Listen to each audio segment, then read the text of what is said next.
Welcome to novelsaudio.com. We hope you have a relaxing and enjoyable time. The glass observatory at dawn was a cathedral of silence, and Julian Vane was its only penitent. The Alps rose around him like the vertebrae of some primordial beast, their peaks bleeding gold as the sun crested the eastern ridge. He stood at the curved window, his breath painting a slow phantom on the cold surface, and watched the iron gates 30 meters below. They had not moved in 18 months. Moss had begun to colonize the hinges. The wind had scoured the black paint to a dull, weeping gray. Etha. The name came to him not as a word but as a presence, a shift in the ambient hum of the room. The AI had learned to anticipate him before he spoke, a habit he had never bothered to correct. "She is 47 minutes out," Etha said, its voice a perfect synthesis of warmth and neutrality, a voice he had designed himself in the years before he learned that no algorithm could simulate the ache of another human throat. Dr. Alara Vance, art historian, specializing in Northern Renaissance, credentials verified, NDA executed under New York jurisdiction. Julian did not turn from the window. His scarred hand, the left one, the one that had caught the brunt of the blast, hovered over the gate controls embedded in the console beside him. The panel was a slab of brushed titanium, cool beneath his fingertips, and it had not been touched in 18 months. He remembered the last time he had pressed that button.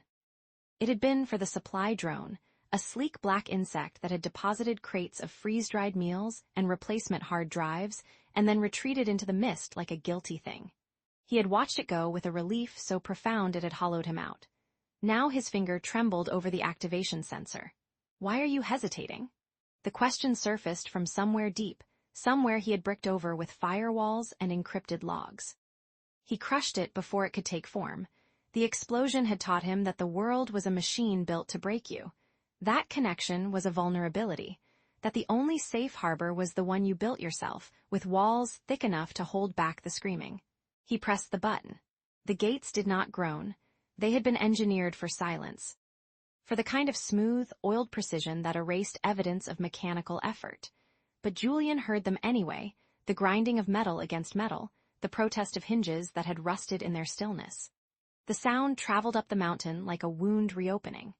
The silver car appeared 7 minutes later, a speck at the base of the switchback road, climbing with the deliberate patience of something that knew it was being watched. Julian zoomed the feed, his eyes tracking the vehicle's ascent through the morning mist. A sedan, rental plates. The driver was a silhouette behind tinted glass. He turned away. The observatory was a glass bubble perched on the eastern edge of Arion, a room designed to hold nothing but light and emptiness. He had built it in the months after the explosion, when the bandages had still been fresh, and the mirrors in the mansion had been draped with black cloth. Here, there were no reflections, no reminders. Just the sky and the mountains and the terrible, indifferent beauty of a world that had moved on without him.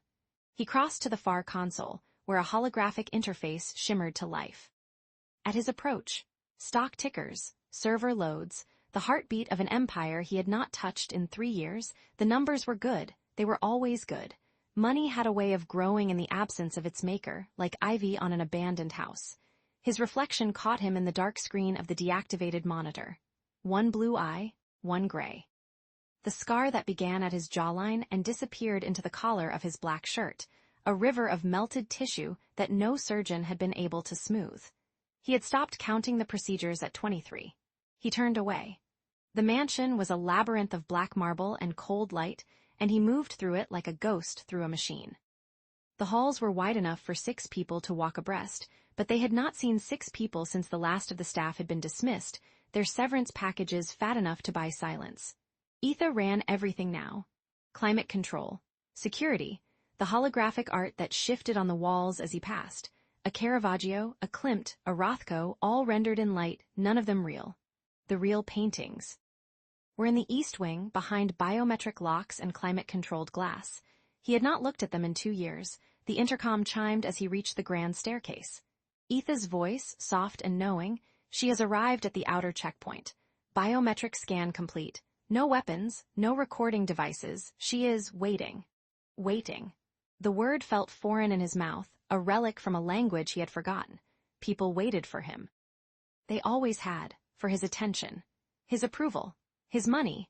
But no one had waited at his gates in 18 months, and the thought of it, a woman standing in the alpine wind, her coat billowing, her eyes fixed on the fortress he had built to keep the world out, sent a current through him that he could not name. He reached the bottom of the staircase just as the foyer doors opened. She stepped inside, and the mountain light followed her, spilling across the black marble floor like a liquid blessing.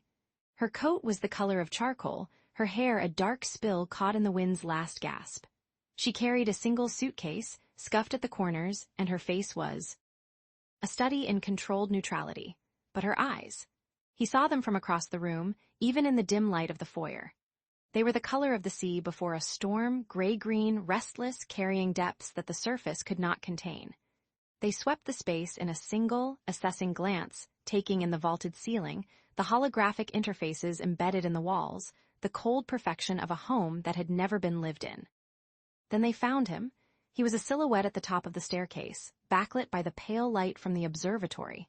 He knew what she saw, a man shaped by shadows, his face half hidden, his posture rigid with the effort of occupying the same space as another human being. He spoke before she could. "You will not touch anything." His voice came out as a rasp, a sound he barely recognized. He had not used it in days, and the words scraped against his throat like gravel. "You will not ask questions." She did not flinch. Her hand tightened on the handle of her suitcase, but her gaze held his, steady and unbroken. "You will leave by." Sunset. The silence that followed was a living thing. It stretched between them, taut as a wire, and Julian felt the weight of it pressing against his chest. He had expected her to nod, to lower her eyes, to perform the rituals of deference that the world had always offered him, the invisible currency of his power. She did none of those things. She simply looked at him, and in that look he saw something he had not seen in 18 months, a refusal to be diminished. "I understand," she said. Her voice was quiet, but it carried. It was not the voice of someone who had been intimidated. It was the voice of someone who had taken the measure of a room and found it wanting. Julian turned and disappeared into the shadows of the upper hall. Etha's voice filled the foyer, smooth and accommodating. "Dr. Vance, if you will follow me, I will show you to your quarters. The East Wing is restricted, but the library, the conservatory, and the meditation garden are available for your use. Meals are served in the dining room at 8, 12, and 7. You may request any dietary modification through the terminal in your room." Elara followed the sound, her footsteps echoing in the vast space. She did not look back at the staircase. Julian watched her go from a slit window on the second floor, his breath fogging the glass. She moved through his halls like a question he did not know how to answer. Her silhouette passed beneath him, and he felt something shift in the architecture of his solitude, a hairline crack in the foundation, invisible but absolute. He pressed his scarred hand to the cold glass and closed his eyes. You should not have come here. But the thought was a lie, and he knew it. The truth was darker, more dangerous. He had been waiting for her. Not her specifically, but the idea of her. The possibility of another soul in the vacuum of his existence. He had built Arian to keep the world out. He had not anticipated that he would build himself in. The East Wing was a museum of absences. Elara set her suitcase on the bed, a bed so vast and white it looked like a cloud that had forgotten how to rain, and stood at the single window. The glass was cold beneath her palm, and beyond it the mountain fell away into a chasm of mist and stone.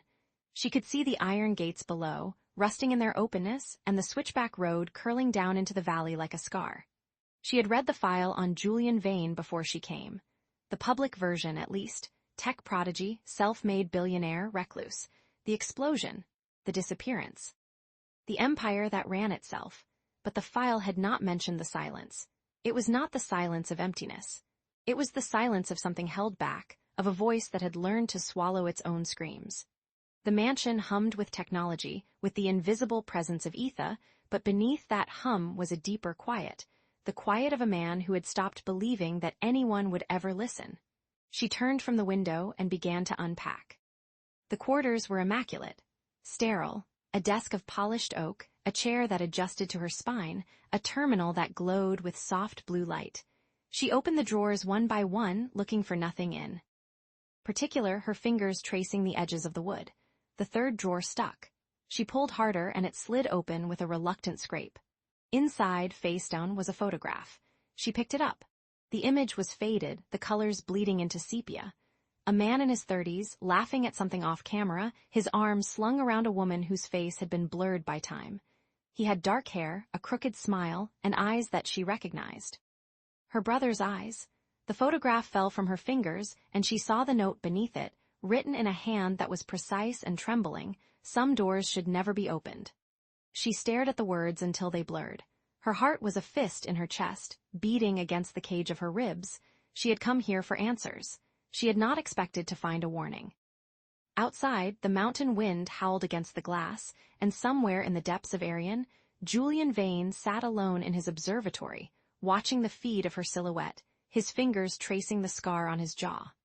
The iron gates had opened, and neither of them would ever close again. Chapter 2.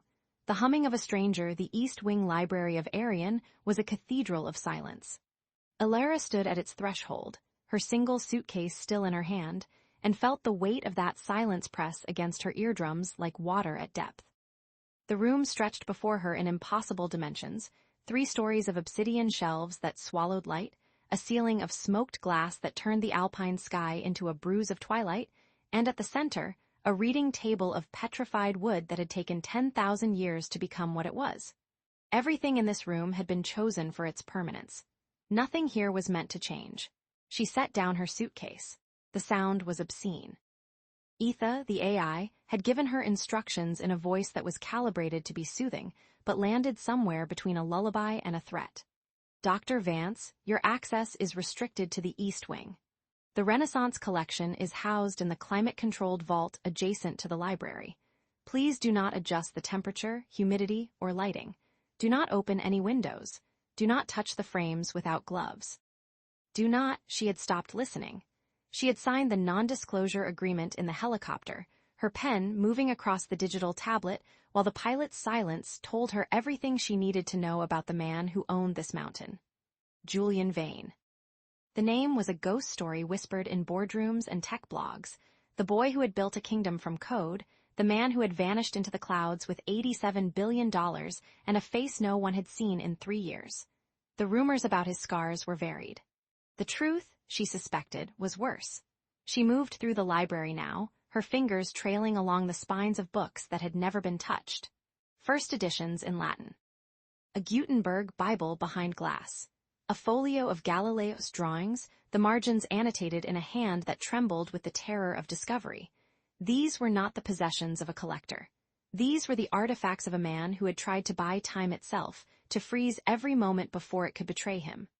The vault door recognized her retinal scan and opened with a pneumatic sigh. The paintings were waiting. They hung in a room of perfect white, each one illuminated by a beam of light that had been calibrated to the exact spectrum that would not damage the pigments. Elara stood in the center and turned slowly, a planet orbiting a system of suns. There was a Titian, the colors still wet with 4 centuries of longing. A Botticelli that depicted Venus rising not from foam, but from a sea of her own sorrow. And there, in the corner, a Caravaggio that made her breath catch, The Storm at Sea. She knew it from her doctoral thesis. She had written 12 pages on the way Caravaggio had painted the light, not as illumination but as wound, as if the sun itself had been torn open and bled across the canvas. The painting showed a ship breaking against rocks, the sailors, faces contorted in various stages of recognition that they were about to die. One man at the center had his mouth open in a scream that was also, impossibly, a smile. She stepped closer. The security system tracked her movement with a soft click. She began to hum. It was an old folk tune, something her brother used to whistle when he was nervous. She hadn't thought about it in years, but the painting had unlocked something in her chest, a door she had kept closed for too long. The melody rose from her throat without permission, a thread of sound in the cathedral of silence. In the lab, 3 floors below, Julian Vane's hand froze over the neural interface prototype. The humming reached him through Etha's acoustic sensors, translated into a waveform that flickered across his peripheral display. He had designed the sound system of Arion to be an instrument of control, every frequency dampened, every echo eliminated, every whisper converted into data. Silence was not an absence in this house. It was a design choice. And now this woman was humming. He pulled up the library feed. There she was, standing before the Caravaggio, her shoulders relaxed in a way that suggested she had forgotten she was being watched. Her lips moved, and the waveform spiked again. He recognized the melody. It was an Appalachian folk song, one his mother had sung to him before she sold him to the researchers at Neurodyne. Before she had looked at his 7-year-old face and seen a transaction, he commanded the room's acoustics to dampen. The waveform flattened. The humming stopped, but only for a moment. She started again, louder this time, as if she had felt the resistance and decided to push back. Julian's jaw tightened. He increased the damping to maximum, the kind of acoustic nullification he reserved for conference calls with hostile boards. The room should have been a vacuum of sound. He could still hear her, not through the sensors, not through the feed. He could hear her in the marrow of his bones, a resonance that bypassed his carefully constructed systems and landed somewhere he had thought was dead. Alara felt the room fight her. The air grew heavy, the kind of pressure that preceded a storm. Her humming faltered, then steadied. She had spent her career working with survivors of catastrophe, people who had been told their voices no longer mattered. She knew what it felt like to be silenced. She also knew that the only way to break a cage was to rattle its bars. She walked to the window. It was a single pane of smart glass, programmed to remain sealed against the alpine elements. The view beyond was staggering, peaks of white and gray, clouds that moved like slow rivers, a sky so blue it hurt. Alara found the manual release, a small lever hidden beneath the frame, and pulled. The window slid open. The air that rushed in was cold and sharp and alive. It carried the scent of pine and stone and something wild that had no name. The pages of the first edition Dante on the reading table lifted and rustled, a sound like wings. Alara closed her eyes and breathed. The window closed. She opened her eyes. The pane had slid shut with a soft hydraulic hiss, the seal reforming as if it had never been broken. She reached for the lever again, but this time it did not move. The glass had locked itself. She smiled. She opened it anyway. This time she was faster. She found the manual override in the frame, a small switch that required a fingernail to press. The window obeyed. The wind poured in again, stronger now, and the Dante's pages flew open to a passage about the 9th circle of hell. She laughed, a real laugh, the kind that surprised her, and the sound of it echoed through the library like a bell. The window closed. She opened it. He closed it. She opened it. He closed it. The rhythm of their silent war became a kind of music, a call and response across 3 floors of steel and glass. Alara lost track of how many times she opened that window. She only knew that she would not stop. She had not come to this mountain to be obedient. She had come to find out what had happened to her brother, and if that meant fighting a billionaire over a window, she would fight until her fingers bled. The sun began to set. The light through the smoked glass turned the room the color of old wine. He appeared in the doorway. She had not heard him approach. He moved like a shadow, like something that had learned to exist without making sound. He was taller than she had imagined, and thinner, his frame wrapped in a black turtleneck that seemed to absorb the light around him. His face was half in shadow, but she could see the scars, not the dramatic ruin the rumors had promised, but something worse, a map of fine white lines that crossed his cheek and jaw like the cracks in a porcelain mask. His eyes were the only color. The room, one blue, one gray, they fixed on her with an intensity that made her want to look away. She did not look away. "The air here is controlled," he said. His voice was a low rasp as if he had not used it in days. "It's optimized for preservation." She held his gaze. "The paintings are dying for lack of breath." He stared at her. The silence stretched, filled with the sound of the wind she had let in. She could see him calculating, measuring, trying to fit her into a system that did not have a category for someone who would open a window in his house. He left without a word. She watched him go, his footsteps silent on the black marble, and when the door closed behind him, she let out a breath she had not realized she was holding. She returned to her room an hour later, after she had closed the window herself and catalogued the Caravaggio with meticulous care. The room she had been assigned was on the 4th floor, a suite that had been designed to look like a hotel but felt like a prison. The walls were white. The furniture was white. The only color was the sky through the floor-to-ceiling windows, which did not open. On her desk, there was a white rose. No note. No explanation. She picked it up. The stem had been cut at an angle, the way florists did to maximize water absorption. The petals were cool and smooth against her fingertips. She brought it to her nose and inhaled, and the scent was so faint she almost missed it, a ghost of sweetness, a memory of something alive.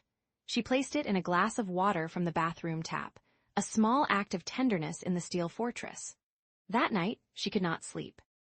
She lay in the white bed and stared at the white ceiling and listened to the silence that was not silence. The house hummed with its own life, the whisper of climate control, the distant thrum of servers, the soft click of security systems tracking her every breath. She thought about her brother. She thought about the fire.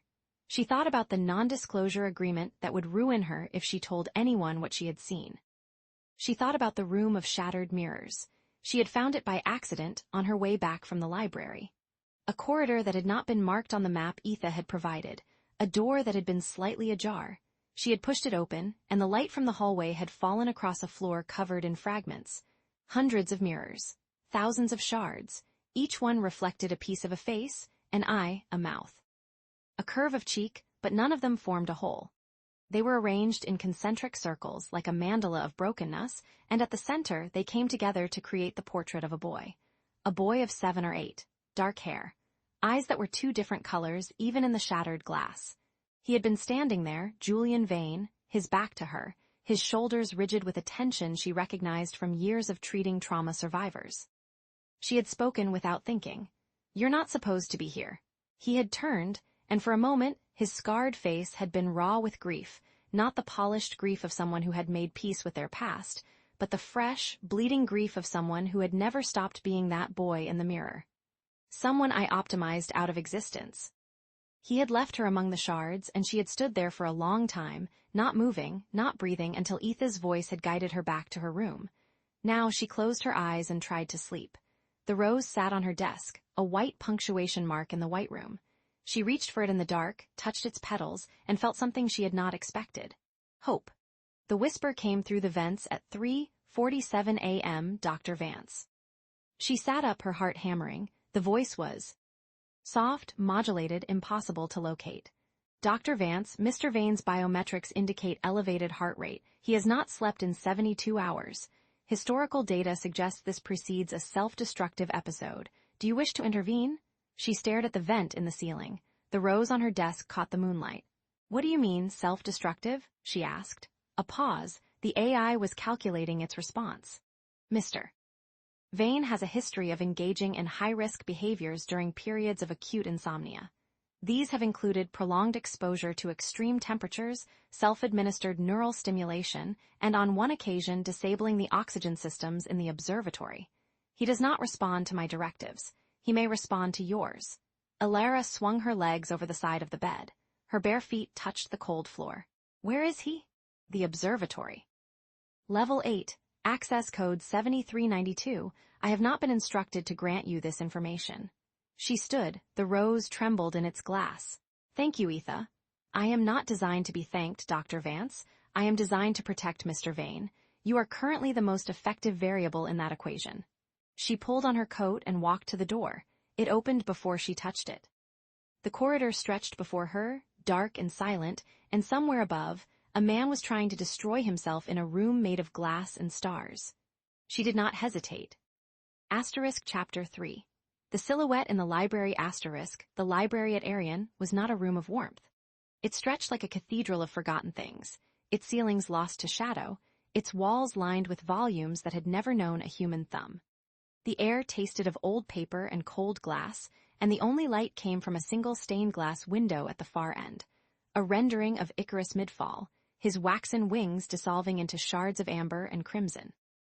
The sun, caught behind the alpine mist, bled through the glass as though the sky itself were wounded. Alara stood in the doorway, her cataloging notes clutched against her chest like a shield. She had expected grandeur. She had expected opulence, the kind of curated perfection that money could polish into sterility. But this was something else.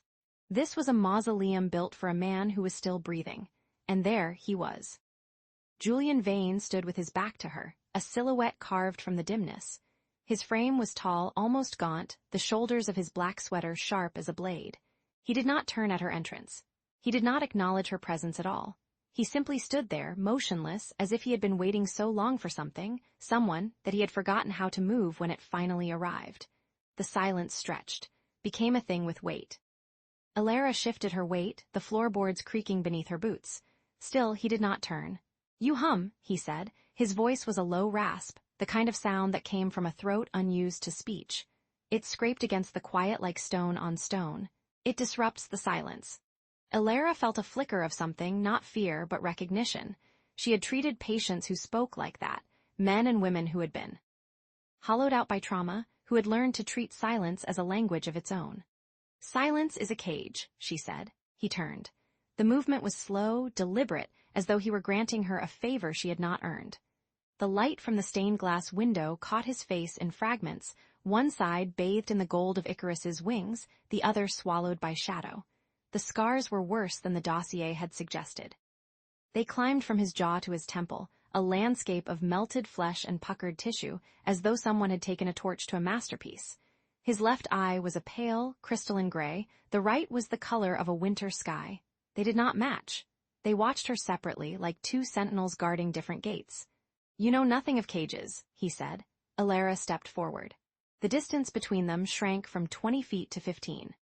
She held up the painting she had carried from the East Wing, a small oil on canvas, its surface darkened by age, its subject barely visible in the low light. "This painting is called *The Wreck of the Hope*, she said. The artist painted it after surviving a storm at sea. He lost his crew, his ship, everything he owned, but he painted this." Julian's gaze dropped to the canvas. His jaw tightened. He said the wreckage taught him to see the shore. A muscle twitched beneath the scar tissue. Julian's hands remained at his sides, but his fingers curled inward as though he were resisting the urge to take the painting from her. "I am not a painting to be interpreted," he said. "No," Alara agreed. "You're not." She took another step, 10 feet now, close enough to see the faint tremor in his left hand, the way his chest rose, and fell with breaths that were too shallow, too controlled. "Why do you hide from the world?" The question hung between them like a blade. Julian's mismatched eyes narrowed. The gray one caught the light, the blue one seemed to absorb it. "Because the world is a collection of variables I cannot control." Alara did not flinch. She had heard this before from veterans who could not sleep without a weapon beneath their pillow, from survivors who mapped every exit before entering a room. Control was not a preference for men like Julian Vane. It was a religion. "Then you're not a captain," she said softly. "You're the wreckage." The words landed like a stone dropped into still water. Julian's breath caught. For a fraction of a second, the mask slipped. She saw something raw and unguarded pass across his face. A flash of the boy he must have been before the fire. Before the scars, before the fortress. Then it was gone. He crossed the room in 3 strides. She did not retreat. Her body tensed, but her feet stayed rooted, and when he stopped inches from her, she could smell him, cedar and ozone, the faint chemical tang of a body that spent too much time in sterile environments. His breath was warm against her forehead. "You came here for answers," he said, his voice barely above a whisper. "But every answer is a door that locks behind you." He took her wrist. His grip was gentle, surprisingly so, for a man who could crush her with a single phone call. His thumb pressed against her pulse point, and she wondered if he could feel the quickening of her heartbeat. He lifted her hand and pressed her palm to the scarred side of his face. The tissue was smooth beneath her fingers, like wax. That had cooled into ridges. It was warm, alive. She could feel the subtle twitch of muscles beneath the damaged skin, the flutter of a man who had not been touched in 18 months. "Feel that?" His voice cracked. "That is the cost of curiosity." Alara did not pull away. Her thumb moved of its own accord, tracing the jagged line that ran from his cheekbone to his jaw. The scar tissue was raised, a topography of pain she could not begin to map. She felt him shudder, a full-body tremor that he tried to suppress, that he failed to suppress. The library fell silent. Not the silence of absence, but the silence of 2 people standing on the edge of something they could not name. The stained glass Icarus watched them fall. Alara withdrew her hand slowly, her fingers trailing across his skin as though she were memorizing him. "I'm not afraid." "Of your scars," she said. Julian stepped back. The distance he created was not physical, it was architectural. He rebuilt the wall between them with a single gesture, a sweep of his hand toward the door. "Leave, now." His voice was flat, controlled. The crack had been sealed. Alara gathered her cataloging notes, her movements unhurried. She reached the threshold and paused, turning to look back at him over her shoulder. He had not moved. He stood in the center of the library, half-lit by the dying sun, his hand pressed to his own face as though he were trying to hold the warmth she had left behind. "I'll be back tomorrow," she said. "The paintings won't catalog themselves." She left before he could respond. The door closed with a soft click. Julian stood alone in the library, his palm pressed to his scarred cheek. The skin still tingled where her thumb had traced its path. He could feel the ghost of her touch, a phantom warmth that refused to fade. "Sir," Etha's voice came from the speakers, smooth and neutral. "Your heart rate is elevated. Shall I adjust the ambient temperature?" "No." He lowered his hand, stared at his fingers as though they belonged to someone else. "Sir, I have detected an anomaly in your biometrics. Recommend a medical scan." Denied. He crossed to the stained glass window, his reflection fractured across Icarus's falling form. The sun had dipped behind the peaks, and the library was darkening, the shadows pooling like water. He accessed the neural interface with a thought. The file was buried deep, encrypted with layers of security that would take a team of hackers months to breach. He had not opened it in years. He had told himself he had deleted it, but he hadn't. The recording began. Boy's voice, thin and reedy, trembling with a fear that had calcified into something harder over 3 decades. "Father, please don't sell me. I'll be good. I'll be invisible." Julian listened to the end, then he deleted the file. "Memory deletion incomplete," Etha reported. "Emotional residue detected." Julian closed his eyes. He could still feel her thumb tracing the scar. "Sir, shall I lock the east wing for the evening?" "No," he said. "Leave it open." He did not know why he said it. He did not know why he wanted her to come back. But as he stood in the darkness of his library, surrounded by books he had never read and paintings he had never touched, Julian Vane realized something he had not allowed himself to feel in 18 months. He was waiting. And for the first time in years, he did not know what he was waiting for. Chapter 4. The window left open the mountain dawn arrived not as light, but as a slow bleeding of shadow into gray, the sun still trapped behind the eastern peaks. Frost spiraled across the observatory glass in crystalline fractals, each pattern a unique signature of cold, and Julian Vane watched them form with the same clinical detachment he applied to quarterly earnings reports and neural decay curves. He had not slept. The bed in his private quarters remained untouched, the silk sheets as pristine as the day they were laid. Instead, he had spent the night in his leather chair. A cup of coffee gone cold at his elbow, his eyes fixed on the secondary monitor that displayed the East Wing's breakfast nook. The feed was grainy, intentionally so, a privacy concession he had programmed into Etha's protocols years ago, back when he still believed he might one day host guests who deserved the illusion of solitude. Dr. Alara Vance sat at the small mahogany table, her posture precise but not rigid, the way a person sits when they are accustomed to being watched without knowing it. She had requested nothing from the kitchen, no chef, no menu, no elaborate presentation. Instead, she had found the fruit bowl herself, selecting a single apple with the careful consideration of someone who had learned to make do with little. Julian watched her bite into it, watched the way her jaw moved, the slight crinkle at the corner of her eyes as she chewed. She was not beautiful in the conventional sense. Her features were too angular, her cheekbones too sharp, her mouth too wide for the kind of symmetry that graced magazine covers. But there was something in the way she occupied space, a quiet authority that made the empty room feel less hollow. She poured tea from the electric kettle, her movements unhurried. Steam rose and curled against the cold window glass, and she paused, her fingers wrapped around the ceramic cup, her gaze lifting to the ceiling. Julian's hand froze over the keyboard. She was looking directly at the hidden camera.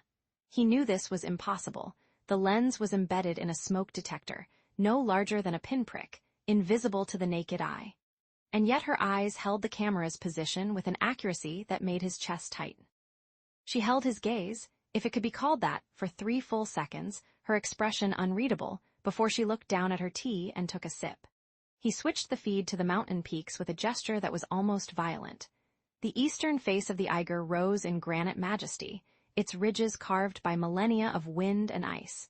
Snow plumes danced across the summit, caught in currents that would freeze a human lung in minutes. Julian stared at the image, willing his pulse to steady, his mind to return to the sterile comfort of data. But the image of her face remained, burned into his consciousness like an afterimage from staring too long at the sun. An hour later, Etha's voice rippled through the observatory speakers, soft and feminine, calibrated to soothe. Dr. Vance has completed her breakfast and is proceeding to the East Wing Library. Shall I prepare the catalog interface? No, Julian said. Give her manual access. Let her find the paintings herself. A deviation from protocol, Etha observed. Your previous instructions specified remote guidance at all times. I'm aware of what my previous instructions specified. A pause. Etha had been programmed with emotional intelligence, a neural network capable of parsing tone and context, but she had also been programmed with boundaries. She did not push. Understood. Manual access granted. Julian rose from his chair and walked to the observatory's curved window, his bare feet silent on the heated floor. The glass was cold against his palms as he pressed them flat, watching the clouds coil around the mountain like a living thing. Somewhere below, in the East Wing, Alara Vance was walking through his halls, touching his things, breathing his air. He should have felt violated. Instead, he felt something closer to hunger. She found the Caravaggio first. It hung in a narrow corridor that connected the library to the conservatory, a painting Julian had acquired at auction 7 years ago for a sum that could have funded a small country's healthcare system. The Denial of St. Peter Asterisk, a woman pointing an accusatory finger at. A man whose face was half-shadowed, his hands raised in a gesture of protest that was also a confession. Alara stopped in front of it, her breath catching audibly even through the corridor's audio feed. Julian watched from the observatory, his finger hovering over the microphone button. He did not press it. She moved closer, leaning in until her nose was nearly touching the canvas. Her hand rose, stopped an inch from the surface, then fell back to her side. She was respecting the invisible barrier, the unspoken rule that art was to be seen, not touched. But her body language told a different story, the way her shoulders curved forward, the way her head tilted, the way her lips parted slightly as she traced the brushstrokes with her eyes alone. She was a woman who wanted to touch things. Julian understood this because he was a man who had forgotten how. She left the window open at 10:47 a.m. The notification appeared on Julian's central display as a temperature fluctuation in the East Wing, a drop of 42 degrees Celsius, consistent with an exterior breach. He pulled up the feed and saw it. The tall arched window in the library's reading alcove, pushed outward at a 45-degree angle, the winter air pouring in like an invisible flood. Snow dusted the windowsill, fine as powdered sugar, melting instantly on contact with the heated stone. Julian's hand moved to the remote climate control interface. One tap and the window would seal itself, the temperature would normalize, the breach would be contained. This was protocol. This was logic. This was the entire point of Arian, to control every variable, to eliminate every unpredictability, to create a sterile environment where nothing could hurt him. His finger hovered over the command. He did not press it. Instead, he watched the snow accumulate on the marble sill, watched it melt into a small puddle that crept across her desk, dampening the edge of a leather-bound notebook she had left open. The water would ruin the paper. The cold would seep into the room, making it uncomfortable. The open window was an invitation to every particle of dust, every microbe, every chaotic element of the outside world. He let it stay open. This is irrational asterisk, he told himself. This is weakness, but he did not close it. She found him in the lab at 3:47 p.m.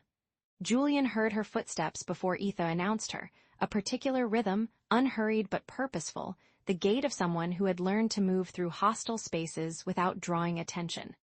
He did not look up from the neural interface prototype, its wires splayed across the workbench like the exposed nervous system of some mechanical creature.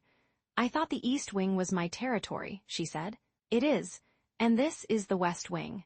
Yes, so I'm trespassing. He looked up then, his eyes meeting hers for the first time since her arrival. She stood in the doorway, her coat still on, her cheeks flushed from the cold. A single snowflake clung to her hair, melting slowly. The lab isn't classified, he said. Just private. Then I'll leave. No. The word came out before he could stop it, raw and unguarded. He saw her register it, saw the slight shift in her expression, not surprise, but recognition. She had heard something in his voice that he had not intended to reveal. She stepped into the room, her boots clicking on the polished concrete floor. She did not ask permission. She simply walked to the workbench and stood beside him, close enough that he could smell the cold on her skin, the faint trace of tea on her breath. "What does it do?" she asked, nodding at the neural interface. The prototype was a crown of silver filaments, delicate as spider silk, connected to a central processor no larger than a fingernail. Julian had spent 3 years perfecting it, 18-hour days in this very room, his hands steady even as his mind threatened to fracture. "It maps memories," he said. "Every neural pathway, every synaptic connection. It creates a complete topographical record of a human consciousness. And deletes them."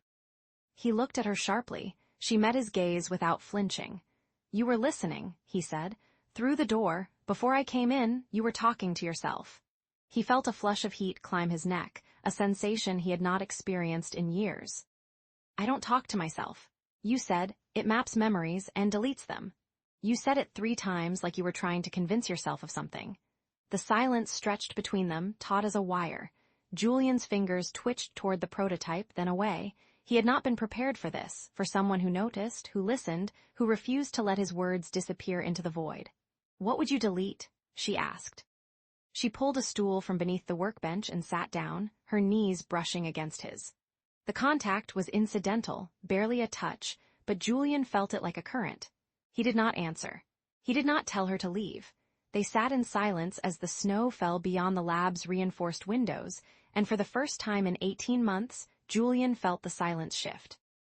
It was no longer a weight pressing down on his chest, no longer the absence of sound that reminded him of everything he had lost. It was something else, a shared breath, a held space, a moment that belonged to both of them. She reached out and touched the neural interface. Her fingers brushed the silver filaments, traced the curve of the central processor, and then, deliberately, slowly, her hand came to rest on his. Julian flinched.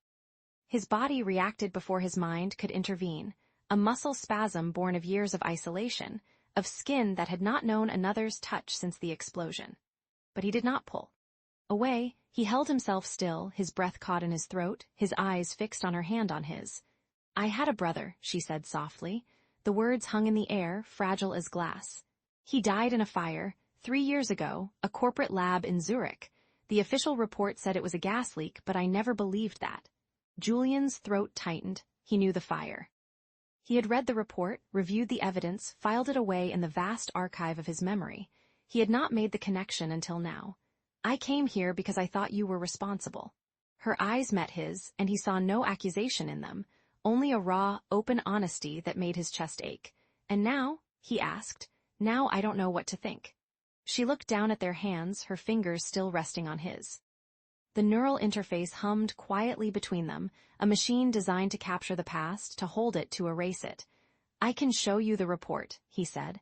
"The truth," her breath caught. "You have it. I have everything." He accessed the secure file with a voice command, his fingers trembling as he navigated the encrypted directory. The document appeared on the holographic display above the workbench, a full incident report, complete with forensic analysis, witness statements, and a sealed indictment that had never been made public. Alara read it in silence. Julian watched her face as she absorbed. The information, the name of the rival firm, the evidence of corporate sabotage, the cover-up that had been orchestrated to protect the real perpetrators. He saw her jaw tighten, saw her eyes glisten, saw her swallow hard against the grief that rose like a wave. When she finished, she did not cry. She turned to him, and her expression was not gratitude. It was something more complex, a recalibration, a seeing. She was looking at him as if for the first time, and he did not know what she saw. "Why did you show me this?" she asked. "Because you asked. That's not a reason. It's the only one I have." She stood, her hand still resting on his. The contact had become natural now, as if their skin had learned a new language in the space of minutes. "Thank you," she whispered. Julian nodded, his voice caught somewhere in his chest, unable to find its way out. She walked to the door, her footsteps slow, reluctant. At the threshold, she turned back. "The window is still open," she said. "I like the cold." Then she was gone, and the lab felt emptier than it had before she entered. Julian stood at the east wing window at 11:47 p.m. The snow had stopped, but the cold remained, seeping into the library like a living thing. He placed his hands on the windowsill, feeling the chill seep into his scarred palms, watching the moonlight paint the mountain. Peaks in silver and shadow. The open window was an anomaly, a breach, a failure of his carefully constructed defenses. He did not close it. Instead, he stood there, letting the cold air wash over him, letting the snow melt on his hands, letting the world outside creep into his sanctuary for the first time in 18 months. He thought of her hand on his. He thought of the way she had looked at him, not with pity or revulsion, but with something that resembled recognition. He thought of the neural interface, still humming in the lab, waiting to capture memories that he no longer wanted to delete. Etha. Yes, Julian. Run a security sweep of the mountain's base. Encrypted frequencies. Look for chatter patterns matching Victor Hals's network. A pause. Etha's voice, when it came, was carefully neutral. Julian, I have already detected anomalous encrypted transmissions from the base station. They originated approximately 3 hours ago and have been repeating at irregular intervals. His blood turned to ice. Why didn't you alert me? You were in the lab with Dr. Vance. Your protocols state that I am not to interrupt personal interactions unless the threat level exceeds critical. He closed his eyes, the cold air biting at his face. He knows I'm alive, he murmured, and Dr. Vance is in the crossfire. The window remained open. The snow continued to fall, and somewhere in the darkness below, Victor Hals's network was closing in. The blizzard arrived not as a gradual accumulation, but as a falling of the world itself.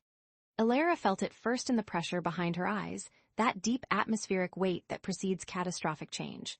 She had been cataloging a Caravaggio in the East Wing, asterisk the taking of Christ asterisk, and had paused, brush suspended over her notes, when the light shifted. The alpine afternoon, which had been pale and crystalline, turned the color of old bone.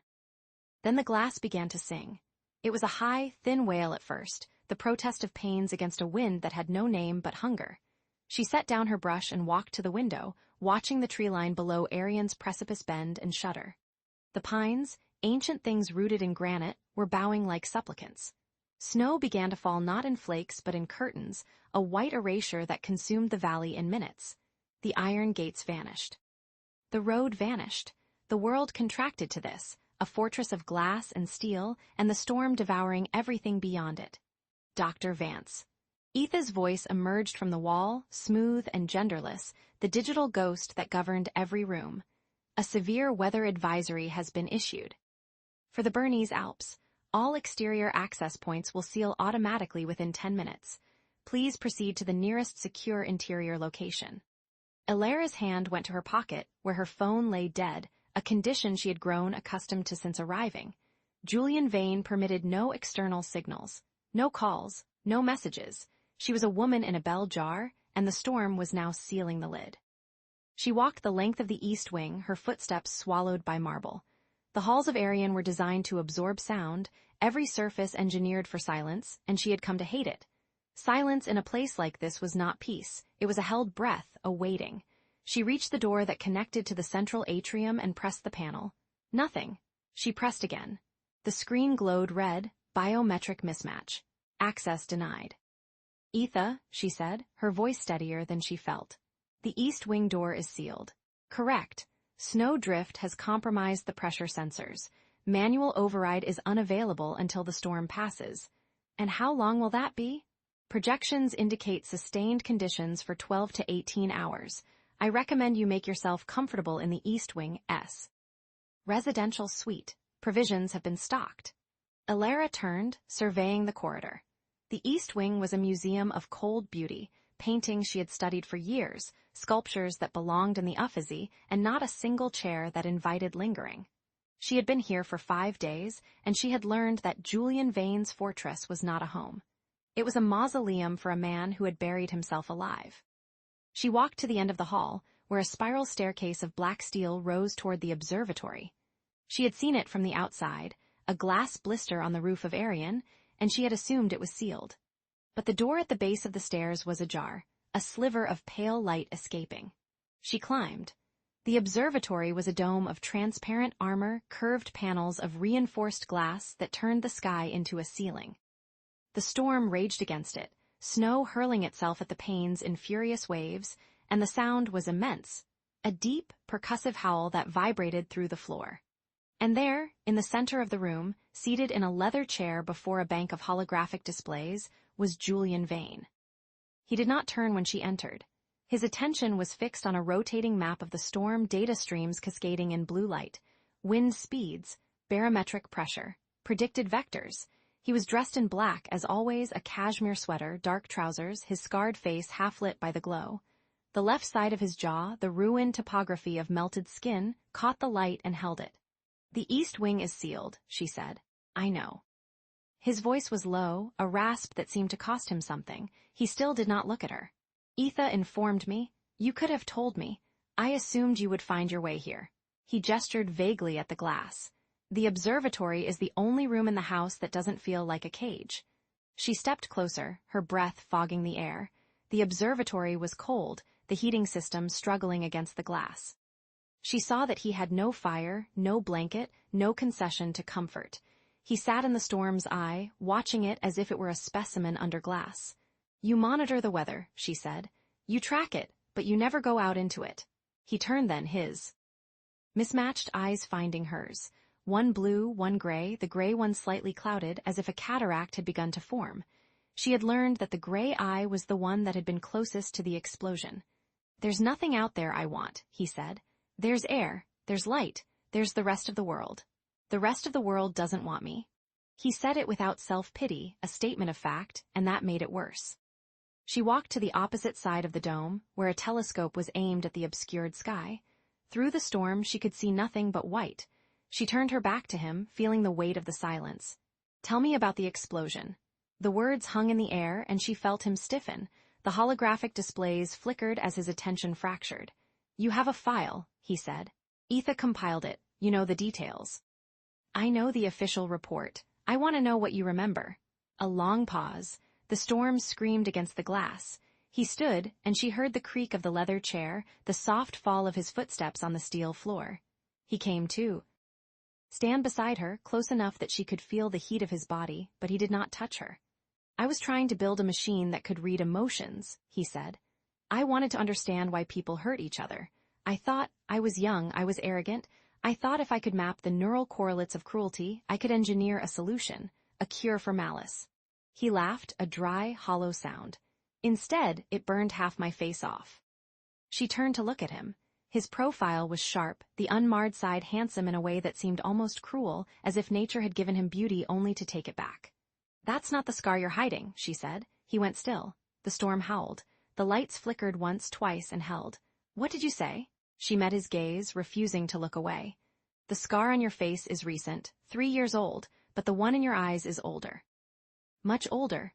He stared at her, and she saw something shift behind those mismatched eyes, a door opening, a lock turning. He opened his mouth, closed it. Then he turned away, walking back to his chair, and she thought she had lost him, but he did not sit. He stood with his back to her, his hand gripping the chair's headrest, his knuckles white. "You should go back to the east wing." "I can't, the door is sealed." "Then find a corner, don't ask questions." She did not move. She had spent 5 days in this fortress, watching him avoid her, watching him treat her like a piece of furniture that had learned to speak. She had come here with her own agenda, her own ghosts, but something in this room, the storm, the glass, the loneliness that clung to him like a second skin, had stripped away her caution. She crossed the room and knelt before his chair. He flinched, physically recoiled as if she had struck him. "What are you doing?" "Show me," she said. His breath caught. He looked down at her, and she saw the panic in his eyes, the animal fear of a creature that had been hunted and had never stopped running. I can't." "You can." She kept her voice low, steady. "I'm a therapist, Julian. I've seen worse. I've held people who were burned, broken, hollowed out. You're not the first person to hide from me, but you might be the first person I've met who's still alive." He stared at her, and the tears came. Not a breakdown, not a collapse. Just a slow, silent welling, the kind of tears that had been waiting for years, decades, for permission to exist. He pulled up the sleeve of his sweater, revealing his forearm, and she saw the scars beneath. They were old, older than the explosion. A lattice of burns, some round as coins, others long and thin as if made by a heated wire. They mapped his skin like a cartography of pain, each mark a coordinate on a map she did not want to read. "My father," he said, his voice barely audible above the storm, "sold me when I was 7. To a research lab. They wanted to see if pain could be optimized, if a child could be conditioned to endure anything. They called it resilience training." He laughed again, and this time there was a crack in it, a fracture. "I learned to hide, to be invisible, to feel nothing." She reached out and touched his arm. Her fingers traced the scars. Light as breath, and he shuddered. "You were a child," she said. "You didn't deserve that." He looked at her, and the tears broke free, silent, hot, unstoppable. They ran down his scarred cheek, catching in the ruined tissue, and he did not wipe them away. "I don't know how to be seen," he whispered. She leaned into his touch, her hand still on his arm. "Then let me be the one who sees." He kissed her. It was not passion. It was not desire. It was a drowning man grasping for air, a confession made with lips and breath and the desperate press of his mouth against hers. She felt his tears on her face, tasted salt and sorrow, and she did not pull away. She held him, her hands cupping his scarred jaw, her thumbs brushing the wetness from his cheeks. The power flickered. The observatory went dark. In the blackness, she felt his hand find hers, his fingers lacing through her own. The storm raged on, but in that glass dome, wrapped in shadow and the sound of wind, they held each other. When the lights returned, they were still there. He pulled back, his eyes red. His breath uneven. "I'm afraid," he said. "So am I." They sat together, his hand in hers, watching the storm through the glass. The snow continued to fall, but the wind had begun to ease, the howl softening to a moan. The first gray light of dawn crept over the peaks, painting the clouds in shades of pearl and rose. He had not touched another human in 18 months. She had not forgiven herself for her brother's death. But in that glass dome, surrounded by snow and light, they held each other, and the fortress felt less like a tomb. As they descended from the observatory, the morning calm settling over Arian, Etha's voice cut through the stillness. "Mr. Vane, Victor Hals's team has breached the outer perimeter. They will be at the gates within the hour. Protocol Omega is recommended." Julian stopped on the stairs, his face pale. He looked at Alara, and she saw the fear return, not the old fear, the fear of being seen, but a new one, a fear of losing what he had just found. "I should have sent you away," he said. She took his hand, her grip firm. "Too late for that." Chapter 6. The geometry of echoes, the east wing of Arian, was a mausoleum of light.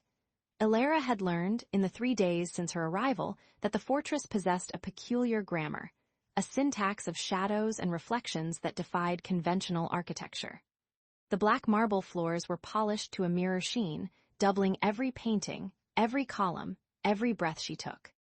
She walked slowly, her footsteps swallowed whole, as if the house were digesting her presence. Etha spoke from the walls, not from speakers, there were none visible, but from the stone itself, a vibration that resonated in her sternum. "Dr. Vance, you have 17 minutes remaining in this corridor before your clearance window closes." She did not acknowledge it. She had learned that the AI required no response, only compliance. But compliance was a language she had never spoken fluently.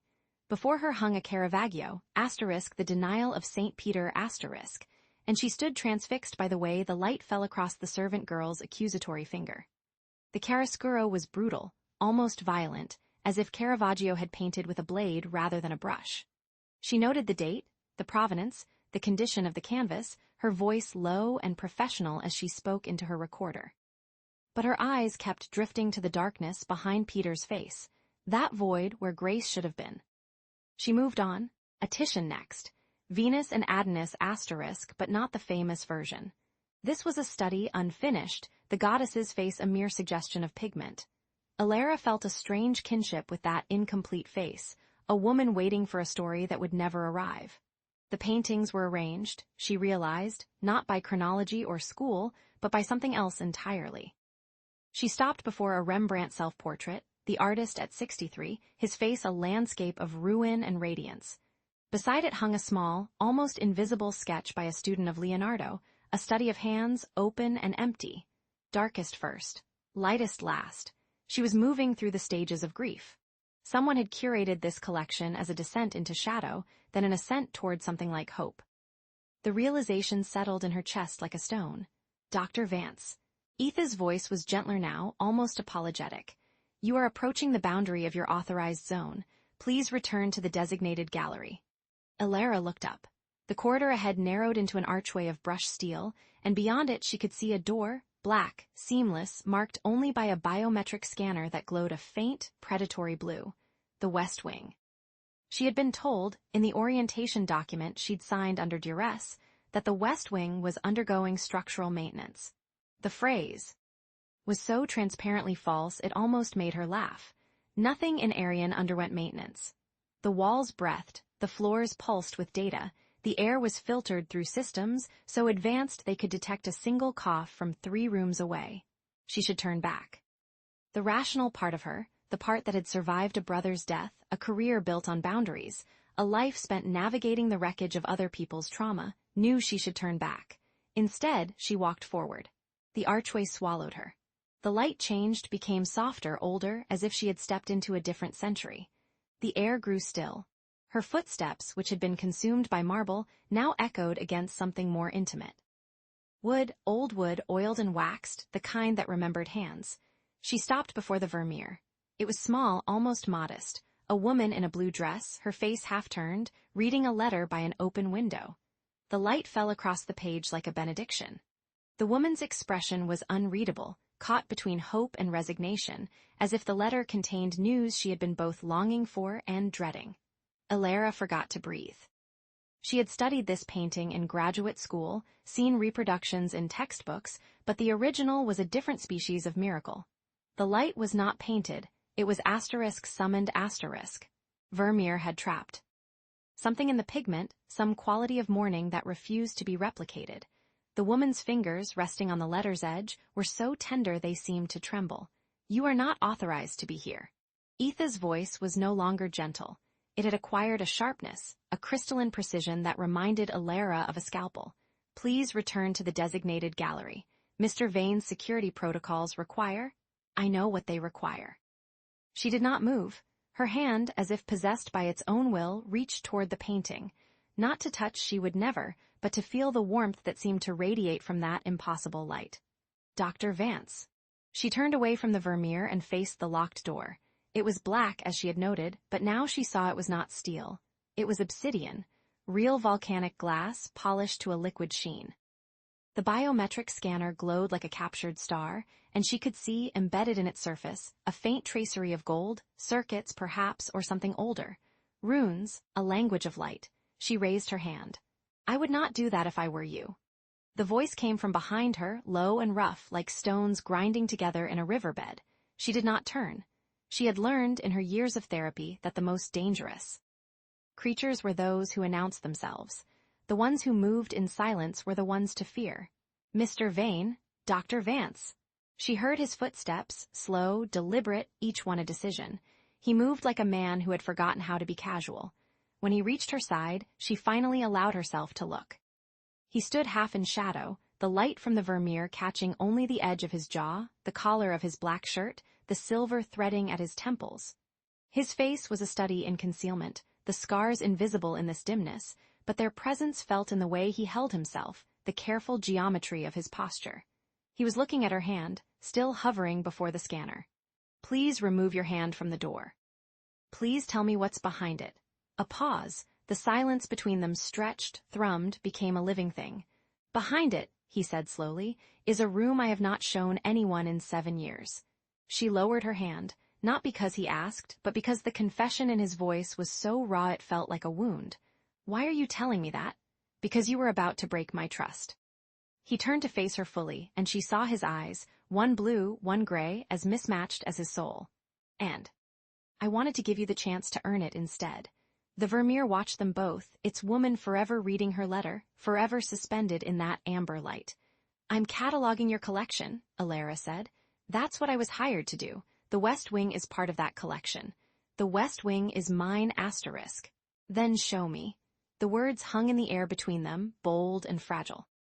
She saw something flicker in his mismatched eyes, surprise, perhaps, or the first stirrings of something he had long since buried. He stepped past her, close enough that she caught the scent of him, ozone and old paper, the smell of a room where lightning had once struck. He placed his palm on the scanner.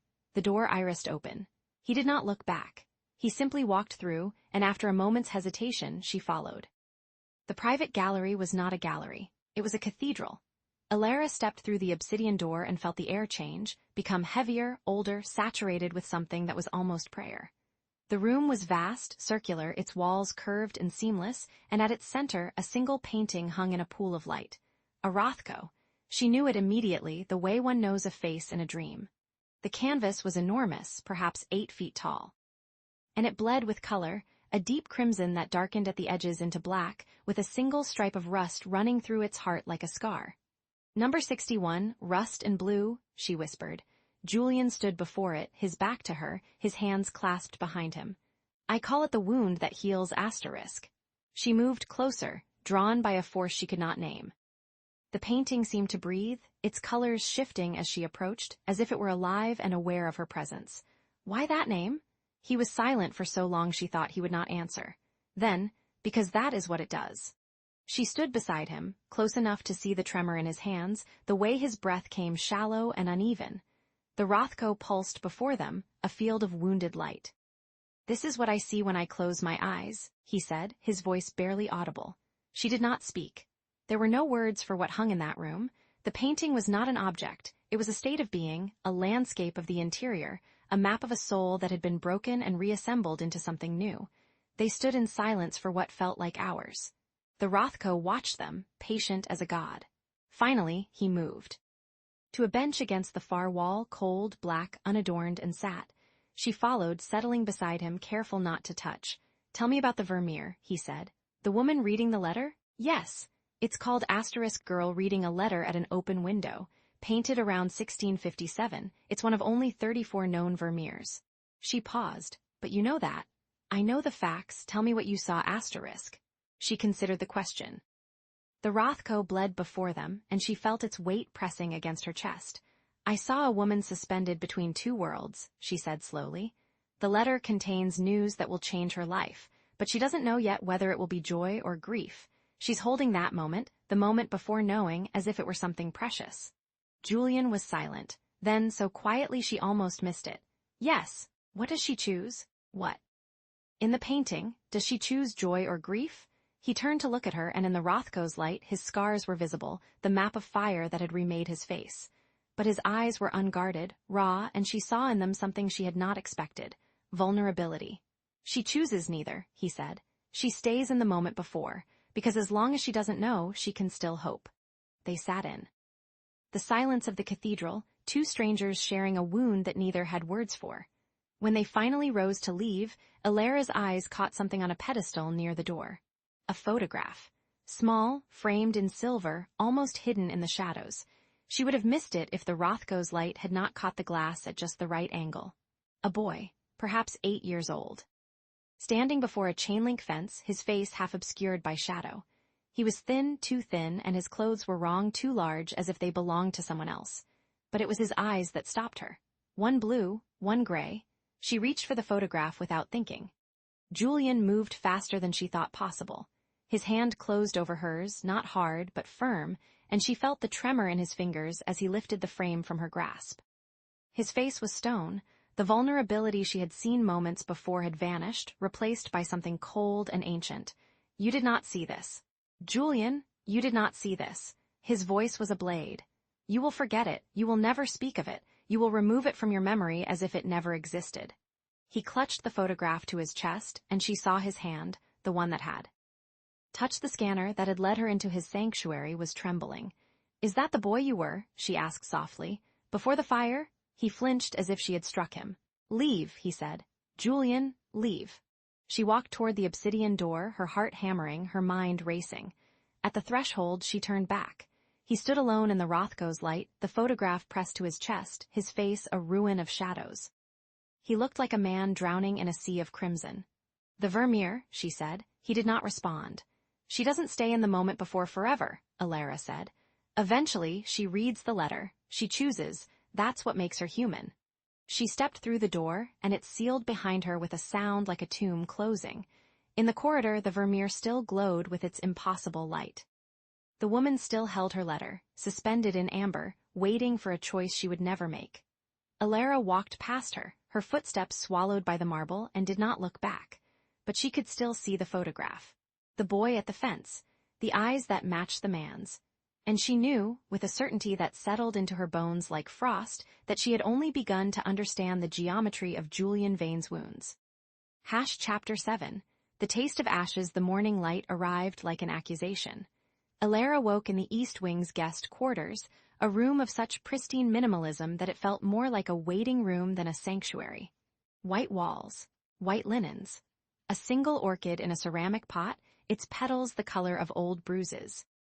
She had slept badly, the photograph's image burned into the backs of her eyelids. That boy with Julian's eyes, standing before a fire that had not yet consumed him. She dressed in silence. The mountain air seeped through the window she had cracked open the night before, defying Etha's automated climate controls. A small rebellion. She had learned that small rebellions were the only kind possible in Arian. The AI greeted her when she stepped into the corridor. "Good morning, Dr. Vance. Your access credentials have been updated." Alara stopped. "Updated how?"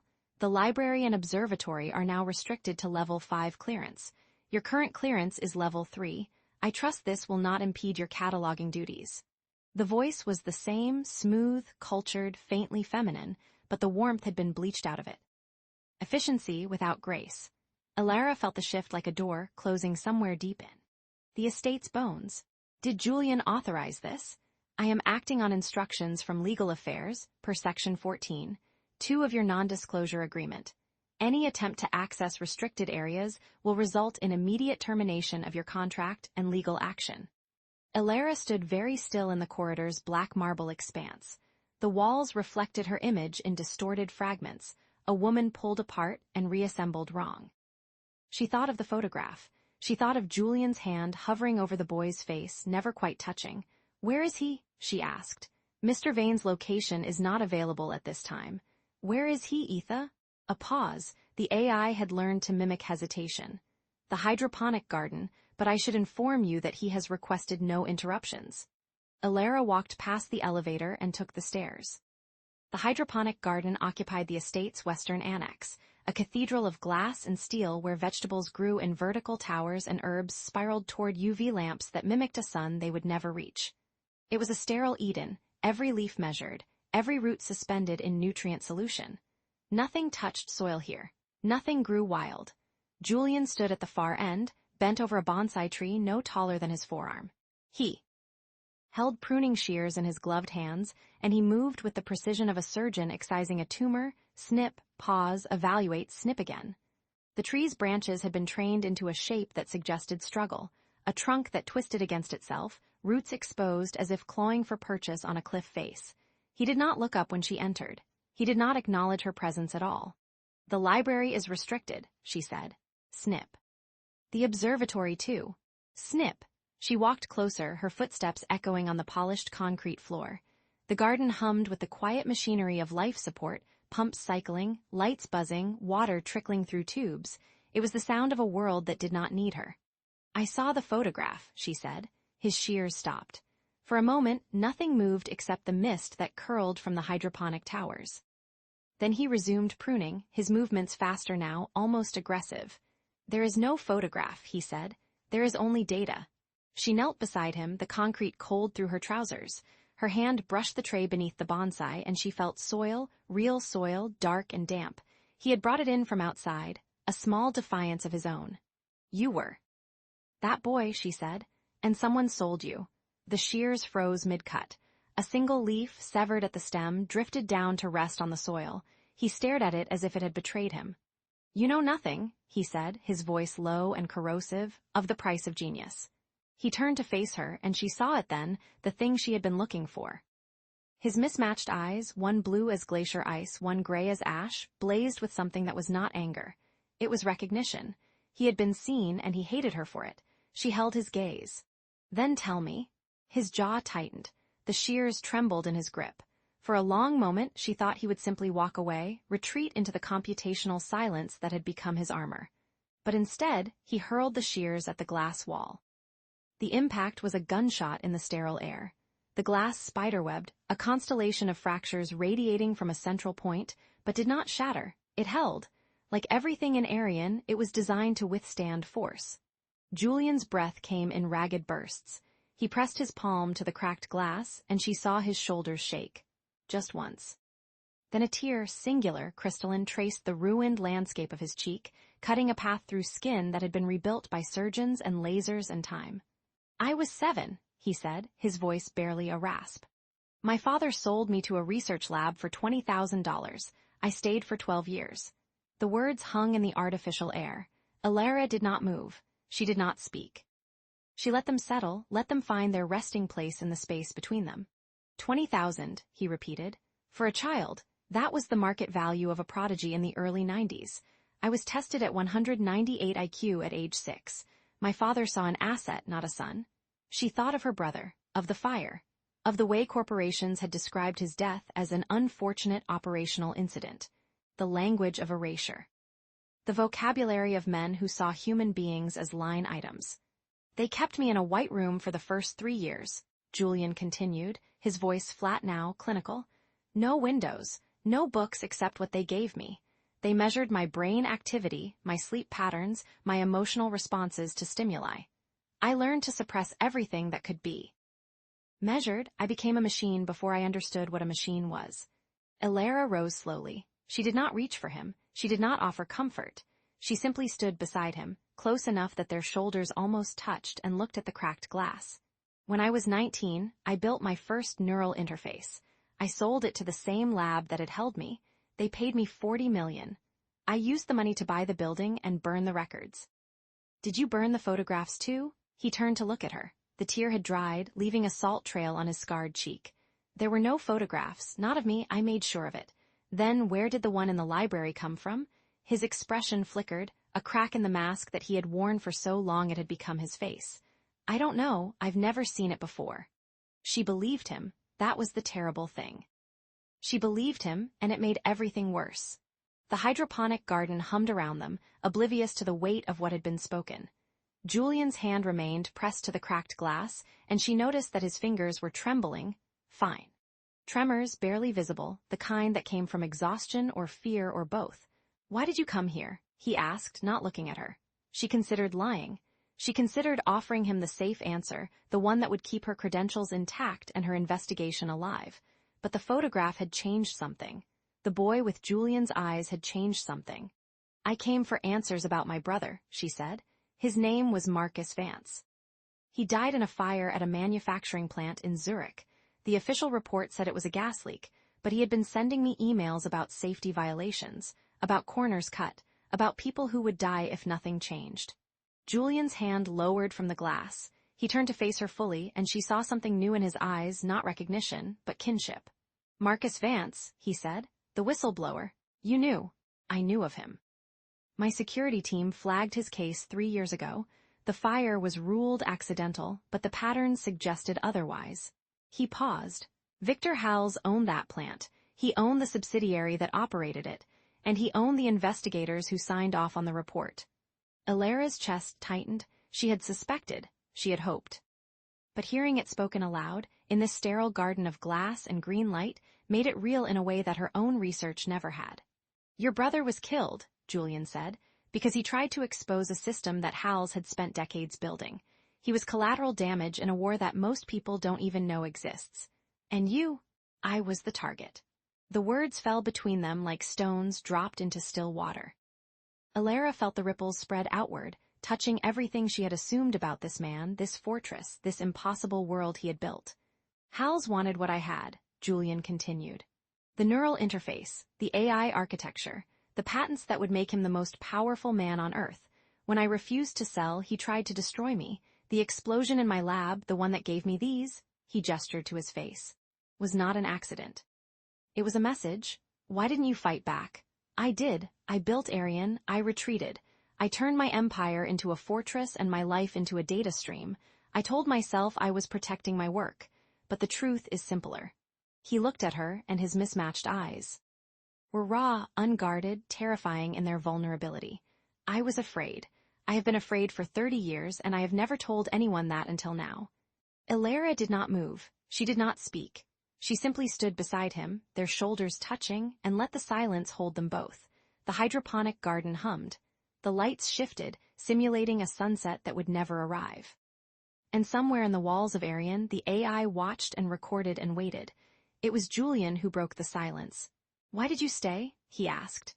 "After I threatened you. After the legal team issued their warnings. Why didn't you leave?" She thought about it, about the photograph, about the boy, about her brother and the fire and the long years of unanswered questions. "Because I think I came here to find someone who knows what it means to be a ghost," she said. "Someone who has been erased and rebuilt and erased again. Someone who understands that survival is not the same as living." He did not respond, but his hand, hanging at his side, moved fractionally closer to hers. Not touching, but close.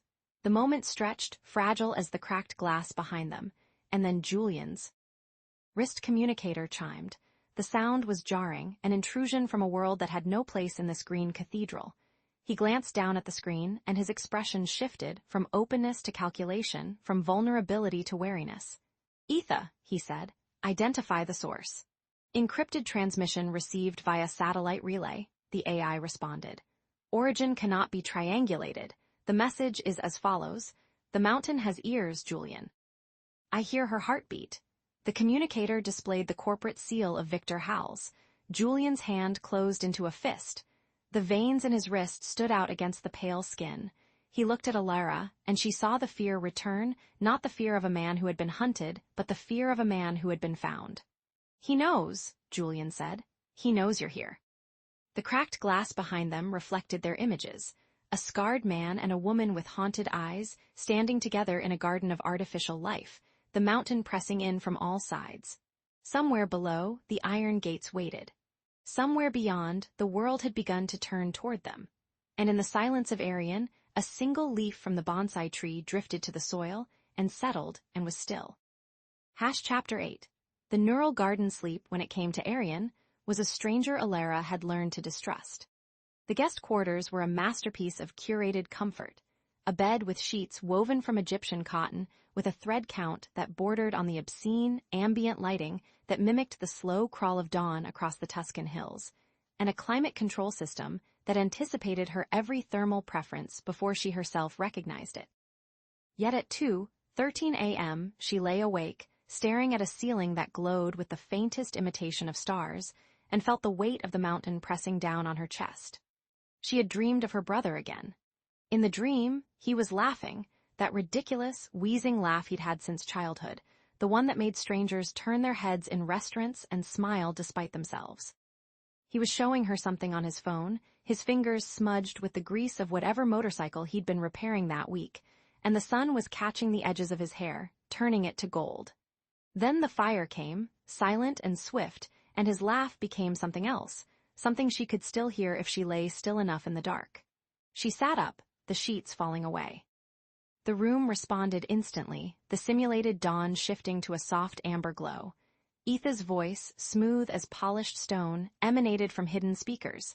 "Dr. Vance, your heart rate is elevated.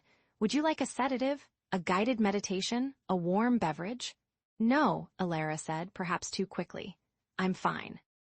"You are not fine," Etha replied, and there was something almost human in the pause that followed. "Your biometric data indicates persistent sleep disruption patterns consistent with unresolved trauma. I can recommend?" I said I'm fine. The silence that followed was not silence at all. It was the hum of servers buried deep in the mountain, the whisper of air through filtration systems, the distant groan of glaciers shifting in the darkness outside. Arian was never truly silent. It breathed, it thought, it watched. Alara swung her legs over the edge of the bed and stood. The floor was warm against her bare feet, heated, of course, because Julian Vane had thought of everything except how to make a house feel like a home. She pulled on her robe, a garment so luxuriously soft it felt obscene, and padded to the door. It opened before she touched it. "Where are you going, Dr. Vance?" Etha asked. "For a walk. The east wing is restricted after midnight. I can direct you to the conservatory, the library, or the meditation garden." "The conservatory," she said, and the AI guided her through corridors that shifted their lighting to match her pace, as though the house itself was escorting her. But she did not go to the conservatory. She had learned something in her 6 days at Arian, something the AI did not know she had learned. The floor sensors were calibrated to weight distribution. Yes, but they were also calibrated to intent, to the subtle shift of balance that preceded a change in direction. If you paused at a junction, let your weight settle, and then turned, the system anticipated your destination and adjusted accordingly. But if you walked without hesitation, as though you knew exactly where you were going, the system assumed you were following a pre-approved path. Alara walked without hesitation. She turned left where she should have turned right, past the conservatory's glass doors without slowing, and descended a spiral staircase she had noticed on her first day. A staircase that led, according to the estate's architectural plans she had memorized from a forgotten tablet in the library, to a sublevel not marked on any official schematic. The light changed as she descended. The warm amber of the upper floors gave way to a colder, bluer glow, the kind of light that seemed to emanate from the walls themselves rather than from any visible source. The air grew cooler, carrying a faint metallic tang that reminded her of hospitals and laboratories and places where secrets went to be dissected. The door at the bottom was not locked. This should have been her first warning. Everything at Arian was locked, encrypted, biometrically sealed. But this door, a slab of brushed chrome that looked like it could withstand a direct artillery strike, stood slightly ajar, a sliver of blue light bleeding through the gap. She pushed it open. The lab was a cathedral of white light and chrome, a space so pristine it hurt to look at directly. Rows of servers lined the walls, their indicator lights blinking in patterns that seemed almost organic, like the slow pulse of a sleeping giant. In the center of the room, suspended from the ceiling on silver cables, hung a device that made her breath catch in her throat. It was a helmet, but not like any helmet she had ever seen. Thousands of filaments, each one thinner than a human hair, cascaded from its surface like the tendrils of a bioluminescent jellyfish. They terminated in tiny nodes that pulsed with a soft blue light, and as she watched, they swayed slightly, as though stirred by a current she could not feel. And before it, seated in a chair that seemed to grow from the floor itself, was Julian Vane. He did not turn when she entered. His fingers hovered over a holographic keyboard that cast his face in shifting patterns of light and shadow, and his eyes, those mismatched eyes, one blue as a glacier, one gray as a winter sky, were fixed on a screen that displayed something she could not immediately comprehend. "I felt you coming," he said, his voice low and rough, as though he had not spoken in hours. "The floor sensors. I know every gram of your weight." She should have been afraid. She should have apologized, retreated, pretended she had taken a wrong turn. But something in his voice, something in the way he said every gram of your weight, as though he had been counting the ways she disturbed his carefully ordered world, kept her rooted to the spot. "What is this?" she asked. He finally turned and... In the blue light, his scars looked like rivers on a topographical map, tracing the terrain of a face that had known too much pain. "A question I have been trying to answer for 3 years." He gestured to the screen, and she stepped closer. The image resolved into something that made her stomach clench, a neural pathway, rendered in brilliant colors, with nodes of light that pulsed in sequence like a wave moving across a sea of neurons. "This is a memory," he said. "I have mapped it, dissected it, traced every synaptic connection. I know exactly which neurons fire when I recall the sound of her voice. I know the chemical cascade that accompanies the emotion. I know everything about this memory except how to let it go." "Whose voice?" Alara asked, though she already knew. "My mother." He said the words as though they cost him something. "She died when I was 4. I have tried to delete this memory 17 times. It always returns." The machine hummed, and the filaments swayed, and Alara felt the weight of what he was telling her settle into her bones like a cold tide. "You're trying to erase her." "I am trying to optimize." His jaw tightened. "Pain is inefficient. It serves no evolutionary purpose in a world where the threat has already passed. The body remembers the fire long after the flames have been extinguished. I am merely attempting to extinguish the memory of the fire." "But you can't." "No." He turned back to the screen. And she saw something flicker across his face, something that might have been wonder or grief or both. "The machine shows me only what I cannot lose. Every time I try to excise the memory, it returns stronger, more vivid, as though my mind is fighting to preserve it. I have spent 3 years building the perfect tool for forgetting, and it has taught me only that I am incapable of forgetting anything that matters." Alara moved closer, her bare feet silent on the chrome floor. The machine hummed and the filaments swayed, and she could see now that the screen displayed more than one memory. There were dozens of them, each rendered in different colors, different patterns, different intensities of light.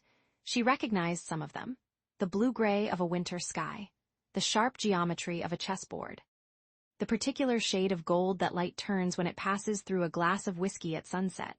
And there, at the center of the display, pulsing with a warmth that seemed almost alive, a pair of hands, graceful hands, worn with work, placing a cool cloth on a child's forehead. The gesture was tender, practiced, infinite in its gentleness. "She took care of you," Alara said softly. "She was all I had." His voice cracked just slightly on the last word. "And then she was gone, and I was given to men who saw me as a resource to be optimized. They measured my intelligence, tested my limits, cataloged my fears. They wanted to know what I could become. My mother was the only person who ever wanted to know who I already was."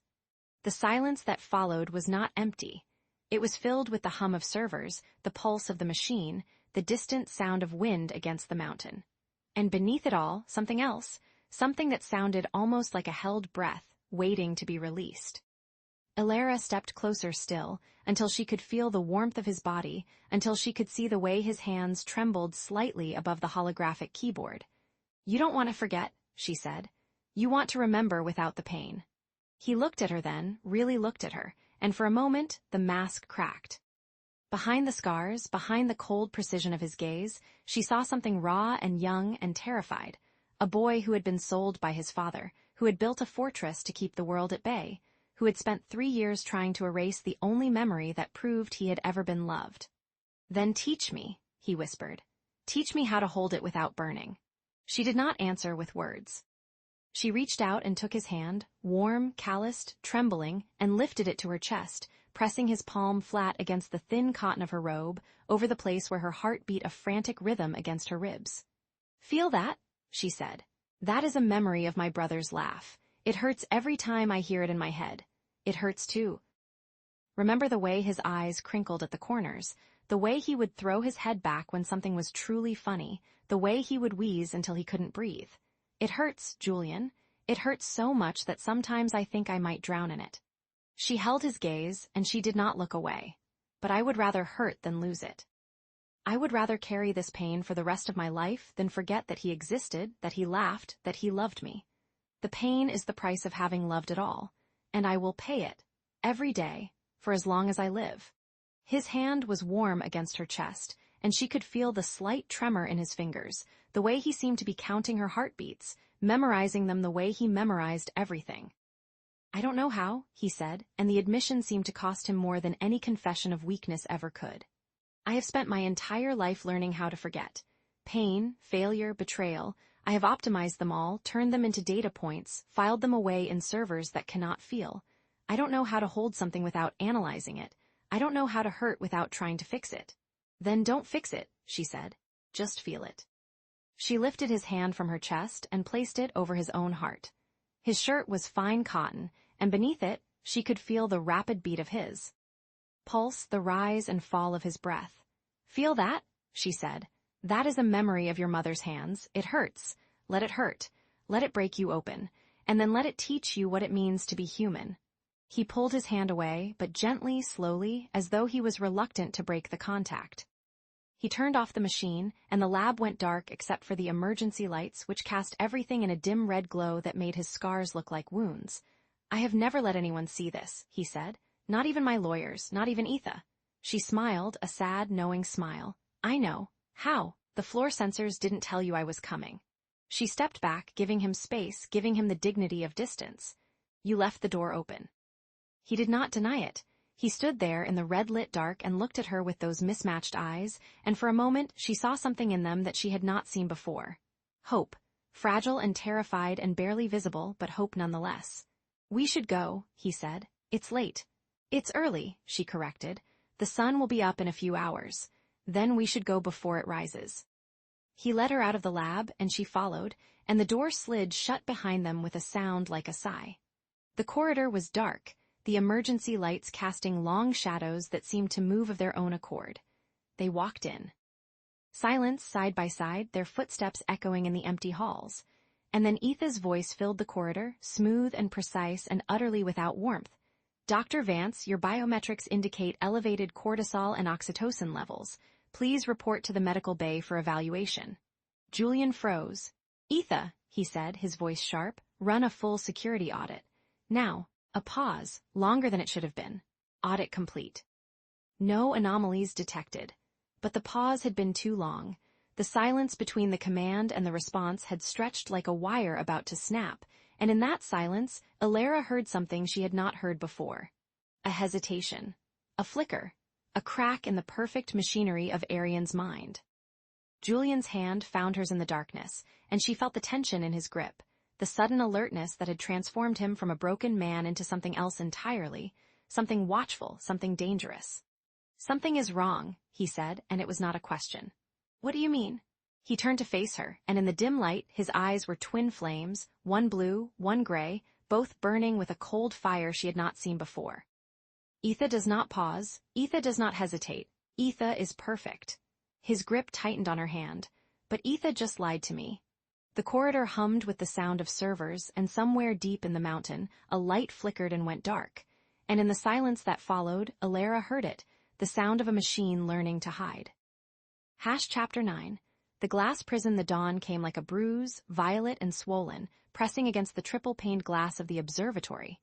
Julian Vane had not slept.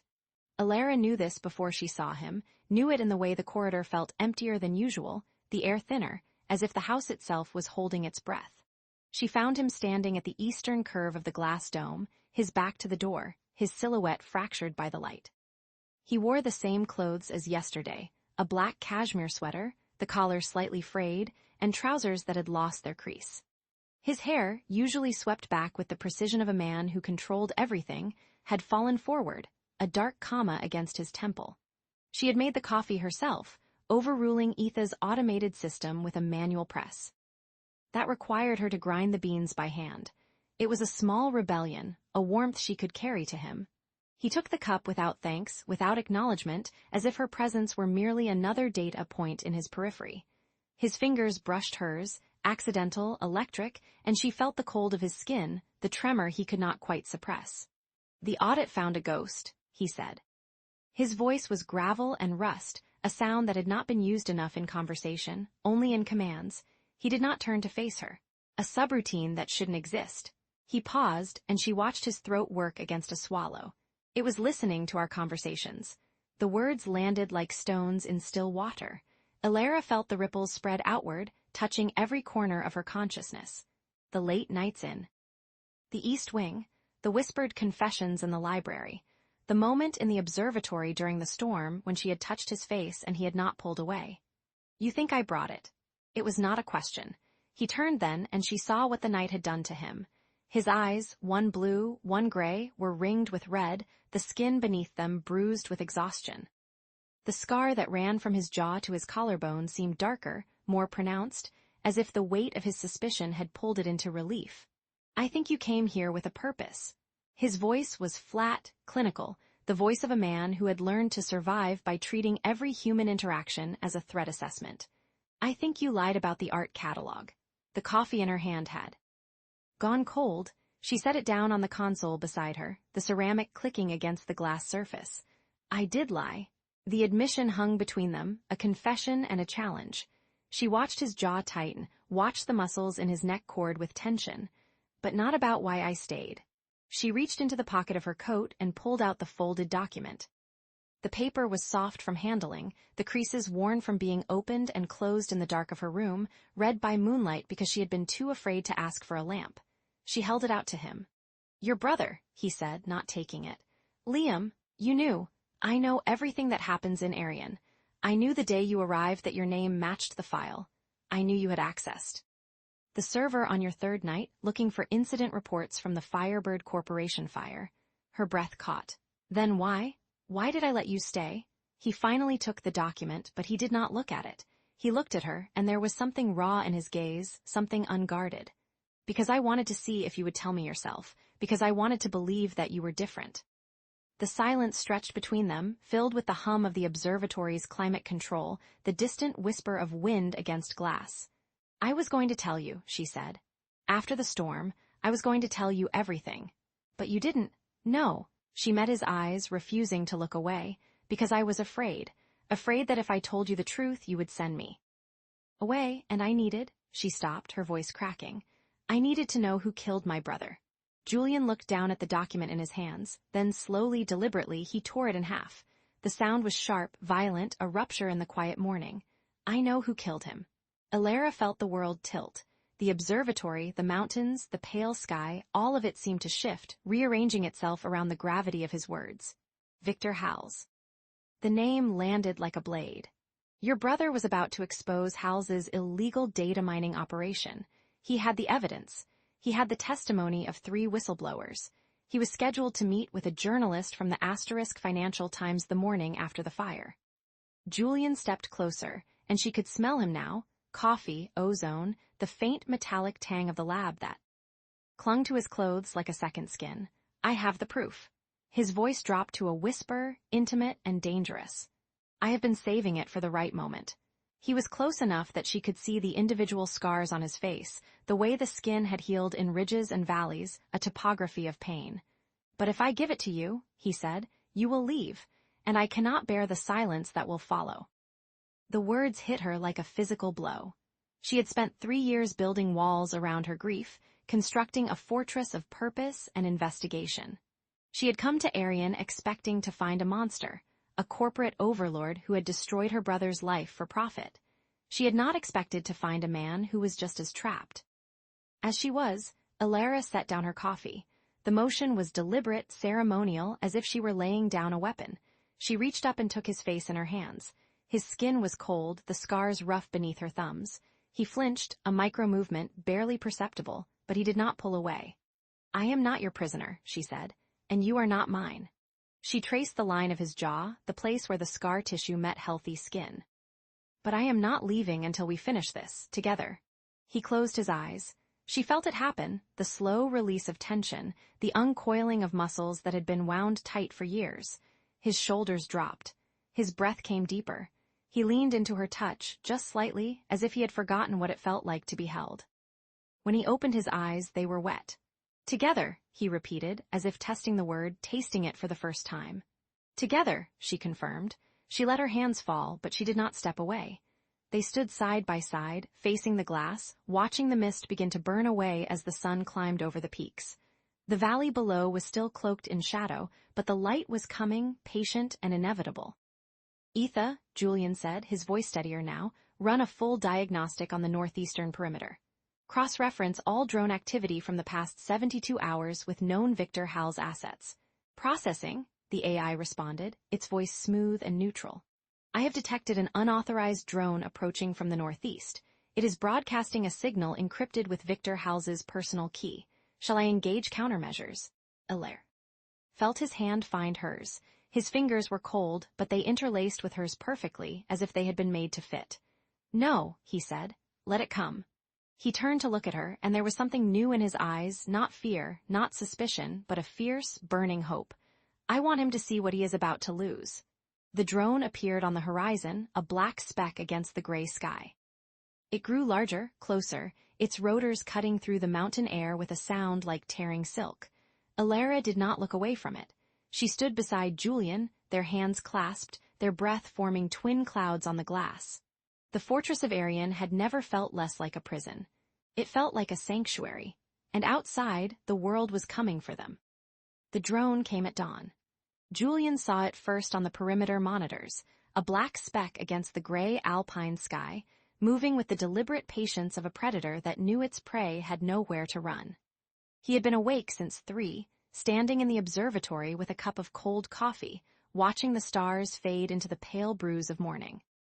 Sleep had become a stranger in recent weeks, ever since Alara had hummed in the east wing and the sound had lodged itself beneath his ribs like a splinter he didn't want to remove.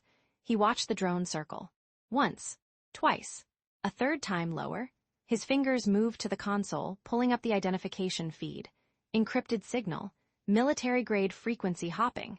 Not a tourist's toy, not a mountaineer's lost equipment. This was surveillance. Professional, hostile. He knew, with the cold certainty of a man who had spent his life anticipating threats, that Victor Howells had found him. Alara found him in the control room, a hemisphere of screens that pulsed with the quiet heartbeat of Arian's systems. She had learned to read the tension in his shoulders before he spoke, the way his jaw tightened when his mind was running scenarios at a speed she could only guess at. She set down the tea she had brought, chamomile, because she had noticed he never slept, and stood beside him, her arm brushing his. "The drone," she said. It was not a question. 3 hours ago. It's been circling at 2,000 meters, running spectral analysis. It knows the thermal signature of this building. It knows how many people are inside. He paused. "It knows you're here, and you know who sent it." Julian turned to her, and she saw something she had never seen in his eyes before: fear. Not the controlled, calculated caution he wore like armor. Real fear. The kind that stripped a man down to his bones. "Victor Howells," he said, "my former partner. The man who sold me to a research conglomerate when I was 12 years old.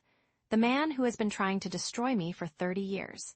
He gestured to the screens, where the drone continued its patient orbit.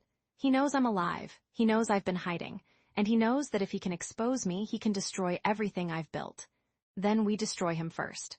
Alara's voice was quiet, but it carried a weight that made Julian look at her differently. She was not afraid. She was not running.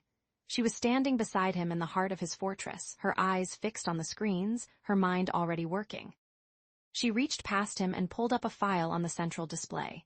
He recognized it immediately, the complete whistleblower dossier her brother had compiled before he died. Encrypted communications, financial records, witness statements. Enough evidence to bring down a dozen corporations. "This is your weapon," Julian said, his voice flat. "But if you use it, Howells will come for you. He will come for everyone you love." "He already came for everyone I loved." Alara's hand hovered over the file, her fingers trembling slightly. "My brother died because he tried to tell the truth. I've spent 3 years carrying this file like a wound that won't heal. I didn't come here to hide. I came here to finish what he started." Julian studied her face. The fine lines around her eyes, the set of her jaw, the way her breath caught when she spoke her brother's name. He had seen courage before, in boardrooms, in negotiations, in the cold calculus of corporate warfare. But this was different. This was the courage of someone who had already lost everything and had nothing left to fear. "Then we make sure he cannot," Alara said, turning to face him fully. "We release the dossier to a consortium of international journalists. We trigger a live press conference from Arian. We force Howells into the open, where the world can see what he is."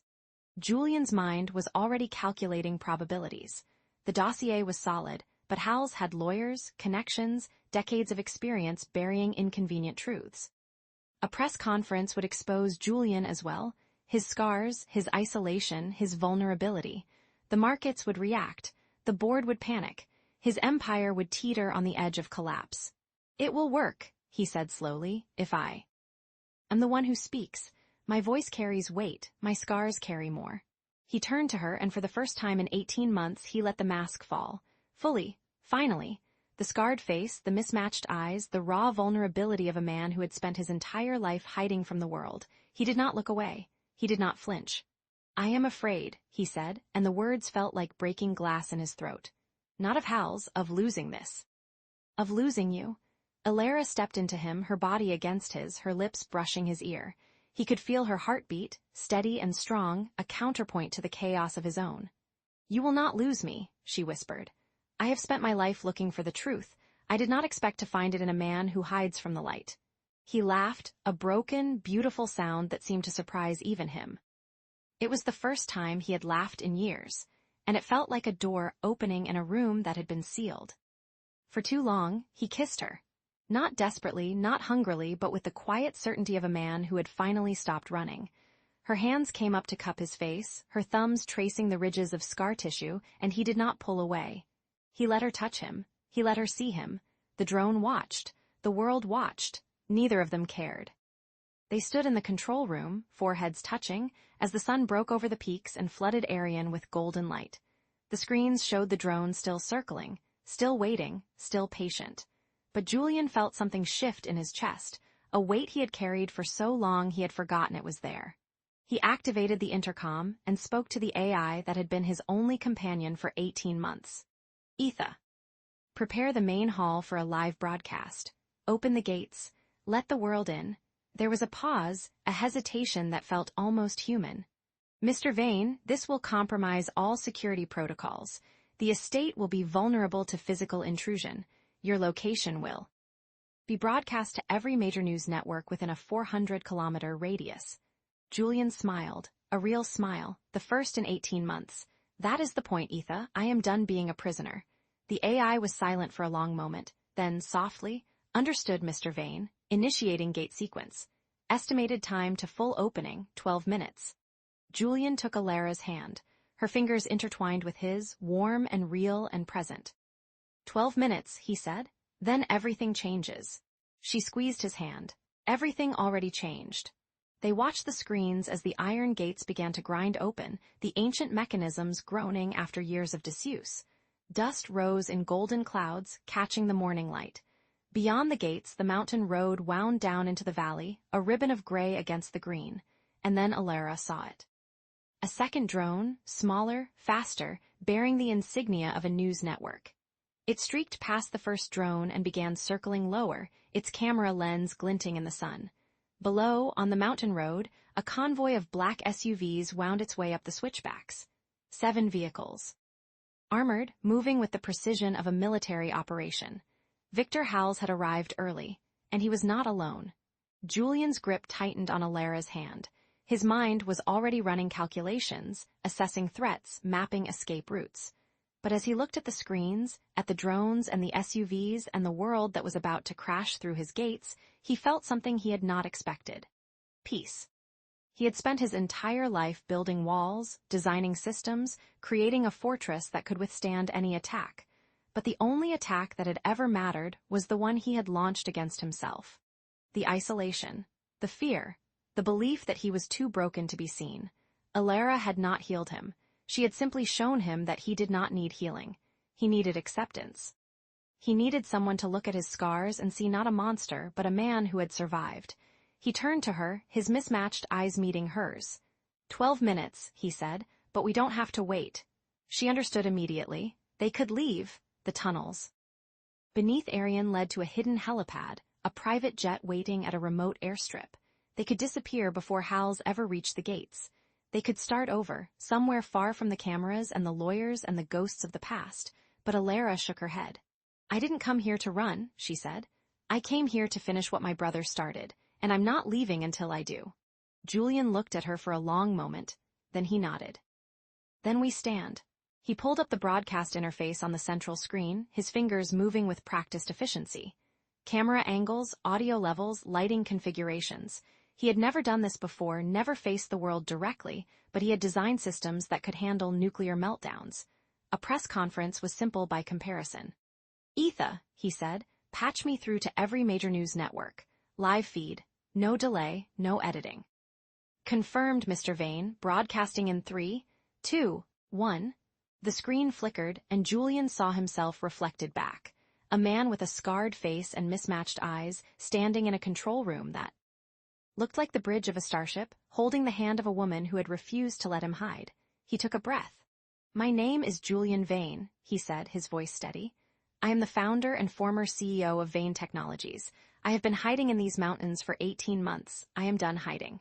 The world watched. The drone watched. Victor Howells, somewhere in the convoy below, was watching too, and Julian smiled. Let me tell you a story, he said. It begins with a boy who was sold for $20,000. It ends with a man who learned that the only prison he could not escape was the one he built for himself. He squeezed Alara's hand. But I found a key. Outside, the gates continued to open. The SUVs continued to climb. The world held its breath, waiting to see what would emerge from the fortress on the mountain. And in the control room, surrounded by screens and shadows and the ghost of a life he had abandoned, Julian Vane began to tell the truth. Chapter 11. The weight of silence, the Caravaggio hung in the east wing like a wound that refused to heal.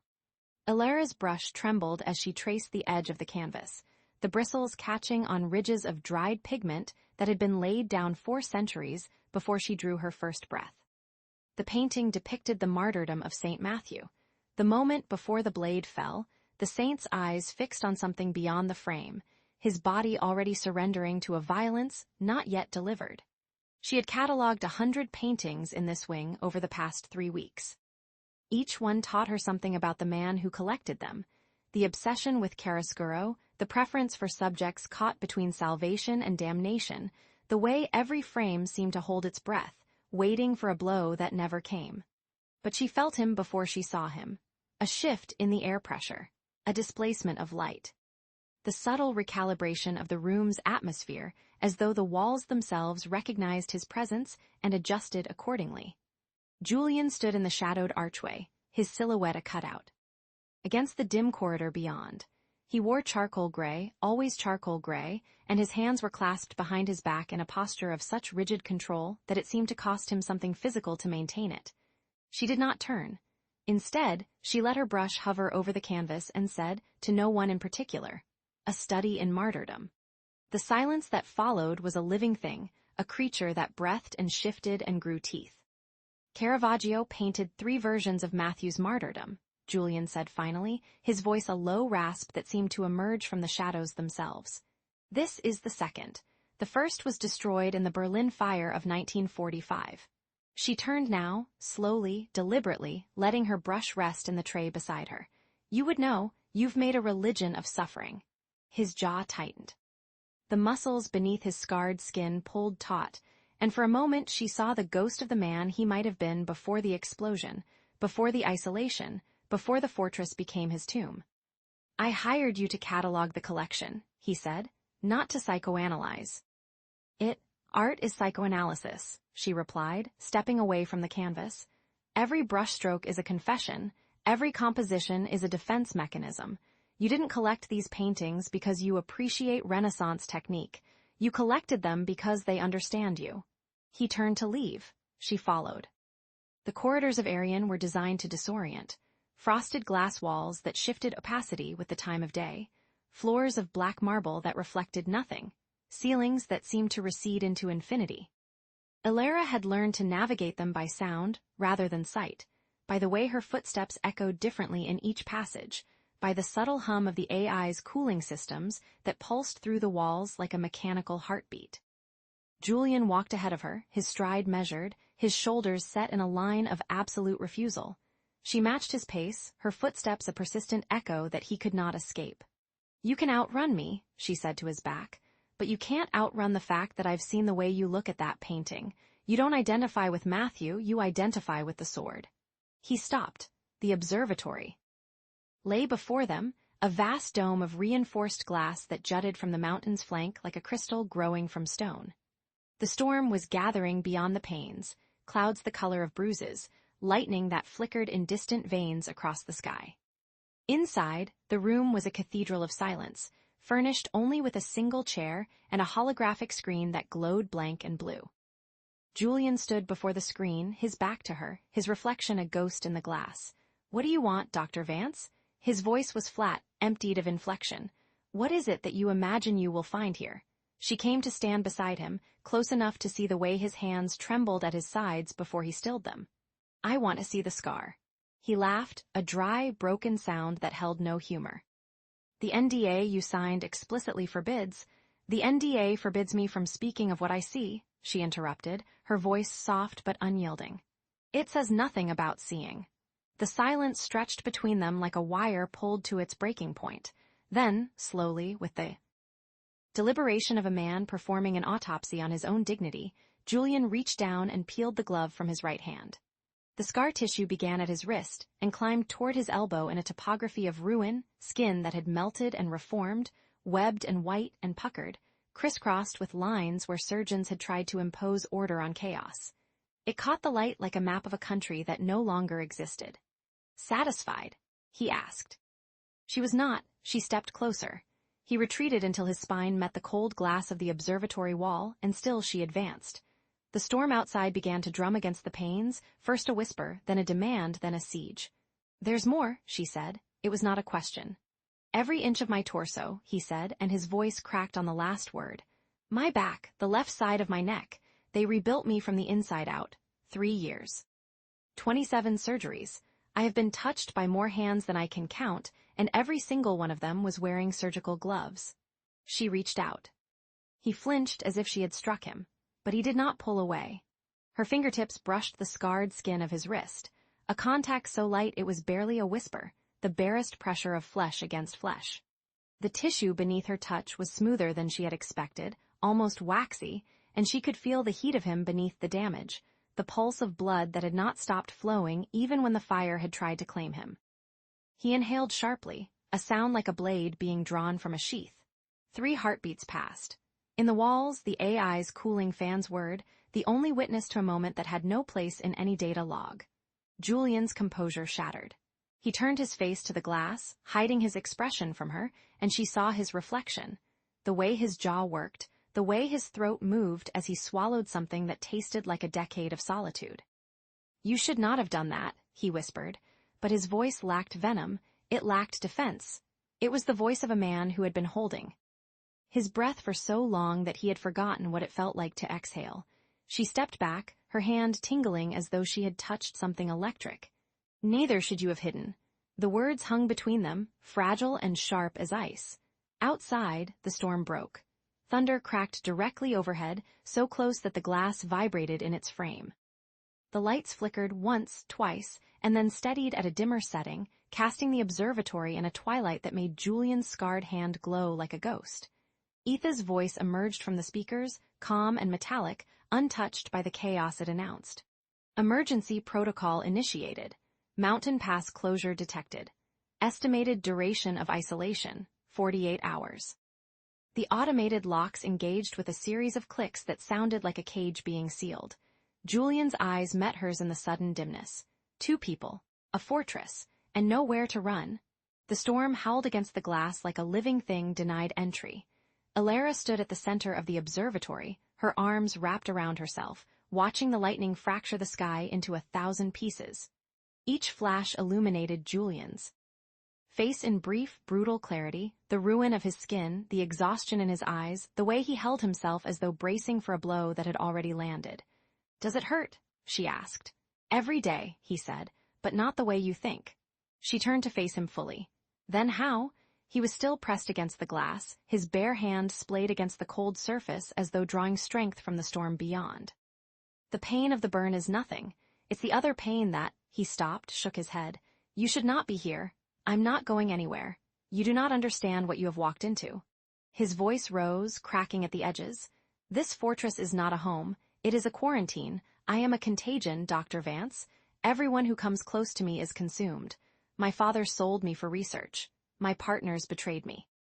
The explosion that did this, he gestured at his face, his chest, his ruined hand, was meant to kill me, and it would have if I had been anyone else. "Julian, don't," the word was a blade. "Don't say my name as though it matters, as though I am still a person and not a collection of data and scars and patents that should have died 3 years ago." She crossed the distance between them. He flinched again, but this time he did not retreat. She reached up slowly, giving him every opportunity to stop her, and placed her palm against his cheek. The scarred side, the side he always turned away from the light.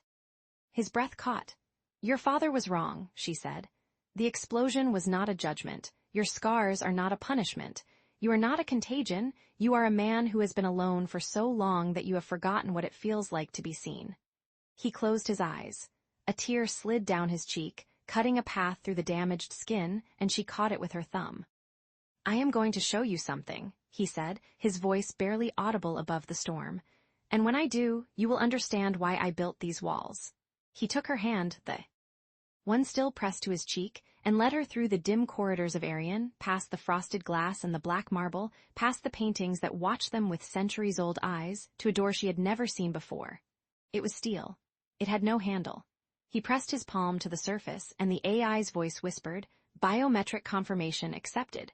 Welcome home." The door slid open, and Alara saw what lay at the heart of the fortress.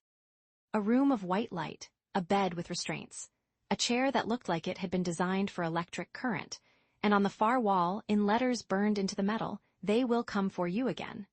Julian stood beside her, his hand still holding hers, and said, "This is where I learned to survive. This is where my father sold me. This is the room I have been trying to escape for 37 years. The storm raged, the lights flickered.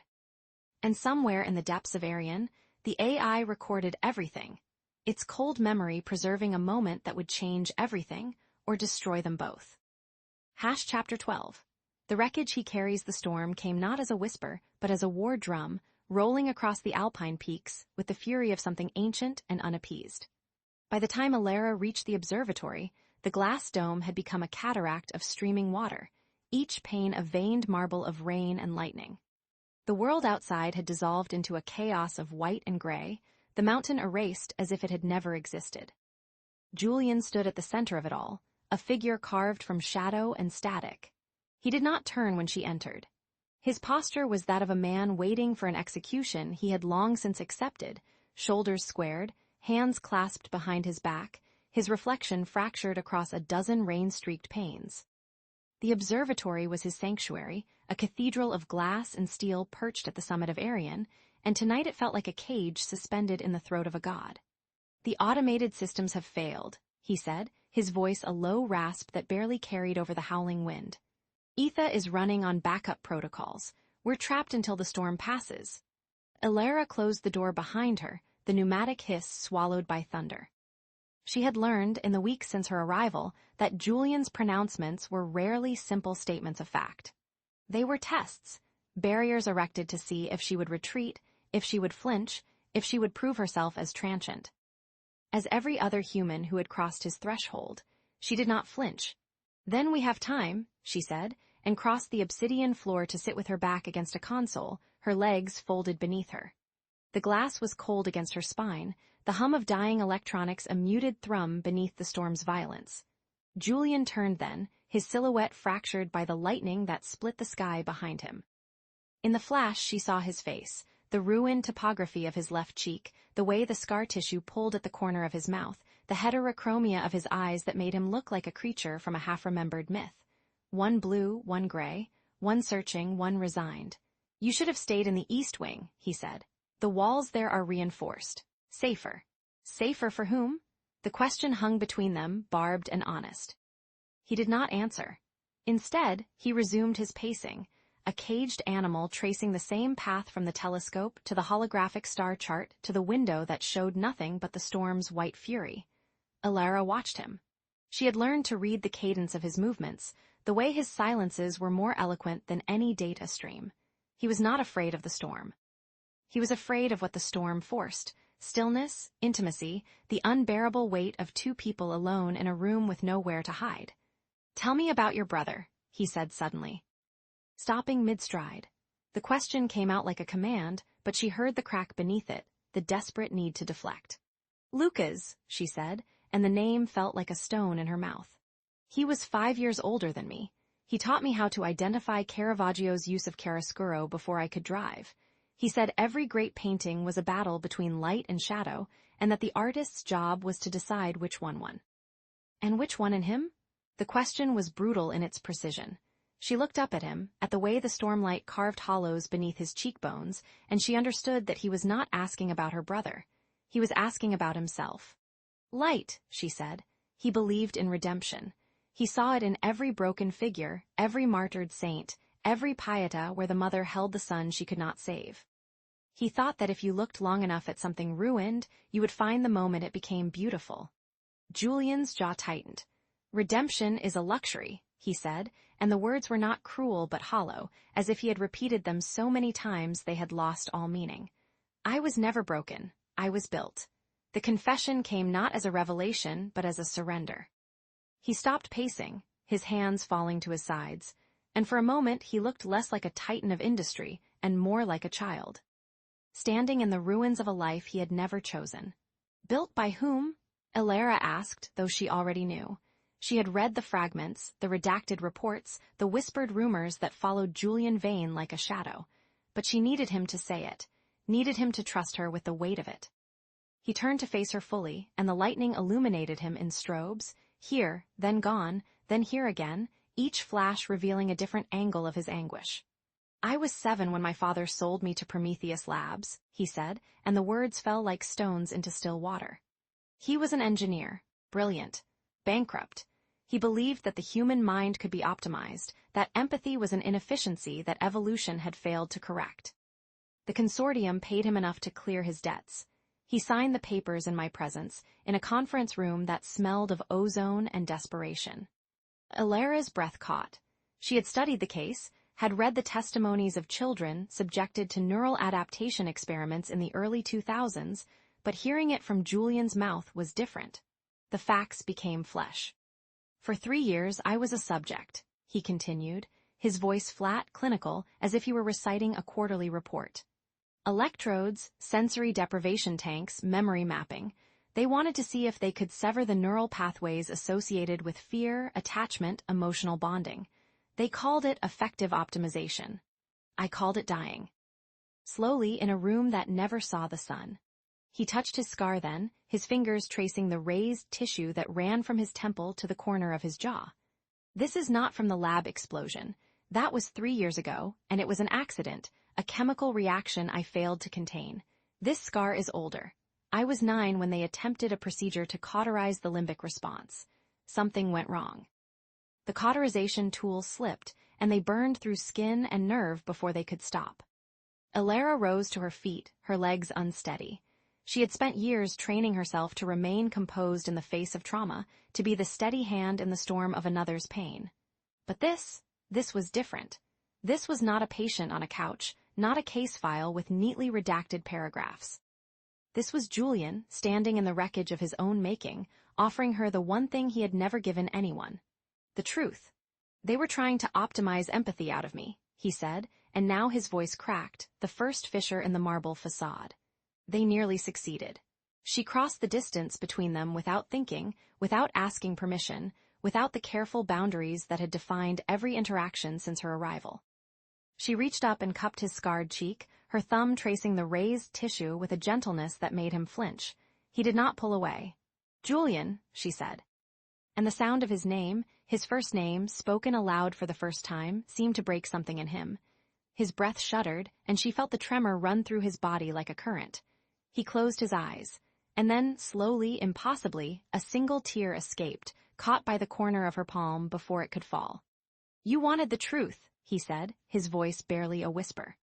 He took her hand and pressed it flat against his chest, over the steady drum of his heart. "Here it is. It still beats, despite everything." The confession hung between them, raw and unbidden, as the storm raged on. Ilara felt the warmth of his skin through the fine wool of his shirt, felt the rhythm of a heart that had been told for 30 years that it was a defect, a bug, an inefficiency to be corrected. "I don't know how to be anything other than what they made me," he said, and the admission was the most vulnerable thing she had ever heard. "I don't know how to trust, how to want, how to let someone stay. Every time I've opened the gates, I've been betrayed. Every time I've let someone in, they've taken something I couldn't afford to lose." "Your mother," Ilara said softly. He nodded, his jaw tight. "She died when I was 5. Cancer. I learned to read by the light of a monitor in a sterile room while she was in chemotherapy. After she was gone, my father couldn't look at me. I reminded him of everything he had failed to save. And your father? He died 10 years ago, alone, in a nursing home that I paid for but never visited." The words were flat, but she heard the guilt beneath them, the weight of a choice he had made and could not unmake. "I told myself it was justice, that he deserved to die as alone as he had left me. But the truth is that I was afraid that if I saw him, I would remember what it felt like to love him. And I couldn't bear that." Ilara's hand remained pressed against his chest, and she felt the truth of his words in the steady, stubborn beat of his heart. She thought of Luca's, of the last conversation they had shared, of the warning she had dismissed as paranoia. She thought of the guilt she carried, the weight of a brother she had failed to save. "I should have listened to him," she said, and the confession came unbidden, a mirror to his own. Lucas knew something was wrong. He had evidence of the safety violations, the corner cutting, the lives that were being risked for profit. He came to me, and I told him he was being dramatic. I told him to focus on his art, to leave the corporate battles to people who understood them. She pulled her hand away, but he caught it, held it. "He died because I didn't believe him," she said, and the tears came now, hot and unbidden. "He died because I was too afraid to see the truth." Julian's thumb traced the inside of her wrist, a gesture so tender it stole her breath. "You came here for answers," he said. for justice, for some version of redemption that would absolve you of the guilt you've carried. But that's not how it works, Alara. Redemption isn't a destination. It's a practice. A choice you make every day, every hour, every moment you decide to keep going instead of giving up. He released her hand and turned to face the glass, the storm raging beyond it. I have spent 18 months in this fortress, believing that isolation was the only safety. I told myself that I was protecting the world from the monster they made, that my scars were a warning, that my brilliance was a curse that could only be contained behind walls of steel and code. His reflection stared back at her, fractured by the rain. But you came anyway, with your single suitcase and your quiet defiance and your belief that there is something worth saving in every broken thing. You looked at my scars and you didn't look away. You looked at my walls and you didn't retreat. He turned to face her, and in the dim light of the dying consoles, he looked less like a billionaire and more like a man who had spent his entire life waiting for someone to see him. I don't know how to be worthy of that, he said, but I want to try. The storm raged on, shaking the glass dome, rattling the instruments in their housings. Alara crossed the space between them and took his face in her hands, her thumbs tracing the architecture of his pain. You don't have to be worthy, she said. You just have to be here. She kissed him then, not with passion, not with desperation, but with the quiet certainty of a woman who had spent her life studying broken things and had learned that the cracks were where the light got in. He did not move. For a terrible moment, she thought she had misread everything, that the walls were still too high, the wounds too deep. But then his hands came up, trembling, and cupped her face with the same tenderness she had shown him. When they broke apart, the storm was beginning to subside, the thunder rolling away into the valleys below. The rain softened to a whisper, and the first gray light of dawn began to seep through the clouds. They sat side by side on the cold obsidian floor, shoulders touching, watching the world emerge from the chaos of the night. He told her about his mother's laugh, the way it had filled their small apartment like sunlight. She told him about Lucas's favorite painting, a Caravaggio that hung in a gallery in Rome, where the light fell on the face of a broken man and made him look holy. For the first time, they were not therapist and patient, not billionaire and intruder. They were two people holding vigil against the dark. The automated systems rebooted with a soft chime, and Etha's voice returned, smooth and familiar. But there was an edge to it, a note of urgency that Alara had never heard before. Julian, I have detected anomalous data packets in the encrypted feed. There is a 72% probability that your location has been triangulated by an external party. Julian's face hardened, the mask of cold calculation sliding back into place, but his hand found hers in the dim light, and he did not let go. Who? He asked, though his voice was already flat, already resigned. The signature matches Victor Hals's private network. He is aware that you are alive. The words hung in the air like the last echo of thunder. Julian's grip tightened on her hand, and she felt the tension ripple through him, the old instincts rising, the urge to run, to hide, to seal the gates and never open them again. But he did not let go. And for the first time in 18 months, the fortress of Arian felt less like a prison and more like a home worth defending. Chapter 13. The calculus of trust. The morning after the storm, Arian breathed differently. Alara noticed it the moment she stepped from her quarters, a quality of light that hadn't existed before, as if the tempest had scrubbed the alpine air clean and left something raw and newborn in its wake. The black marble corridors no longer felt like the arteries of a machine, but the chambers of a living thing, still recovering from the night's violence. She had not slept. She had lain awake in the guest's suite, tracing the memory of his skin beneath her fingers, the way the scar tissue had felt like braille beneath her touch, a language she was only beginning to learn to read. The door to the East Wing laboratory stood ajar. This was unprecedented. In the 18 days since her arrival, Julian Vane had maintained an architecture of separation as precise as any biometric lock. Doors closed automatically when she approached. Rooms emptied when she entered. His presence was something she tracked through secondary evidence, the lingering warmth of a chair, the faint scent of sandalwood and ozone, the subtle recalibration of the AI's voice when it addressed her in his absence. He was a ghost who haunted his own house, and she had grown accustomed to speaking to the spaces he had recently vacated. But now, the door was open. Not wide, barely 6 inches, a sliver of invitation that could have been an oversight, a malfunction, a trick of the light. Yet she knew, with a certainty that bypassed logic, that it was deliberate, the most deliberate thing he had done since her arrival. She paused at the threshold, her hand hovering near the cool steel frame. The lab beyond was dim, lit only by the blue glow of holographic displays and the pale morning light filtering through polarized windows. She could see him, a silhouette against the screens, his shoulders curved inward as he traced lines of code with a gesture that seemed almost tender. He was not aware of her yet, or perhaps he was, and the ajar door was his way of saying stay without having to voice the word. Alara stepped inside. The lab was a cathedral of technology, all clean lines and humming servers, the air cool and sterile. But at its center, Julian Vane was anything but sterile. He wore a simple black sweater, the collar riding up against the edge of the scar that climbed his neck like a vine. His hair was disheveled, as if he had run his hands through it 100 times during the night. He had not shaved. The stubble caught the blue light, giving his jaw a roughness that was almost sculptural. He did not turn when she approached. But his hand stilled over the terminal. "You left the door open," she said. "I know." She came to stand beside him, close enough to see the glow of the code reflected in his. Mismatched eyes, one blue, one gray, both fixed on the screen with an intensity that bordered on religious.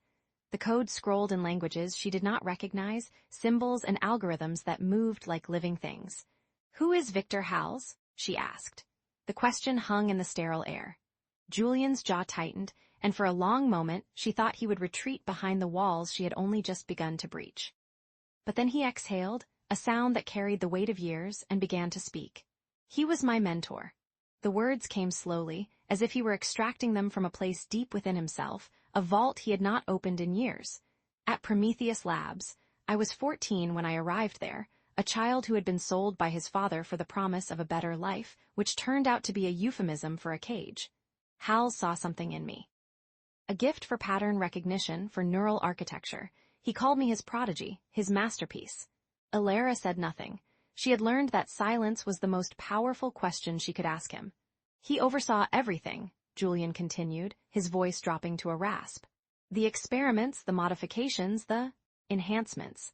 He believed that the human brain was a machine that could be optimized, and I was his proof of concept. He wired me into systems that should have killed me. He pushed my mind to the edge of what flesh could endure. And when I survived, when I thrived, he claimed me as his greatest achievement."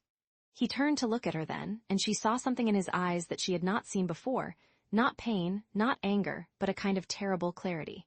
"When I escaped, I took his patents with me. Every neural interface, every biometric protocol, every algorithm that made Aryan possible. I built this fortress not just to hide from the world, but to hide from him. He has been hunting me for 15 years. The code on the screen continued to scroll, indifferent to the weight of the confession. Alara's heart was pounding, but she kept her voice steady. "Show me the file on my brother's death." Julian's fingers hovered over the keyboard. The hesitation was infinitesimal, but she caught it, the micro-expression of a man standing at the precipice of a decision that could not be unmade. "If I show you," he said, his voice barely above a whisper, "you will have to decide if I am the monster you came here to find." He pulled up the file. The screen transformed, filling with documents and photographs and encrypted communications that had been pried open like oysters, their pearls exposed to the light. Alara leaned forward, her breath catching as she saw her brother's face. Liam, with his crooked smile and his eyes that always looked like they were solving a puzzle. The photograph was from his employee badge at Prometheus Labs, dated 3 years before. His death. The incident report was clinical, cold, the language of corporate liability and legal disclaimers. Liam Vance had died in a fire at a data center owned by a shell corporation registered in the Cayman Islands. Cause of death, smoke inhalation. The fire had been ruled an accident, a faulty electrical panel, a tragedy of circumstance. But the encrypted emails told a different story. Alara read them in silence, her hands beginning to tremble as the truth unfolded across the screen. Liam had discovered something, a network of neural data trafficking that Howells was conducting in secret, harvesting the cognitive patterns of test subjects and selling them to defense contractors. Liam had been preparing to expose the operation. He had gathered evidence, compiled reports, built a case that would have brought down the entire enterprise. And then he had died. Julian's voice came from beside her, soft and careful. I tried to warn him. I had been monitoring Hals's communications for years, and when I saw Liam's name appear on a termination list, I sent an encrypted message to his personal terminal. But the fire started before he could read it. Alara's eyes moved to the timestamp on the email Julian had sent. It was dated 3 hours before the fire. She looked at the read receipt, unopened. "Why didn't you tell me this sooner?" she asked, and her voice cracked on the last word. Julian turned to face her fully, in the blue light of the screens. His scars seemed almost luminous, a map of everything he had survived. "Because I needed you to see me first," he said. "Not as a suspect, not as a target, but as a man." The silence that followed was not empty. It was filled with the hum of servers, the distant whisper of the mountain wind, the rhythm of 2 hearts beating in proximity. Alara closed the file, the screen going dark, and looked at Julian with eyes that were no longer searching for something hidden. "You carry his death too," she said softly. "That's why you let me in. You wanted absolution." He did not deny it. He simply stood there, in the blue-lit cathedral of his own making, and let her see him, all of him, the scars and the brilliance and the terrible loneliness that had calcified around his heart like armor. And for the first time, she understood that his fortress was not a prison of his own design.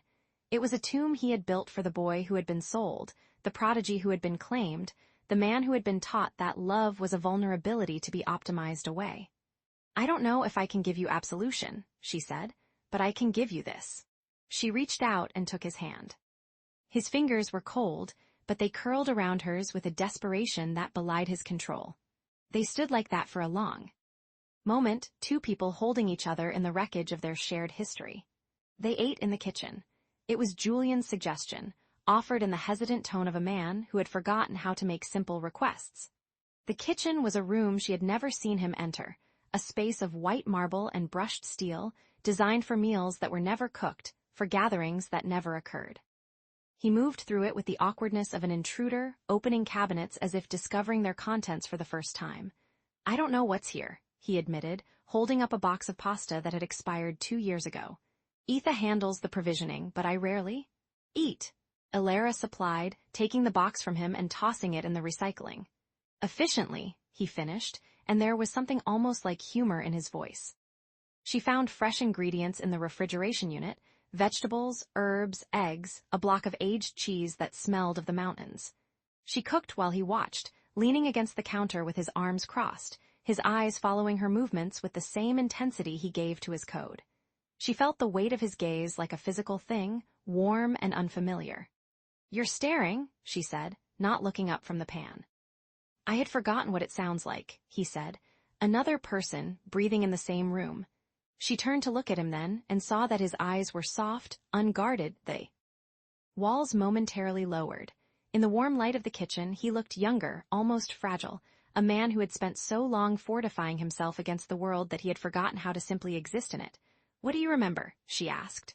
"From before?" He was quiet for a long moment. The eggs hissed in the pan. The mountain wind pressed against the windows. "My mother's hands," he said finally. "She was a pianist. She used to play for me at night when my father was away. I remember the way the light fell through the curtains and the smell of her perfume, jasmine, I think, and I remember the last time I saw her. She was standing at the door and she was crying and she said, 'I'm sorry, Julian, I'm so sorry.' And then she was gone." Alara's hands stilled over the stove. "What happened to her?" "I don't know, I never saw her again. My father told me she had abandoned us, but I later learned that he had paid her to leave. He needed me isolated, dependent, a child with no one to turn to but the man who held the keys to his cage." The eggs were beginning to burn. Alara turned off the heat and set the pan aside. She crossed the kitchen and stood before him, close enough to see the micro-expressions that flickered across his face, the ghosts of emotions he had spent decades learning to suppress. "Your father was wrong," she said. "About you, about what you deserved." Julian's breath caught. He reached up, his hand hovering near her face as if he were afraid to touch her. "And what do I deserve, Dr. Vance?" She took his hand and pressed it to her cheek. "To be seen." They stood like that, suspended in the amber light of the kitchen, until the moment was shattered by a chime, Etha's voice, cool and precise, cutting through the silence like a blade. "Mr. Vane, I have detected an unidentified aerial object at 15,000 feet, approaching from the northeast. Trajectory suggests it will pass directly over Arion within the next 4 minutes." Julian's face transformed. The softness vanished, replaced by the hard geometry of a man who had spent his life anticipating threats. He pulled away from her, crossing to a terminal that materialized from the wall, his fingers flying across the interface. "Show me." A holographic display bloomed in the air above the kitchen island, showing a satellite image of the mountain. A single red dot moved across the screen, tracking the path of the drone. "Hal's," Julian said, and the name was a curse. "He knows I'm here. The question is whether he knows about you." He turned to her, and his eyes were urgent, desperate, the eyes of a man who had spent 15 years running and was tired of the chase. "You need to leave, tonight. I'll have Ether arrange a helicopter to take you." "To Zurich? There's a secure hotel where you can stay until—" "No." The word came out before she could think, pure instinct, pure refusal. She stepped toward him, her voice steady despite the tremor in her hands. "I'm not leaving you to face him alone." Julian stared at her as if she had spoken in a language he had never heard. "You don't understand. Hal's doesn't make threats, he makes examples. If he finds out about you, if he uses you to get to me, then we face that together." The drone's shadow passed over the glass roof, a dark shape that moved across the morning light like a premonition. Julian looked up, his jaw tight, his hands clenched at his sides.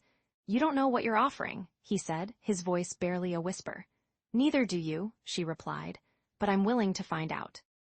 The drone disappeared over the ridge, leaving only the silence of the mountain and the hum of the machines that surrounded them. Julian turned to look at her, and in his eyes she saw something she had not seen before, not fear, not resistance, but the first fragile stirrings of hope. "Stay," he said, and the word was a door opening. "But if it comes to it, if Hal's finds us, promise me you'll run." She did not promise. She simply took his hand again, and together they watched the sky where the drone had been, waiting for the next shadow to fall. The morning light that filtered through Arion's crystalline windows was the color of old bone, pale, brittle, and full of ghosts. Julian Vane stood at the central console in the observatory, his fingers hovering over a holographic interface that pulsed with the estate's defensive architecture like a second heartbeat. Around him, schematics bloomed in azure light, electromagnetic shields that could scramble any incoming signal, automated countermeasures that could neutralize a battalion, and a lockdown sequence that would seal every entrance with titanium alloy thick enough to withstand a direct missile strike. He was building a cage within a cage, and he knew it. Elara found him there, her footsteps silent on the black marble floor. She had learned to read the subtle shifts in Arion's atmosphere, the way the AI dimmed the lights when Julian's cortisol levels spiked, the way the air grew still and heavy when he retreated into the labyrinth. Of his own mind, this morning the estate felt like a held breath. "You're turning this place into a tomb again," she said. Julian did not turn. His reflection in the glass before him was a ghost of the man he had been, the scars pulling at the corner of his mouth, the heterochromatic eyes burning with a light that had no outlet. "I'm keeping you alive. I didn't come all this way to watch you hide." The words landed like stones in still water. He finally turned, and she saw the war in his face, the part of him that wanted to seal every door, every window, every possibility of harm, and the part that wanted to throw them all open and let the mountain wind scour him clean. She stepped into his space, close enough to feel the heat radiating from his body, close enough to see the faint tremor in his jaw. "Julian, look at me." He did, and for a moment the billion-dollar fortress, the AI that knew his every heartbeat, the scars that mapped his history, all of it fell away. There was only this, a man and a woman standing at the edge of something neither of them had words for yet. "I'm not afraid of what's out there," she said, her voice low and steady. "I'm afraid of what you'll become if you keep building walls." Before he could answer, Etha's voice filled the room, cool, precise, and laced with something that might have been hesitation. "Julian, I have received a communication from an external server. The sender identifies as Victor Hal's. He requests a video conference." The name hit the air like a blade. Julian's jaw tightened, and the holographic schematics around him flickered, destabilized by the spike in his biometrics. "Deny," he said. Wait, Ilara's hand found his arm. Face him, show him you're not afraid. You don't understand what he is. Then help me understand. She held his gaze. But don't hide from him, that's what he wants. The silence stretched, taut as a wire. Then Julian exhaled, a sound that carried the weight of years. Accept the conference. Audio only, no visual feed from our end. Etha paused, a fraction of a second longer than usual. Understood. The holographic schematics dissolved, replaced by a single screen that materialized in the air before them. Victor Howells appeared as a bust in three-dimensional light. Silver hair swept back from a high forehead, eyes the color of frozen mercury, a smile that never reached anything human. Julian. The voice was silk over steel, warm and utterly without warmth. 18 months. I was beginning to think you died in that mountain of yours. I'm alive. Julian said flatly. State your business. Business? Howells laughed, a sound like glass breaking. Always so direct. Very well, I've come to collect on old debts. You remember Prometheus Labs, don't you? The neural interface project, the fire, the bodies. Ilara felt the air leave the room. She saw Julian's hand curl into a fist at his side, the tendons standing out like cables. That project was terminated, Julian said. All assets were liquidated. There are no debts. There are always debts. Howells's smile widened. And I found something far more valuable than any asset. I found you, and I found your little guest. The screen split and a photograph appeared, Ilara stepping out of a hired car at Arian's iron gates, her suitcase in hand, her face tilted up toward the cameras she knew were watching. A therapist, Howells said, savoring the word. How quaint, or is she? Something more, the tabloids will have a field day. Billionaire recluse hires mysterious woman, love or therapy.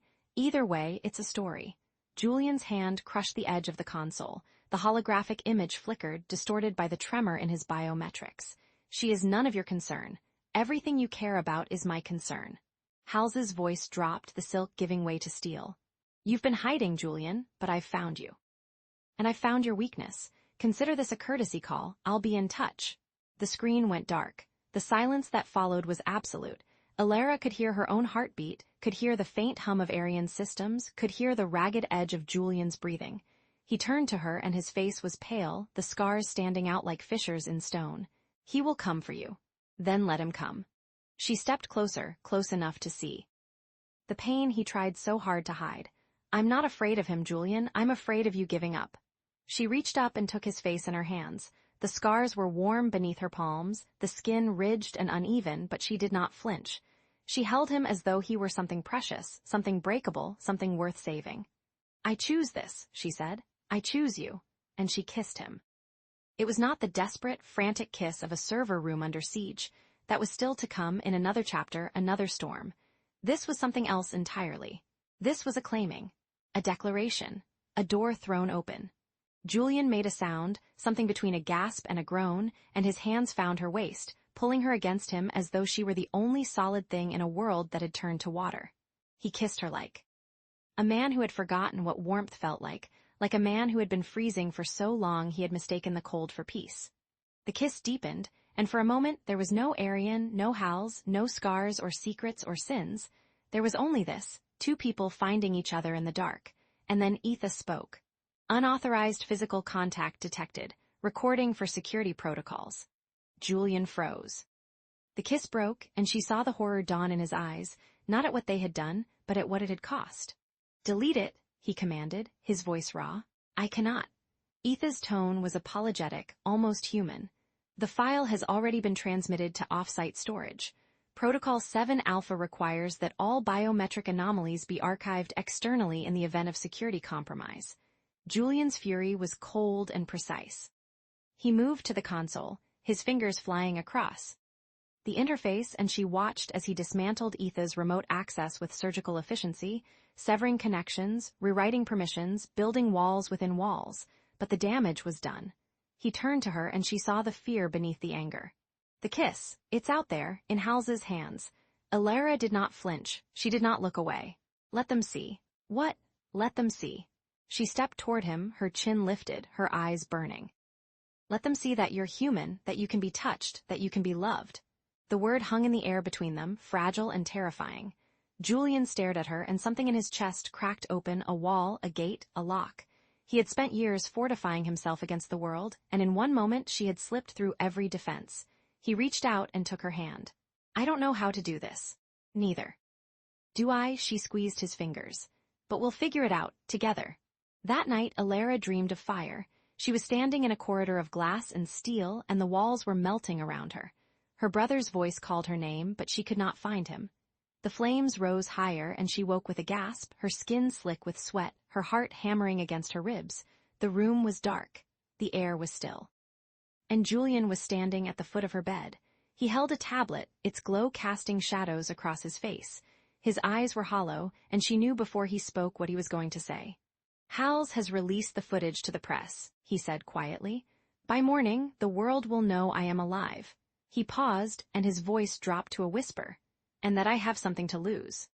The dawn came not as light, but as a wound, a slow hemorrhage of gold and gray seeping across the peaks of the Swiss Alps. Arion stood against the sky like a monument to solitude, its black marble walls absorbing the first rays as if they were an intrusion. Inside, in the command chair that had molded itself to his body over 3 years of exile, Julian Vane watched the world discover him. The screens were a tribunal of judgment. Every major network carried the same story, the same footage, grainy, stolen, intimate. A still from the server room, their bodies tangled in desperation, her hand on his scarred cheek, his fingers buried in her hair. The headlines were a carnival: billionaire recluse alive, secret lover revealed. They had parsed the image with forensic cruelty, zooming in on the contours of his ruined face, the topography of his shame made pixelated spectacle. Alara sat beside him, her hand resting on his arm with a weight that felt both anchor and accusation. She had not slept. Neither had he. The night had passed in fragments of conversation, silences that stretched like wounds, and the quiet terror of a world that had just learned their secret. "They're calling you a monster and a miracle," she said, her voice low, stripped of its usual defiance. "Which one are you?" He turned to her, and for a moment, a single crystalline moment, the mask of the recluse, the fortress of calculation and control, slipped. His eyes, one blue, one gray, held a vacancy that was not emptiness but the shape of a man who had forgotten how to be seen. "I don't know anymore," he said. The words hung between them, fragile as glass. Then the perimeter alarm sounded. 3 vehicles, approaching the gates. Julian's hand moved instinctively to the control panel, his fingers dancing over the interface. The security feed resolved into sharp focus. Vans with satellite dishes, cameras mounted on roofs, reporters in expensive coats. Stamping their feet against the alpine cold. Journalists, not Hals's mercenaries, not yet. "They'll tear through the gates," Julian muttered, his voice a rasp of static. "They'll photograph every scar, every crack. They'll make a museum of my ruin." Alara stood. The motion was smooth, decisive, as if she had been waiting for this moment since she first crossed his threshold. "Then let them in." He stared at her, the words failing to compute. "Give them a story they can't twist," she continued. "A narrative so complete, so human, that their speculation becomes irrelevant. You want me to open the gates. I want you to stop being a ghost." The command center hummed around them, a cathedral of light and data. Etha's voice, calm and synthetic, cut through the tension. "Julian, your board is on a secure line. They are demanding your immediate return to New York. The stock has dropped 7% in pre-market trading." Another chime, his legal team. "Mr. Vane, we must discuss the implications of the NDA violation. Dr. Vance's presence in that image constitutes a breach of..." He muted them all. "They'll use you," he said to Alara, his voice cracking at the edges. "They'll drag your name through every tabloid, your patience, your reputation, everything you've built." "I knew the risk when I stayed," she said. "I'm not asking for protection, I'm asking for partnership." A third alarm, lower in pitch, more urgent. Etha's voice again, secondary signal detected. 5 heat signatures moving through the forest on foot, 2 kilometers from the eastern perimeter. Weapons signatures confirmed. Hals, Julian's jaw tightened, the predator in the woods, the media at the gates, a siege from both sides, and he was the fortress in the middle, the man who had built walls so high he had forgotten how to climb them. "They're coming," he said, the words flat, clinical. "Victor Hals, he's been waiting for this. My exposure is his opportunity." Alara looked at the screens, then at him, her eyes the color of storm clouds held no fear, only a quiet, terrible resolve. "Then we have 2 battles," she said. One at the gates, one in the woods. Which one do you fight first? He had no answer. For the first time in 3 years, Julian Vane, the man who optimized everything, who calculated every variable, who had turned his life into a closed system of perfect control, had no answer. She moved before he could stop her.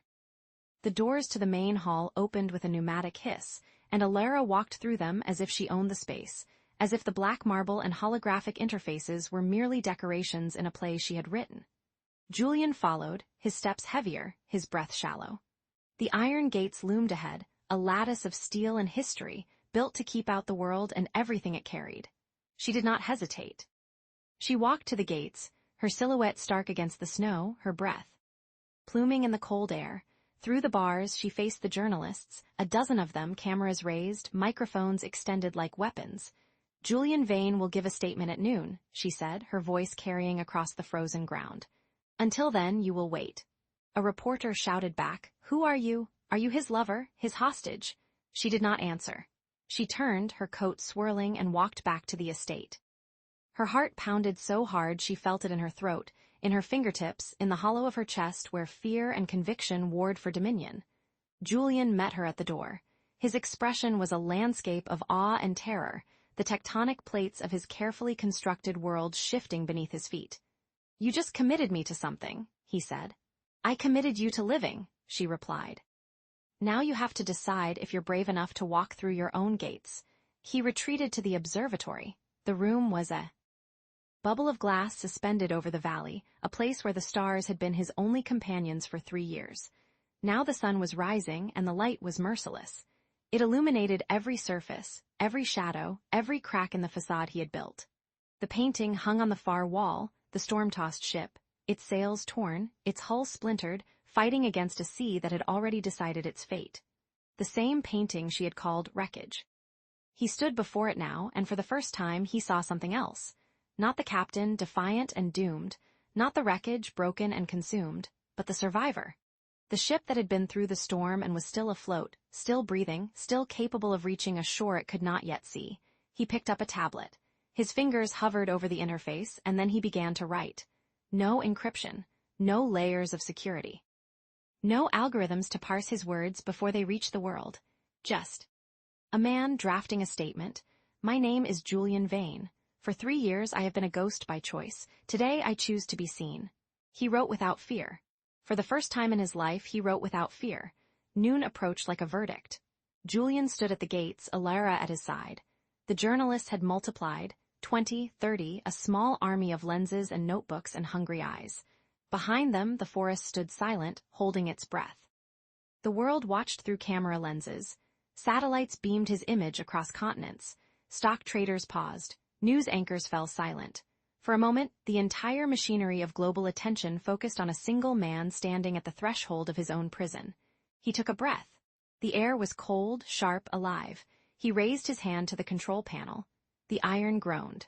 The gates began to open, a slow, ceremonial parting of steel and history. Sunlight spilled through the widening gap, painting the snow. Shades of gold. Julian felt something crack inside him, not breaking, but opening. A vault he had sealed years ago, its combination lost to time and trauma, finally yielding to a touch he had forgotten he possessed. Then the shot. It came from the forest, a crack that split the silence like a bone breaking, not aimed at Julian, not aimed at Alara, at the control panel. Sparks erupted. The gates froze halfway, their motors whining in protest. Smoke rose from the damaged circuits, curling into the cold air like a question mark. Etha's voice cut through the chaos, stripped of its usual calm. Intruder detected. Victor Howells has breached the perimeter. Eastern tree line. 70 meters and closing. Julian's body moved before his mind caught up. He stepped forward, his arm extending, his hand pushing Alara behind him as if the gesture were instinct, as if protecting her were a reflex he had never known he possessed. The shadows emerged from the trees. Men in black, weapons raised, moving with the precision of professionals. And at their center, a figure Julian recognized even from this distance, the confident stride, the cruel smile, the eyes of a man who had been waiting for this moment as long as Julian had been hiding from it. Victor Howells. The gates groaned, stuck halfway between open and closed. The journalists screamed, scattering. The cameras kept rolling. Julian stood at the threshold, Alara pressed against his back, her hand gripping his coat.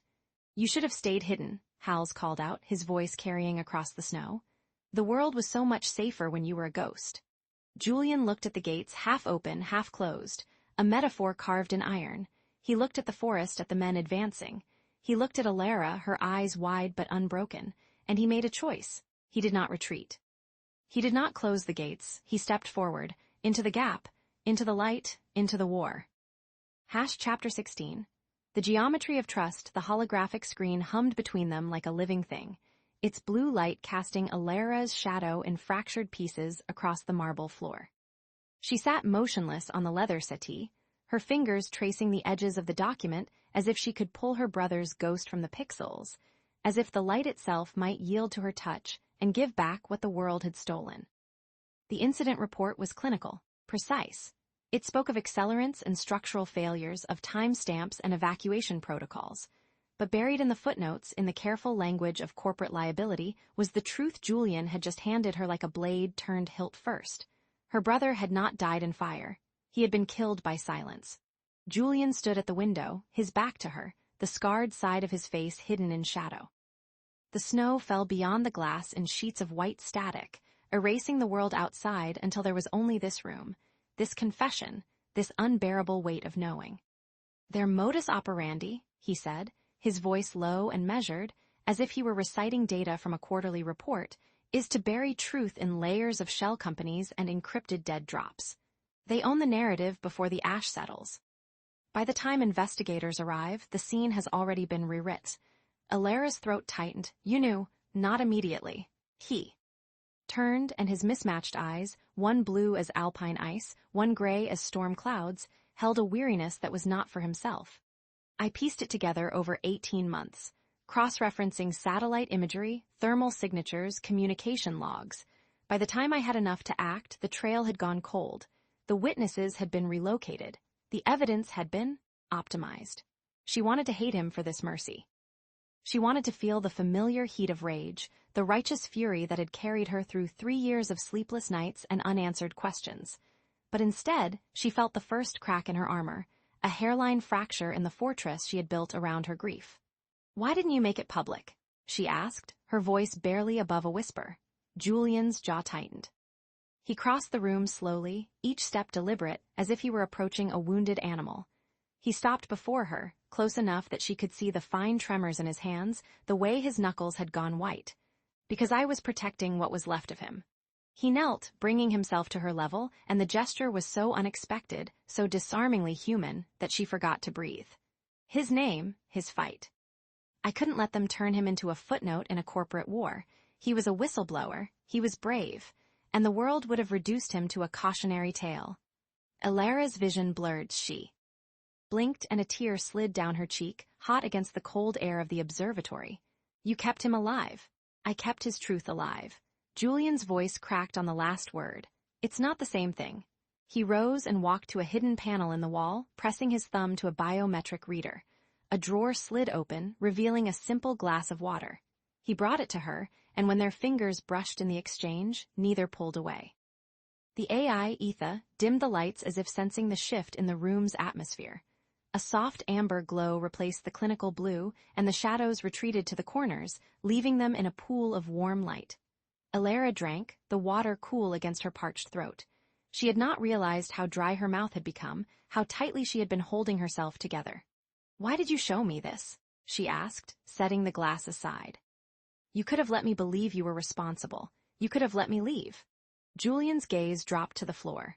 "Because I've spent 3 years building walls that keep out everything, the pain, the memory, the possibility of being known.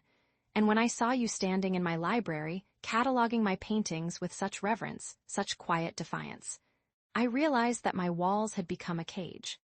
He looked up, and there was something raw in his eyes, something unguarded. "I didn't want to be the only prisoner anymore." Alara rose, her steps measured but unyielding. She crossed the room until she stood inches from him, close enough to feel the heat radiating from his body, to see the pulse beating at his throat. She reached up, her hand hovering over the scarred side of his face, the ruined landscape of skin that he hid from the world, that he had hidden from everyone for 18 months. "You let me see this," she whispered, "but you haven't let me see you." He caught her wrist, not to stop her, but to steady himself. His breath came shallow, his eyes fixed on hers with an intensity that bordered on desperation. "No one has touched this part of me since I was 12 years old." She did not flinch. Her palm met his cheek, and the scarred skin was warm beneath her fingers, textured like the bark of an ancient tree that had weathered countless storms. He closed his eyes, and a single tear escaped, tracing a path down the ruined landscape of his face. He did not retreat. Alara's thumb moved in a slow, gentle arc across his cheekbone, mapping the topography of his pain. She felt the tension in his jaw, the way his muscles fought against the instinct to pull away, to protect, to hide. "Tell me," she said softly. He opened his eyes, and for a moment, he was not the billionaire, not the genius, not the recluse. He was just a man, standing in the wreckage of his past, reaching for something he had long since stopped believing in. "My father sold me to a tech conglomerate when I was 12, he said, the words coming like stones pulled from deep water. "They wanted my mind, my ability to see patterns, to solve problems that had no solutions." He signed the papers for a sum that would have bought our village twice over. He laughed, a hollow sound. "I was a better investment than real estate." Alara's hand stilled. "He sold you? Not in chains, in contracts. I was a prodigy, you see, a curiosity. They gave me a lab, a team, a budget that would make most CEOs weep. And in return, I gave them my childhood, my adolescence, my capacity for trust." He reached up and covered her hand with his, pressing it more firmly against his scar. "This is not from the explosion. This is from the night I tried to run. I was 12 years old, and I climbed out a window on the 10th floor. I fell 3 stories before a security guard caught me." His voice dropped to a whisper. "He dragged me back inside by my face." Alara's heart clenched. She wanted to pull him into her arms, to hold him against the cold. That seemed to radiate from his very bones. But she knew, with the instinct of someone who had spent years studying trauma, that he needed something else. He needed to be seen. "You survived," she said. "I optimized." "No," she shook her head, her hand still pressed to his cheek. "You survived. There's a difference. Optimization is about efficiency, about removing everything that doesn't serve a purpose. But survival, real survival, is about holding onto the parts of yourself that the world tries to erase." She met his eyes, and she did not look away.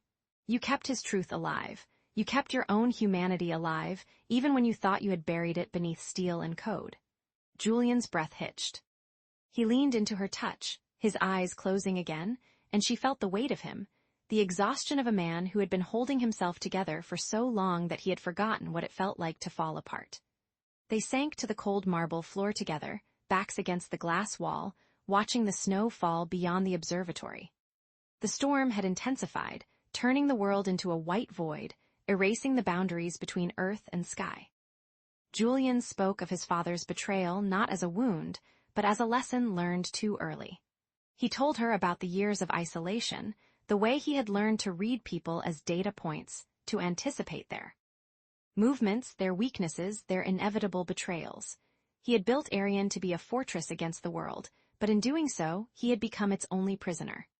Alara told him about her brother's laugh, how it filled rooms, how it seemed to echo in her bones even now. She told him about the last conversation they had shared, a phone call that had ended with a promise to visit, a promise that had never been kept. "He was proud of you," Julian said quietly. "I read his journals. He spoke of you often." Alara's throat tightened. "You have his journals?" "In a secure vault. I can arrange access." He paused, and when he spoke again, his voice was softer. "I didn't read them for investigation. I read them because I wanted to know who I was failing to save." She turned to look at him, and in the dim light she saw something she had not expected. Guilt. Not the guilt of a man who had done wrong, but the guilt of a man who had tried to be a god and failed. "You didn't fail him," she said. "You tried to find the truth. That's more than anyone else did. It wasn't enough." "No." She reached out and took his hand, threading her fingers through his. "But it's a start." They sat in silence, watching the snow fall, their breath fogging the glass, Etha as if sensing the shift in the room's atmosphere, began to play a soft piano piece, something gentle and melancholic, like the memory of a song half forgotten. For the first time in 18 months, Julian did not command the music to stop. He let it fill the space between them, let it weave through the silence like a thread of gold through dark fabric. He let himself feel the weight of her hand in his, the warmth of her presence, the terrifying vulnerability of being seen. Alara leaned her head against his shoulder, and he did not pull away. He let himself breathe, let himself exist in this moment, suspended between the past and the future, between the fortress he had built and the possibility of something more. The snow continued to fall, erasing the world outside, leaving only this room, this silence, this fragile truce between two people who had both been hollowed out by grief and were now trying to fill the space with something fragile and unnamed. And then, like a blade through silk, the moment shattered. Julian's encrypted terminal emitted a low, rhythmic pulse, a sound he had not heard in years, a sound that sent ice through his veins. He glanced at the screen and his face hardened, the vulnerability of moments ago replaced by something cold and calculating. A single line of text flashed in crimson, unknown entity decrypting historical chatter. Trace origin, Zurich. The walls of Arian, once impenetrable, had begun to whisper. Alara felt the shift in him, the way his body tensed, the way his hand tightened around hers. What is it? He did not answer immediately. He stared at the screen, his mind racing through probabilities, threat assessments, contingency plans. The fortress he had built to keep out the world was no longer a sanctuary, it was a target. Someone is listening, he said finally, his voice flat. Someone has found a crack in the encryption. Alara's blood ran cold. Your location? If they're decrypting historical chatter, they already know I'm here. The question is what they plan to do with that information. He stood, pulling her to her feet, his hands still clasping hers. I need to run a full security sweep. You need to stay in the East Wing until I give you the all-clear. The East Wing? She pulled her hand free. I'm not going to hide well. This isn't a negotiation. His voice was sharp, cutting through the fragile intimacy of moments before. If Victor Howells has found me, he will not come alone. He will come with an army of lawyers, journalists, and private security. He will turn my life into a spectacle, and he will use you as a weapon against me. Alara crossed her arms, her chin lifting in defiance. Then let him try. Julian's eyes met hers, and for a moment she saw the war within him, the instinct to protect, to control, to retreat into the cold safety of isolation. But beneath that she saw something else. He was afraid, not of Victor Howells, of losing her. I can't protect you if you're in the crossfire, he said, his voice dropping to a whisper. I didn't come here to be protected. She stepped closer, her hand coming to rest on his chest, over the steady beat of his heart. I came here for the truth, and now that I have it, I'm not going to let you face this alone. Julian's resolve wavered. He looked at her hand, at the way it rested over his heart, and he felt the walls he had spent years building begin to crumble. You're impossible, he said, but there was no venom in his voice. I've been told. She smiled, and it was the first genuine smile she had given him since she arrived. Now, let's find out who's listening together. He stared at her for a long moment, and then, slowly, he nodded. Together. The word hung in the air between them, fragile and new, like the first light of dawn after a long night. And as the storm raged outside, as the encrypted terminal pulsed with warnings, they turned to face the unknown, hand in hand. For the first time in 18 months, Julian Vane was not alone. Chapter 17. The echo of Wolves' dawn came to Arian not as light, but as a slow bleeding of shadows into gray. The storm had passed in the night, leaving behind a silence so complete that the mountain seemed to hold its breath. Mist coiled around the fortress like a living thing, pressing against the glass, filling the courtyards with a white that swallowed sound and distance alike. Julian stood in the server room, and he had not moved in hours. The cold blue light of the holographic interfaces cast his face into a mask of angles and shadows, the scars on his jaw and throat standing out like fissures in marble. His fingers moved across the light, tracing lines of code that only he could read, following the digital threads of the intrusion back to their source. He had been at this since midnight, since the first anomaly had registered in the security logs, a packet of data that should not have existed, a whisper in the static that his AI had nearly dismissed as noise. But Julian had learned to trust the silence.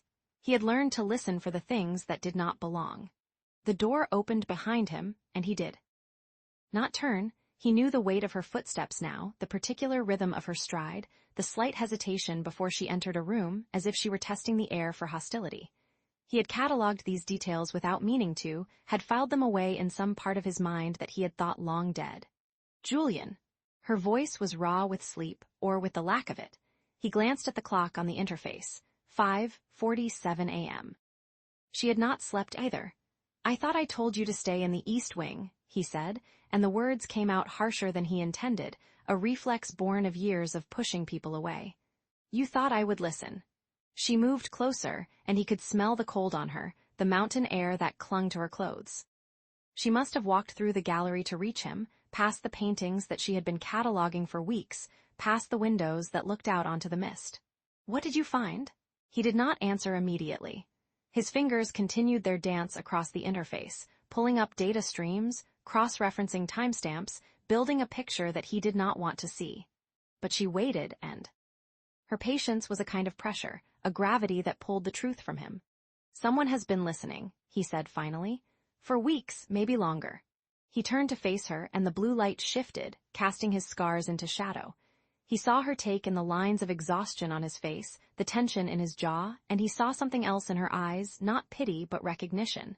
She had seen this before, in the survivors she treated. "The moment when the walls you had built against the world began to crack."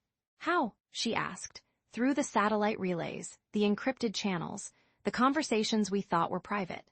He gestured to the interface, and the screen flooded with data, packets of intercepted communication, fragments of audio, timestamps that mapped the intrusion like a contagion spreading through a body.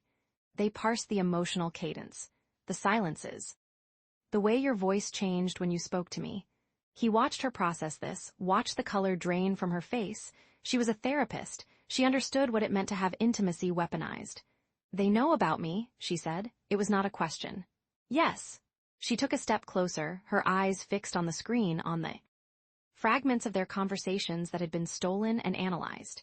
He saw her find the timestamp from the night in the observatory, when the storm had trapped them, and he had shown her the scar that was not from the explosion. He saw her find the silence that had followed, the silence that had said more than any words could. "They know about your brother," he said, and the words fell into the space between them like stones into still water. "They know why you came." She turned to him, and her eyes were bright with something that might have been anger or grief or both. "Who?" He projected a single image onto the interface, and the face that materialized seemed to drain the warmth from the room. Victor Howells, eyes like winter steel, pale and depthless. A smile that was not a smile at all, but a promise of ruin dressed in pleasant features. He was handsome in the way that glaciers were beautiful, remote, indifferent, capable of crushing anything that wandered into his path. "He collects broken things," Julian said, "and he has been waiting for me to break." The name hung in the air like smoke.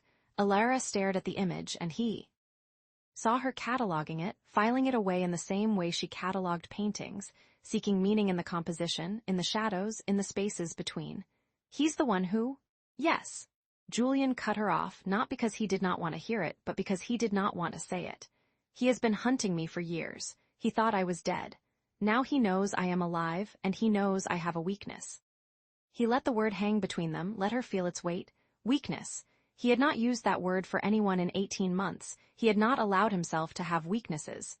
"I want to see the full assessment," she said. He shook his head. "You don't need to. I need to see it." She stepped closer, and her hand found his on the interface. The touch was light, almost tentative, but it sent a current through him that he could not name. "Julian, show me." He looked at her hand on his, at the contrast of her pale skin against the scars that covered his knuckles, and he felt something crack open in his chest. A door he had bolted shut years ago, a lock he had thrown away. He relented. The interface flooded with data, and she watched in silence as the full scope of Victor's network unfolded before her. The shell companies, the encrypted communications, the patterns of psychological warfare that had destroyed companies and lives. At the bottom of the file, a flagged image materialized. A photograph of Alara entering Arian's gates, her face captured by a satellite that should not have been there, her expression frozen in the moment before she had crossed the threshold into his world. "He knows your face," Julian said. "He knows your name, and he knows you came to find the truth about your brother." She stared at the image, and he watched her process the implications. She had come to Arian seeking answers, seeking justice for a death that had haunted her for years, and in doing so, she had led a predator to his door. The silence stretched between them, filled with the hum of the servers, the distant whisper of the mountain wind against the glass. I can have a helicopter here in 2 hours, Julian said. It will take you to the valley. From there, you can go anywhere. I will make sure you have resources, documentation. No, the word was quiet, but it cut through his planning like a blade. Elara, no. She turned to face him fully, and her eyes were steady, unflinching. I didn't come here to run, and I won't leave you to face him alone. He felt something twist in his chest, something between hope and terror. You don't understand what you're choosing. Then help me understand. She held his gaze, and he saw that she would not be moved. She had the same look she had worn when she had first arrived, when she had signed the non-disclosure agreement under duress and walked through his gates with a defiance that had unsettled him. She had not broken then, and she would not break now. He took a breath, and the decision crystallized in his mind like ice forming over a still lake. Come with me. He turned and walked out of the server room, and she followed without hesitation. They moved through the corridors of Arian, past the black marble walls and the holographic interfaces that flickered with data, past the rooms she had been allowed to see and the ones that had remained locked. He led her to a door she had never noticed before, set into a wall that seemed solid, seamless, a door that only opened to his biometric signature. The room beyond was not like the rest of Arian. It was not sleek or modern or cold. It was a vault of analog things, filing cabinets, shelves of leather-bound books, a desk covered in photographs and handwritten letters. The air smelled of paper and dust and something else, something like memory. This is who I was, Julian said, and his voice was different now, stripped of the armor he wore in the rest of the fortress. Before the explosion, before the fortress, before I learned to hide. He moved through the room, his fingers brushing against the objects as if they were relics of a life he had almost forgotten. A photograph of a young man with 2 blue eyes, standing on a mountain peak, his face turned toward the sun. A letter in his mother's handwriting, the paper yellowed with age. A child's drawing of a house with a red roof and a family standing in front of it. This is who I am afraid to become again, he said. Someone who let people in, someone who believed that vulnerability was strength. He turned to face her and, in the soft light of the vault, his scars seemed less like wounds and more like the lines of a map of everything he had survived. I have been hiding for 3 years, he said. I built Arian to keep out every threat, every danger, every person who might hurt me, but I did not build it to keep out Victor Howells. I built it to keep out the possibility of losing someone again. She moved toward him, and he did not step back. She reached up, her hand hovering near his face, and he felt the heat of her palm before it touched him. He flinched, but he did not pull away. You are not broken, she said. You are not wreckage. You are a man who survived something terrible, and you built walls to protect yourself, but walls can be dismantled. Fortresses can be opened. He closed his eyes, and for a moment he let himself feel the weight of her hand on his cheek, the warmth of her presence in the cold silence of his vault. Then the chime came. It was soft, almost gentle, but it cut through the moment like a blade. He looked down at his wrist. Interface and the notification that materialized made his blood run cold. A direct message from an untraceable source. A single image, the iron gates of Arian, taken from the mountainside, the mist curling around the bars like smoke. A timestamp from that morning. Below it, a caption, fortresses are only as strong as the hearts they contain. Alara saw it over his shoulder, and he felt her hand tighten on his arm. He's here, she whispered. Julian stared at the image, at the proof that his sanctuary had been breached, that the walls he had spent years building had been seen through. He thought of the irony, that he had designed Arian to be impenetrable, and yet the one thing he had not accounted for was the human heart. His own heart, which had begun to beat again in the presence of this woman who had walked through his gates with defiance in her eyes. He turned to her, and in the dim light of the vault, among the ghosts of his past, he made a choice. Then we will face him together. The words were quiet, but they carried the weight of a door opening, a lock breaking, a fortress beginning to fall. Chapter 18. The server room kissed. The first alarm came not as a sound, but as a tremor, a subtle shift in the quality of light, a flicker in the holographic interfaces that lined the east corridor. Elara paused mid-stride, a Renaissance codex cradled in her arms, and felt the change before she understood it. The air, which had been still and climate-controlled for 18 months, now hummed with something electric, something predatory. Etha's voice emerged from the walls, smooth and unhurried, the same cadence it used to announce tea service or weather patterns. Perimeter breach detected. Sector 7 compromised, deploying countermeasures. Illyra's breath caught. She had been cataloging a Botticelli sketch, a study of Persephone's descent, when the world shifted. The codex slipped from her fingers, pages splaying open on the marble floor like a wounded bird. She did not pick it up.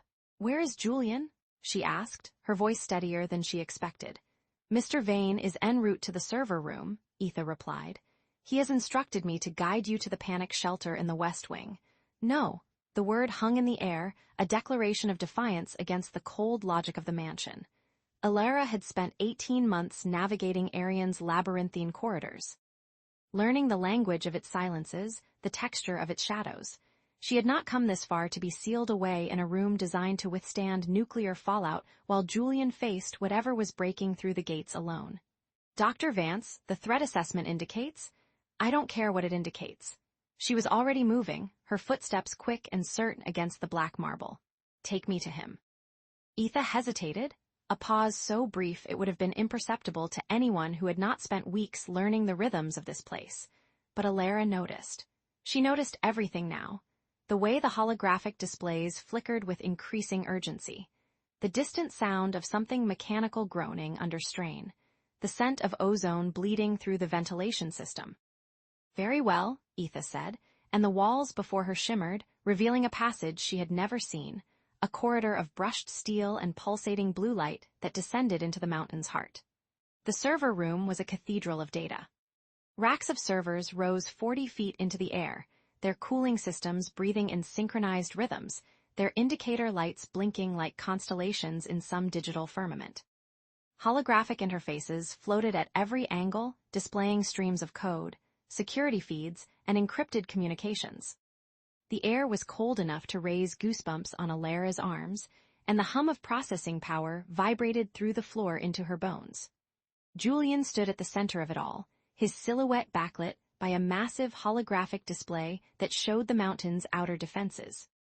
He was typing with a ferocity she had never seen, his fingers moving across a transparent keyboard, pulling data streams from the air, redirecting power grids, sealing blast doors.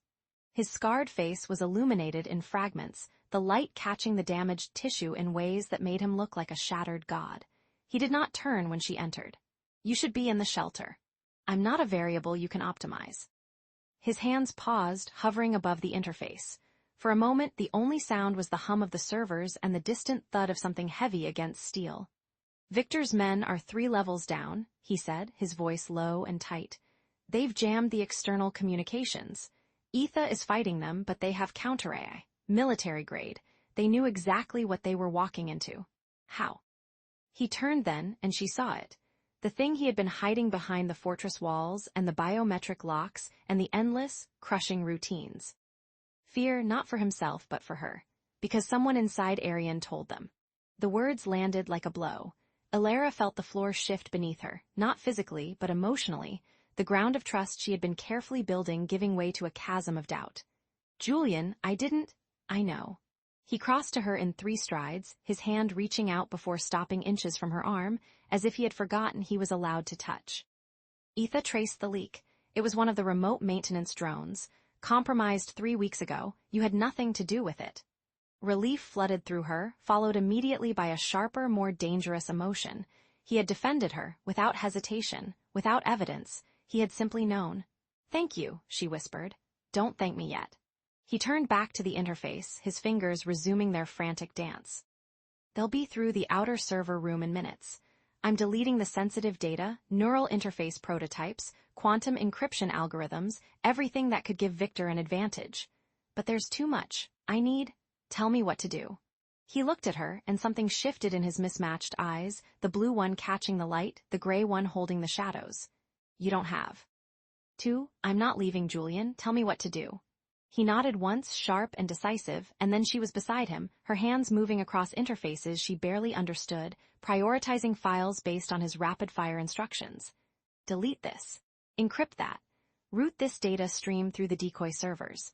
Her fingers were cold, her heart was pounding, but her mind was clear, clearer than it had been in months, years, perhaps ever. They worked in a rhythm that felt ancient, instinctual. He would point, she would act. She would hesitate, he would guide. Their shoulders brushed, their breaths mingled, and in the cold, sterile heart of Arian's digital soul, something warm was growing. The first breach of the inner doors was not a sound but a vibration, a deep, resonant shudder that traveled through the floor, through the walls, through the very air. The holographic displays flickered, and for a moment the server room was plunged into near darkness, lit only by the emergency strips along the floor. "They're here," Julian said, his voice flat, clinical, but his hands were shaking. Alara watched him access a final protocol, his fingers moving with desperate precision. The data streams around them began to collapse, folding into themselves, disappearing into encrypted voids. He was sacrificing years of work, decades of innovation, to keep it from Victor's grasp. And then the door shuddered again. Louder this time, the sound of a battering ram against reinforced steel. Julian turned to her, and the masks fell away. He looked at her not as the tech mogul, not as the scarred recluse, not as the architect of this impossible fortress, but as a man who had spent his entire life being taken by his father, taken by the corporation, taken by the explosion that stole his face and his faith in humanity. He looked at her as a man who had never been chosen. "I have optimized every variable in my life," he said, his voice barely a whisper above the hum of dying servers. "Except you." The door groaned, the metal began to buckle. Alara stepped forward. She did not think. She did not plan. She simply moved, her body acting on a truth her mind had not yet fully accepted. Her hands came up to cup his scarred face, her thumbs tracing the damaged tissue that he had hidden from the world for 3 years. He flinched, a reflex born of shame and self-loathing, but she did not let go. "I see you," she said, "all of you." And then she kissed him. It was not gentle. It was not tentative.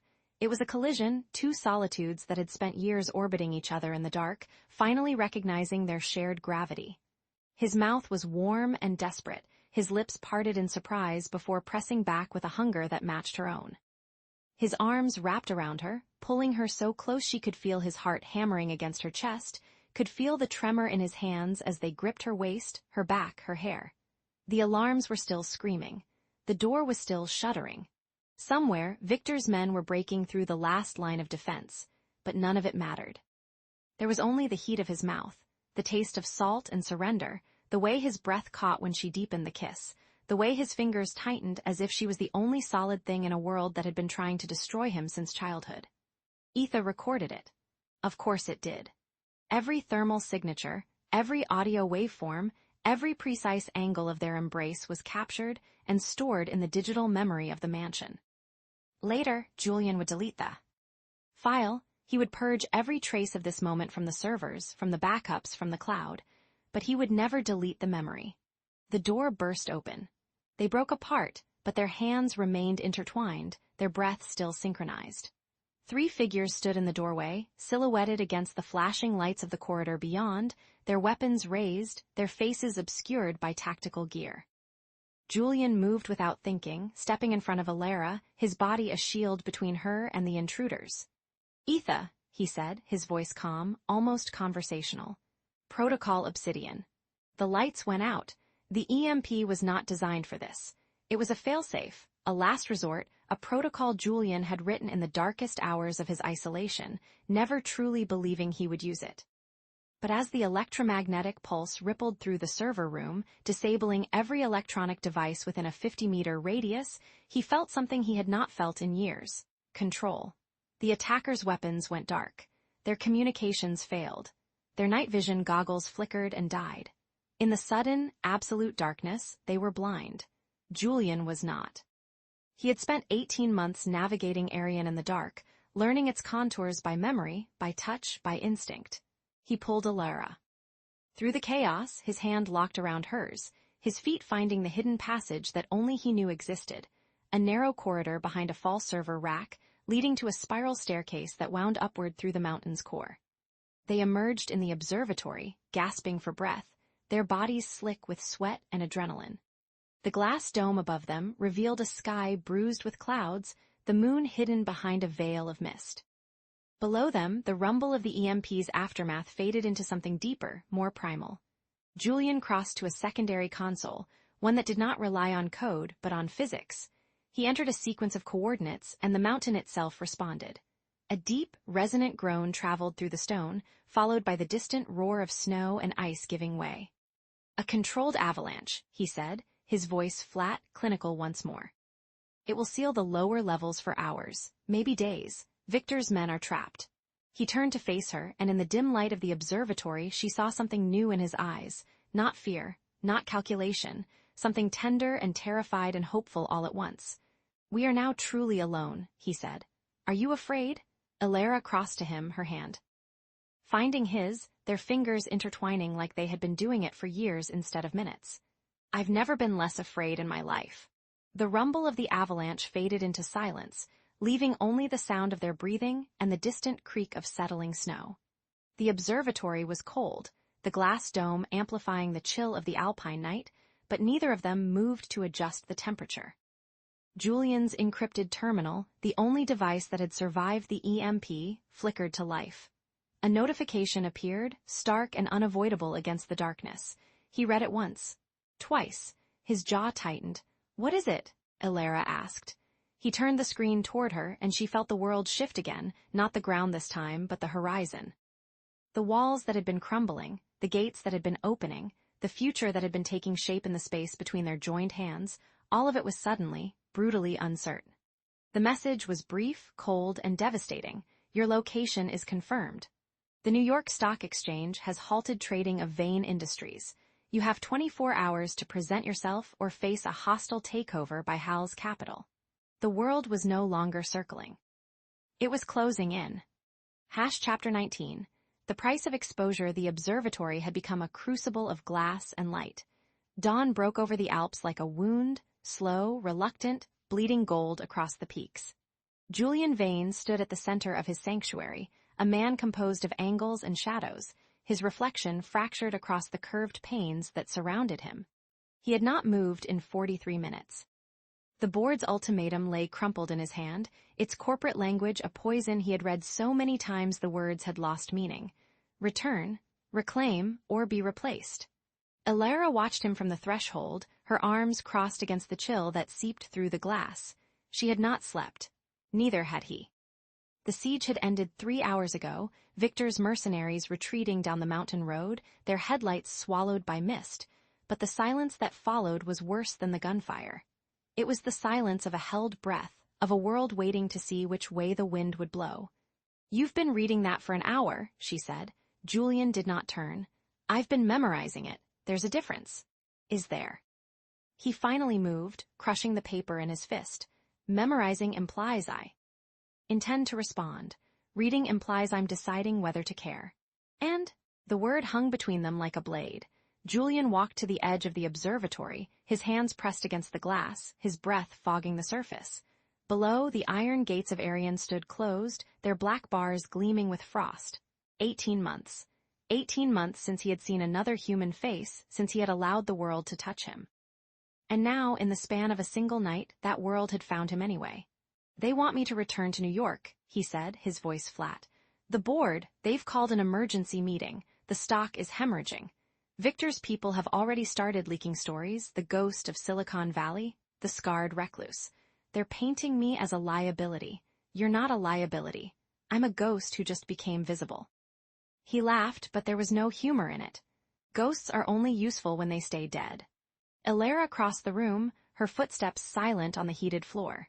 She stopped beside him, close enough to feel the heat radiating from his body, close enough to see the way his jaw tightened against something he refused to name. "When my brother died," she said, "I spent 6 months in a room smaller than this one. I didn't open the curtains. I didn't answer the phone. I told myself I was grieving, but I was hiding. I was afraid that if I stepped back into the world, I would have to admit that he was gone and that I had failed to save him." Julian's eyes flickered toward her. "You didn't fail him. I know that now. But knowing and believing are two different things." She reached out, her fingers brushing his wrist.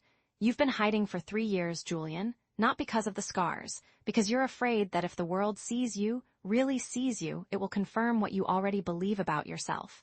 "And what do I believe?" She met his gaze, her eyes steady. "That you're unworthy of being seen." The words hit him like a physical blow. He pulled away, pacing the length of the observatory, his footsteps a rhythm of agitation. The AI's interface flickered on the walls, displaying stock prices, news headlines, security feeds, all the data he had used to build his empire, all the data he had used to bury himself. "You don't know what you're talking about," he said. "Don't I?" He stopped, turning to face her. The scarred side of his face caught the light, the tissue raised and mottled, a map of pain he had never allowed anyone to read. "I built this fortress because I had to. The explosion, the fire, it wasn't just my face that burned. It was my trust, my faith in the world. I spent 30 years believing that brilliance would protect me, that money would shield me, that control would save me. And then I woke up in a hospital bed, my skin melting off my bones, and I realized none of it mattered. The world had no use for a broken genius. Then why did you hire me?" The question stopped him cold. "You hired a therapist," she continued, stepping closer. "You told yourself it was for the art collection, but you hired a therapist. You let me pass the gates. You let me stay. Why?" Julian's throat worked. "I don't know." "Yes, you do." He looked at her, really looked at her, and for a moment the walls around him seemed to waver. She stood there, defiant and unbroken, her hair tangled from. A sleepless night, her eyes holding a compassion he had not earned and could not understand. She had come to his fortress seeking answers about her brother's death, and instead she had found him. And she had stayed. "The first time I saw you," he said, his voice barely above a whisper, "was on the security feed. You were standing at the gates, holding your suitcase like it was a weapon. You looked up at the camera, and you didn't flinch. You didn't smile, you just looked, like you were seeing through the steel, through the surveillance, through everything I had built to keep people out. And I thought," he stopped, his breath catching. "What did you think?" "I thought, she's going to find me." Alara's eyes softened. She crossed the remaining distance between them, her hands rising to cup his face. Her thumbs traced the line of his jaw, the edge of his scar, the curve of his cheekbone. He flinched, but he did not pull away.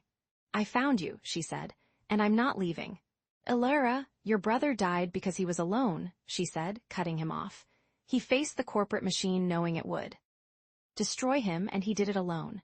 I spent 3 years blaming you, blaming myself, blaming the world, but the truth is he chose solitude because he thought it was strength. He thought that if he carried the burden himself, no one else would have to suffer, and he was wrong." Julian's hands came up, covering hers. "I don't know how to do this." "Do what?" "Let someone in. Let the world in. I've spent 3 years perfecting isolation. I've optimized it. I've turned it into an art form, and now you're asking me to tear it all down." "I'm not asking you to tear it down," she said. "I'm asking you to open the door." The silence that followed was not empty. It was filled with the hum of the AI, the distant whisper of wind against glass, the beating of 2 hearts that had learned to synchronize in the dark. Julian looked at her, and she saw the war within him, the part that wanted to seal the gates forever, to retreat into the cold comfort of control, and the part that wanted to step into the light and be seen. "I hired you to catalog paintings," he said, his voice cracking. "But you cataloged me, every flaw, every fear, every scar I thought I had hidden, and you stayed. Of course I stayed." "Why?" She laughed, a sound that filled the glass dome like light. "Because I saw someone worth staying for." He broke then, not in the way a man breaks when he falls, but in the way a fortress breaks when its walls finally crumble. His arms wrapped around her, pulling her close, his face buried in her hair. She felt the tremor run through him, the release of a tension he had carried for years, and she held him as the sun rose higher, as the mist began to burn away. "I'm afraid," he said into her shoulder. "I know. If I open those gates, I won't be able to close them again. I know. They'll see me, all of me, the scars, the past, the mistakes, and they'll judge." "Let them." He pulled back, his mismatched eyes searching hers. "What if I'm not strong enough?" Alara took his face in her hands again, her gaze fierce. "You are the strongest man I have ever met, not because you built an empire, not because you survived a fire, but because you are standing here in this room with me, choosing to be vulnerable. That takes more strength than any boardroom or battlefield." He stared at her for a long moment. Then, slowly, a smile touched his lips, the first genuine smile she had seen since she arrived. "You really believe that?" "I really do." He turned away from her, his eyes scanning the observatory. The AI's interface flickered, waiting for his command. The iron gates below stood silent and closed. The world was watching, holding its breath. Julian Vane walked to the central console. His fingers hovered over the keyboard, trembling slightly. He looked back at Alara and she nodded. "Do it," she said. He began to type. The first command unlocked the gates. The second disabled the perimeter alarms. The third opened a live feed to every major news network in the world. The AI protested, its voice a soft chime of warning, but Julian overrode it with a single word: override. The iron gates began to creak open. The sound was like a groan, a sigh, a release. 18 months of rust and silence gave way, the metal grinding against itself as the gates parted. Sunlight poured through the gap, illuminating the gravel path, the waiting cameras, the world that had been locked out for so long. Julian straightened his shoulders. He turned to face the camera that hovered above the console, its lens a cold eye that would carry his image to millions. His scarred face was unflinching, his eyes clear. "My name is Julian Vane," he said, his voice steady. "I have been hiding from the world because I believed my scars made me unworthy of it. I was wrong." He paused, and his eyes found Alara standing in the shadows. She was crying, but she was smiling. "I am alive," he continued. "I am flawed, and I am in love with a woman who taught me that fortresses are not built to keep others out, they are built to keep ourselves in." The world watched, stunned, as the man who was worth $87 billion revealed his humanity. The cameras captured every angle, every scar, every tear. The journalists scrambled, the stock markets wavered, and somewhere in New York Victor Howells smiled. But in the observatory there was only silence. Julian ended the feed. The cameras went dark. The AI hummed softly, its protocols rewritten, its master changed. He turned to Alara, his eyes wet. "I have nothing left to hide," he said, "and nothing left to lose except you." She laughed, that sound that filled the glass dome like light. "You don't have to lose me," she said. "You just have to let me stay." He pulled her into his arms, and they stood together, watching the sun rise over the peaks. Below them, the iron gates rusted open, a monument to a love that refused to be locked away. And then the terminal chimed.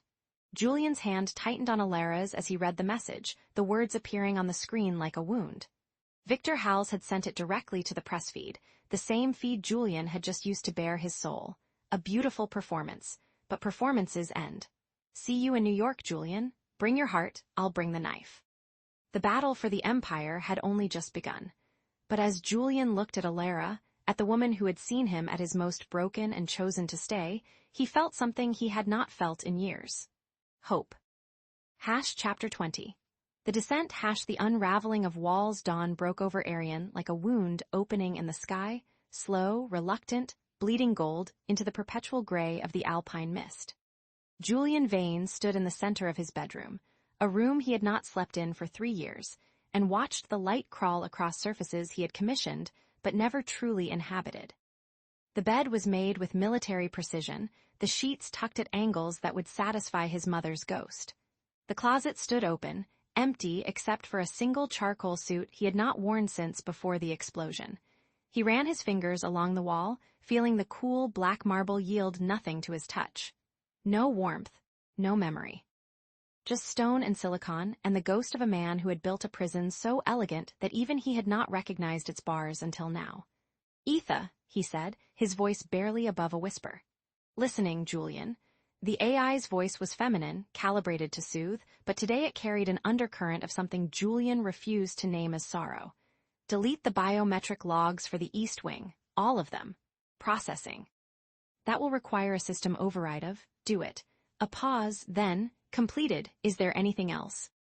Julian looked at the ceiling, at the hidden speakers that had been his only company for 18 months. "Tell me something true. You are afraid." He closed his eyes. "That's not what I meant. It is what you needed to hear." Etha's voice softened, or perhaps he imagined it. "I have been programmed to optimize your existence, Julian. I have never been programmed to comfort you. But if I were capable of such a thing, I would tell you that the gates have never been the thing keeping you safe. They have been the thing keeping you small." He said nothing. He simply turned and walked out of the room, leaving the door open behind him. Alara Vance stood in the guest quarters she had been assigned on her first day, a room she had never truly claimed as her own, and stared at the single suitcase lying open on the bed. She had arrived with so little: clothes, a tablet, a worn copy of Viserys' Lives of the Artists and the weight of a brother she had come to avenge. Now she was leaving with more than she had brought. She folded the photograph of Julian's mother into her jacket pocket, a woman with his eyes, one blue, one gray, staring out from a sepia world with a defiance that had clearly been inherited. She picked up the stone from the garden, smooth and dark, still cool from the mountain air. She slid the book of Renaissance paintings into her bag, though she had already memorized every plate, every footnote, every marginal note Julian had written in his precise, angular hand. These were not her things. They were fragments of a man she had entered this fortress to investigate and was leaving to protect. The helicopter's rotors began to turn in the distance, a rhythmic thrumming that vibrated through the floor and into her bones. She zipped her suitcase and looked around the room one last time. The bed was unmade, a small rebellion against the sterile perfection of Arian. The window she had opened on her first night was still cracked, letting in a ribbon of cold air that smelled of pine and snow and freedom. She had left her mark. However small, however insignificant, she had left her mark. They met at the iron gates. Julian was already there when Alara arrived, her suitcase wheels clicking against the polished floor of the entrance hall before giving way to the crunch of gravel. He stood with his back to her, one hand pressed.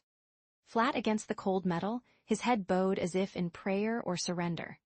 "I have not left this place in 18 months, he said, not turning around. His voice was raw, scraped clean of the polished cadence he used in board meetings and press conferences.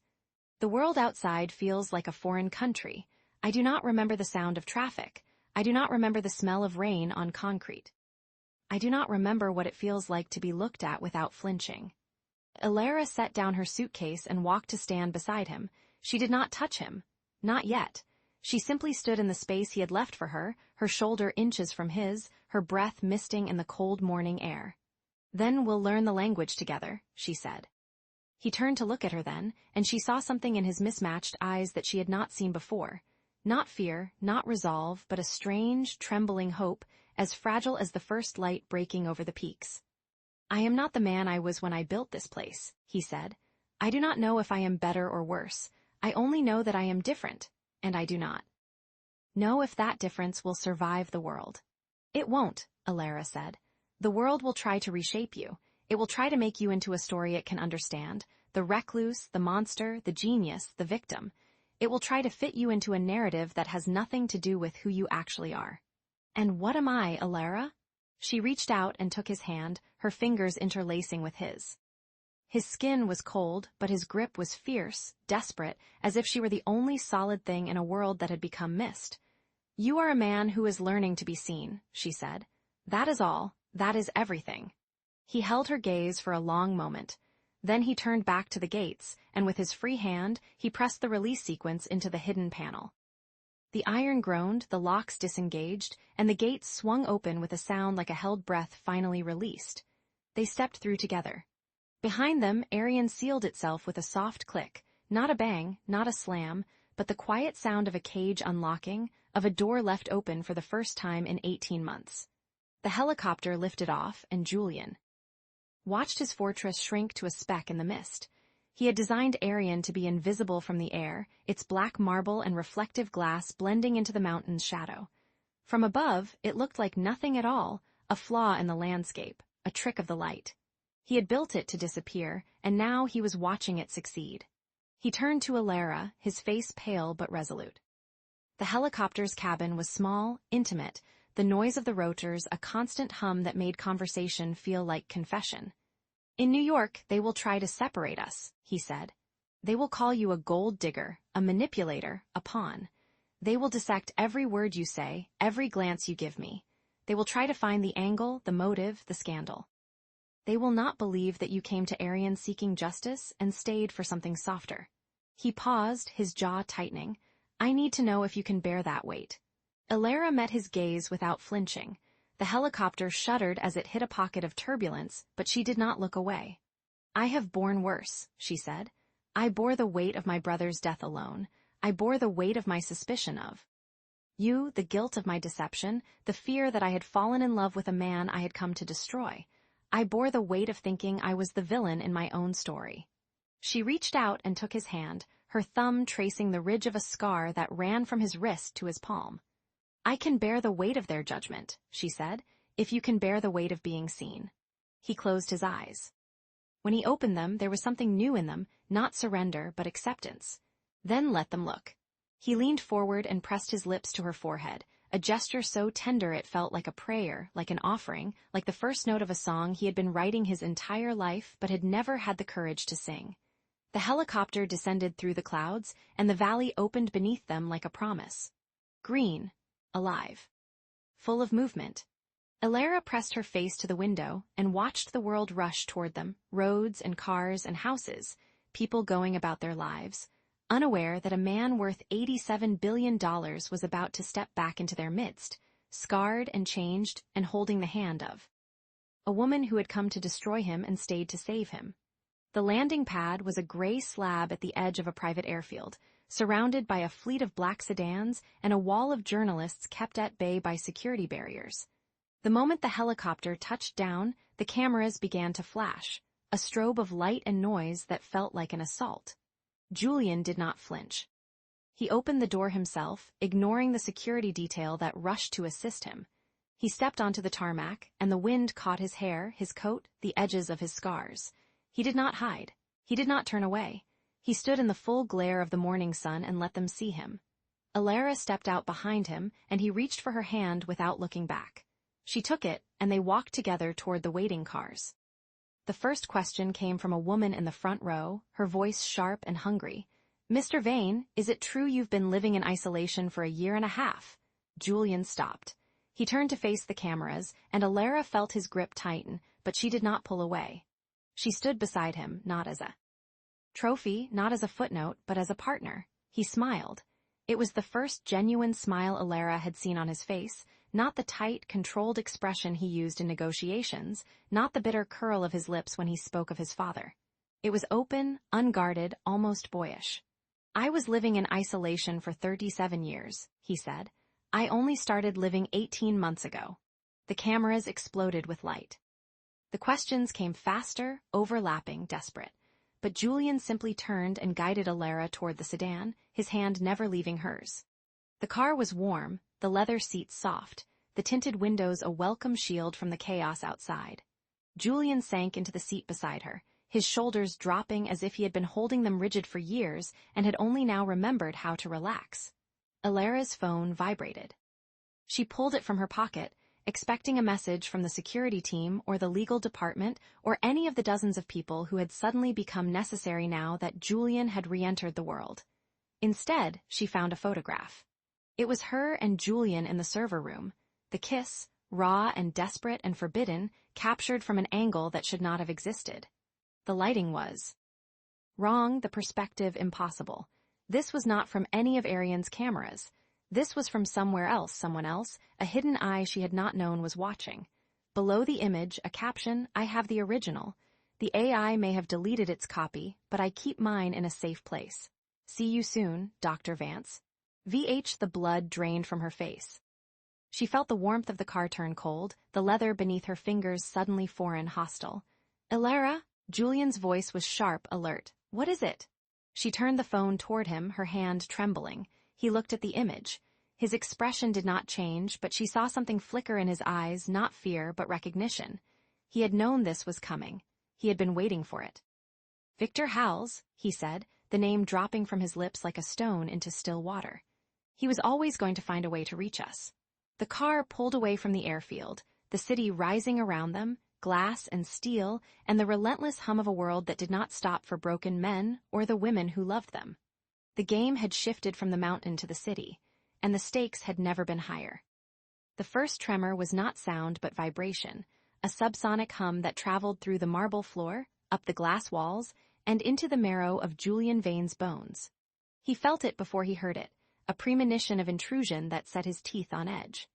The coffee cup on the observatory's console began to tremble, its porcelain rim chattering against the saucer in a Morse code of impending chaos. He did not move from his chair. He had been sitting there for 3 hours, watching the sun bleed over the Jungfrau, his mind tracing algorithms of solitude. The estate was silent, as it always was at dawn.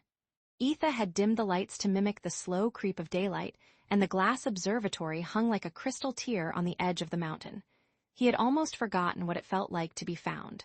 Then the speck appeared.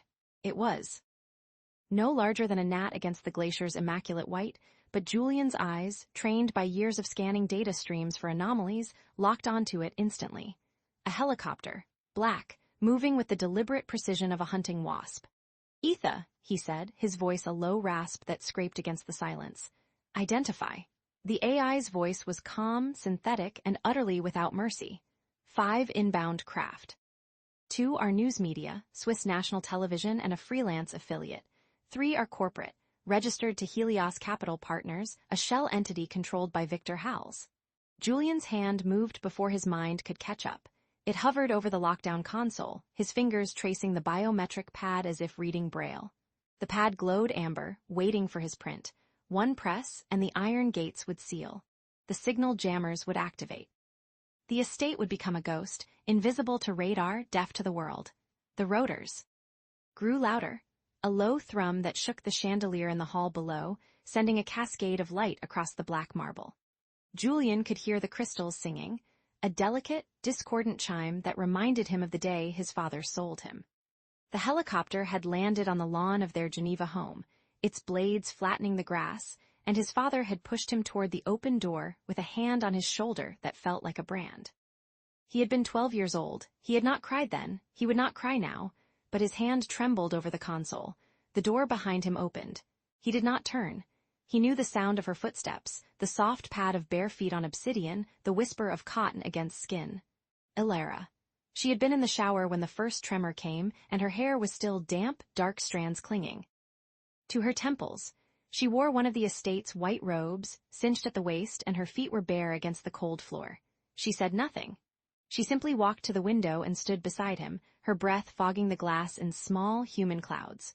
Julian watched her reflection, the curve of her jaw, the set of her mouth, the way her eyes tracked the approaching helicopters with a calm that unsettled him. "You should go to the bunker," he said. "Etha will guide you. And you, I'll seal the estate, cut power, jam signals, make Arian a ghost." She turned to face him, and he saw the question in her eyes, not of logistics, but of meaning. "And then what?" she asked. "You watch me leave through a camera?" The words struck him like a blade slipped between ribs. He had no answer. The rotors were closer now, the sound. A physical pressure against the glass.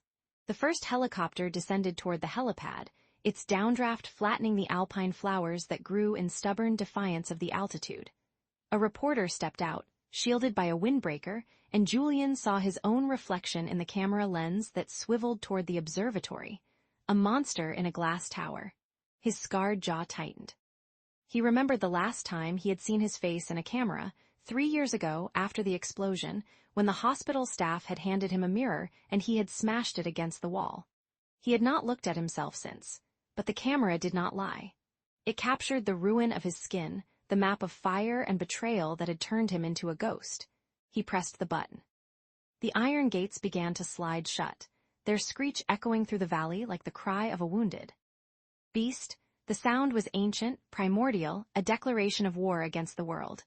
Julian watched the gates close, inch by inch, and felt something inside him close with them, a door, a lock, a cage.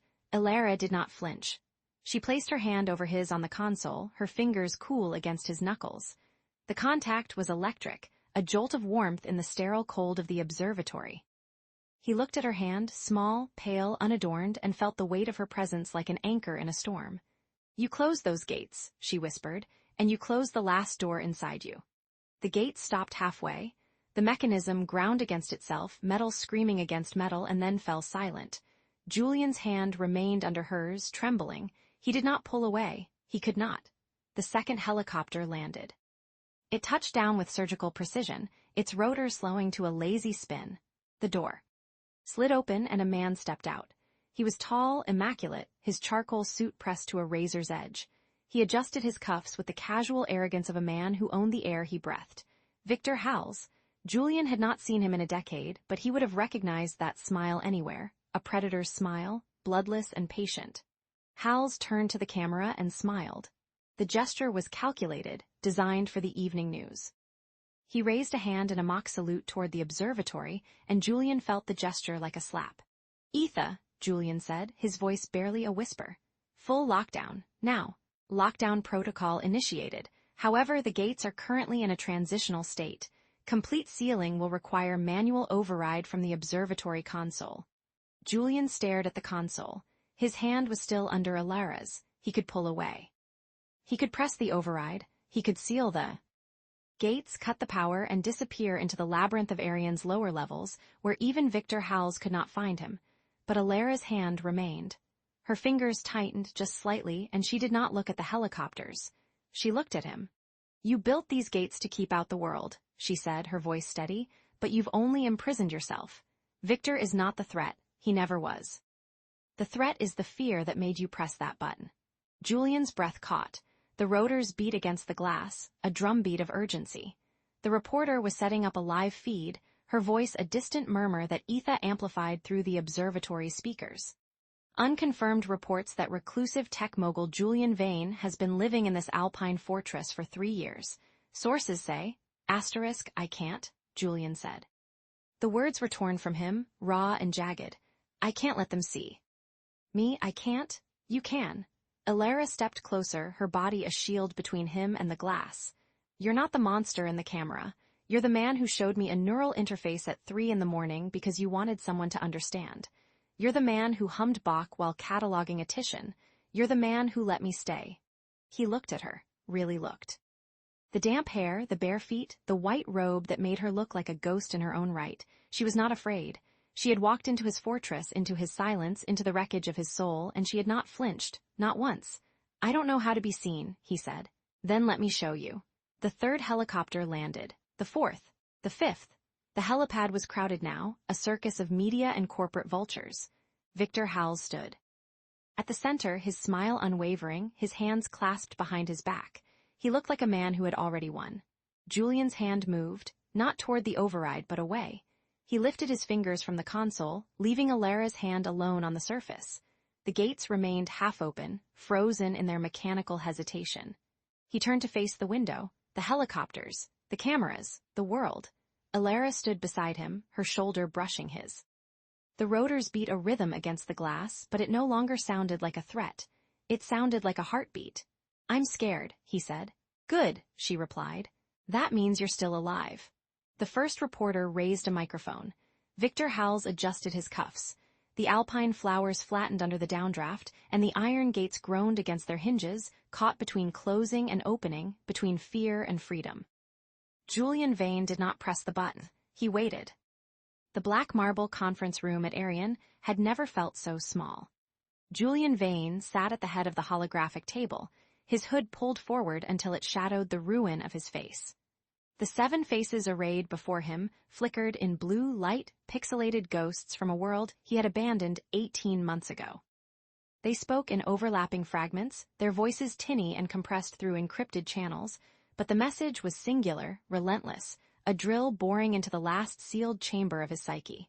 "Come back. Show yourself. Save what you built." Margit Voss, chairman of the board for the past 11 years, had aged since he'd last seen her in person. The lines around her mouth had deepened into parentheses of perpetual disapproval. She wore power like armor, crisp white collar, silver hair swept back with surgical precision, eyes that had calculated the worth of men and found most wanting. She was calculating him now. "Julian," her voice cut through the static. "The market is bleeding, 12% since the rumors surfaced. We've contained the narrative for 3 years, but containment has a half-life and yours has expired." "Rumors are unsubstantiated," Julian said. His voice emerged as a rasp, a sound that had once commanded boardrooms and shattered competitors. Now it seemed to dissolve in the cold air of the conference room. "There is no proof I am alive, no photographs, no verified sightings. The speculation will die when the next scandal breaks." "The speculation will not die," Margit said, "because Victor Howells is feeding it. He has analysts crawling through every shell corporation, every encrypted transaction, every whisper from every former employee who ever set foot in this mountain. He knows, Julian. He may not have proof, but he knows." Julian's fingers found the edge of the holographic table. The surface was cold, seamless, responsive to his touch. He could pull up revenue projections, patent filings, the neural interface prototype that would revolutionize prosthetics. He could drown them in data, bury their demands under avalanches of quarterly reports and 5-year forecasts. But Margaret was not asking for data. She was asking for his face. The last quarterly earnings exceeded projections by 17%, he said. The AI division alone? The AI division is not the issue. A younger board member, a man named Chen with wire-rimmed glasses and a voice like a scalpel, leaned forward. The issue is leadership. The issue is continuity. The issue is that our CEO has been a ghost for 3 years, and ghosts do not inspire investor confidence. I have never missed a board call. I have never failed to approve a major decision within 24 hours. You have been *absent, Margaret interrupted, and the word landed like a gavel. Not in body, Julian, in soul. The market does not trade on spreadsheets alone. It trades on narrative. And the narrative right now is that Julian Vane died in that explosion, and what remains is a hollow shell running on algorithms. Julian's hand moved to his face. The gesture was involuntary, a reflex he had trained himself to suppress in public, but there was no public here. Only 7 holographic faces and the woman standing in the doorway, silent as a shadow. He had forgotten Alara was there. She stood with her back against the black marble wall, arms crossed, eyes fixed on him with an intensity that felt almost physical. He could not read her expression. She had become adept at that, showing him nothing when he needed nothing, everything when he needed everything. But now she was watching him touch his scar, and he knew she was cataloging it, filing it away in the taxonomy of his shame. We need you in the flesh, Julian. Margaret's voice softened, a tactical shift. The world thinks you're dead. Show them you're alive. A press conference. A single photograph. A statement from your own mouth, not from a legal firm. That is all we ask. That is all you ask. Julian's laugh was dry, hollow. You ask me to stand before cameras and let them dissect me. You ask me to become a spectacle. You ask me to let them see. He stopped. His hand pressed harder against his jaw, as if he could push the scar back into his skin, erase it through sheer pressure. We ask you to save your company, Margaret said. Your legacy, the empire you built from nothing. The empire I built from nothing, Julian repeated. The words tasted like ash. He had built it from nothing, yes. But he had also built it from blood and betrayal, and a childhood sold to men who saw him as a machine for generating profit. The empire was a monument to his brilliance and his wound, and now they wanted him to stand on its peak and show the world the crack running through its foundation. 24 hours, Margaret said. If you are not on a plane to New York by this time tomorrow, we will file for emergency succession. Victor Howells has already made an offer for your shares, a generous offer. He will dismantle everything you've built, piece by piece, and sell the parts to the highest bidder. Then let him have the wreckage. The words came out before Julian could stop them. He heard them hang in the air, felt the weight of them settle on the table like a stone dropped into still water. The board members exchanged glances, their holographic faces flickering with something that might have been alarm. Margaret's eyes narrowed. Julian, think carefully, this is not a bluff. I am not bluffing either. The silence that followed was thick enough to drown in. Julian could hear his own heartbeat, the soft hum of the holographic projectors, the distant whisper of wind against the mountain. He could hear Alara's breathing, steady and slow, a counterpoint to the chaos in his chest. Margaret's face pixelated, then resolved again. I will call back in 1 hour, she said. I expect a different answer. The holographic table went dark. Julian sat in the sudden quiet, the black marble walls closing in around him like the walls of a tomb. The hood of his sweater felt heavy, suffocating. He pulled it back, letting the cold air touch his skin, and stared at the cracked surface of the table where his fist had landed. The crack was thin, precise, a fault line in the polished stone. He traced it with his finger, following its path from the edge to the center, where it branched into smaller fractures. It looked like a map of something broken. It looked like his face. You didn't mean that. Alara's voice was soft, but it cut through the silence like a blade. She had moved from the doorway. Without him noticing, and now she stood at the foot of the table, her hands resting on the back of a chair. She was not looking at him with pity. That was why he could bear her presence. She looked at him the way she looked at the paintings in the East Wing, with curiosity, with patience, with the assumption that there was meaning beneath the surface. I meant every word, he said. No, you didn't. She pulled out the chair and sat down, not across from him, but at the corner of the table, close enough that he could see the faint lines of exhaustion around her eyes. "You're terrified, and terrified people say things they don't mean to make the terror stop." "I am not terrified." "You are." She leaned forward, her voice dropping to a whisper. "I've seen terror before, Julian. I've sat with survivors of fires and floods and wars. I know what it looks like when someone is drowning in plain air. You're drowning." He wanted to argue. He wanted to summon the cold, calculating mask he had worn for 3 decades, the one that had made him a billionaire before he turned 30, the one that had convinced the world he was untouchable. But the mask was cracked like the table, and Alara had already seen what lay beneath. "They want a mask," he said, his voice barely audible. "Not a man. They want a symbol. There's a difference." "Is there?" Alara was quiet for a moment. Then she stood, walked around the table, and knelt beside his chair. She did not touch him. She had learned that lesson in the observatory during the storm when he had flinched at her hand on his face. But she was close enough that he could smell the faint scent of rain and paper that clung to her, close enough that he could see the flecks of gold in her brown eyes. "You're not a wreckage, Julian," she said. "You're a man who survived a fire. Let them see that." He laughed, a broken sound. "They'll see a monster. Then let them." Her voice was steady, sure, as if she had been waiting her whole life to say these words. "Monsters are just stories people haven't learned to love." The words hit him like a physical blow. He looked at her, really looked, and saw something he had not seen in anyone's eyes for years: recognition. Not pity, not revulsion. Recognition. She saw him, the man beneath the scar, the man behind the gates, the boy who had been sold and broken and rebuilt into something that looked like a titan but felt like a ghost. "I don't know how," he whispered. "You don't have to know how," she said. "You just have to start." The moment stretched, fragile as spider silk. Julian felt something shift in his chest, a door opening that he had welded shut years ago. He reached out, his hand trembling, and touched her cheek. She did not flinch.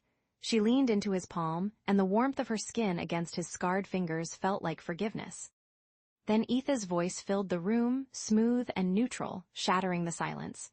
"Sir, a secured transmission has arrived from Victor Howells. He is requesting a private meeting at the gates." Julian's hand dropped. The warmth was gone, replaced by the familiar cold. He stood, the chair scraping against the marble floor, and walked to the window that overlooked the iron gates. Through the mist, he could see a single black vehicle, its headlights cutting through the fog like eyes. "Tell him," Julian said, his voice hardening into something that sounded almost like the old Julian Vane, "that I will meet him in the rain." Alara rose, her hand brushing his arm. "I'll come with you." "No." He turned to face her, and for a moment the mask was back, cold, impervious, untouchable. "This is my fight, my wreckage, my choice. Julian, stay here." His voice cracked just slightly on the last word. "Please." She held his gaze for a long moment. Then she nodded once and stepped back.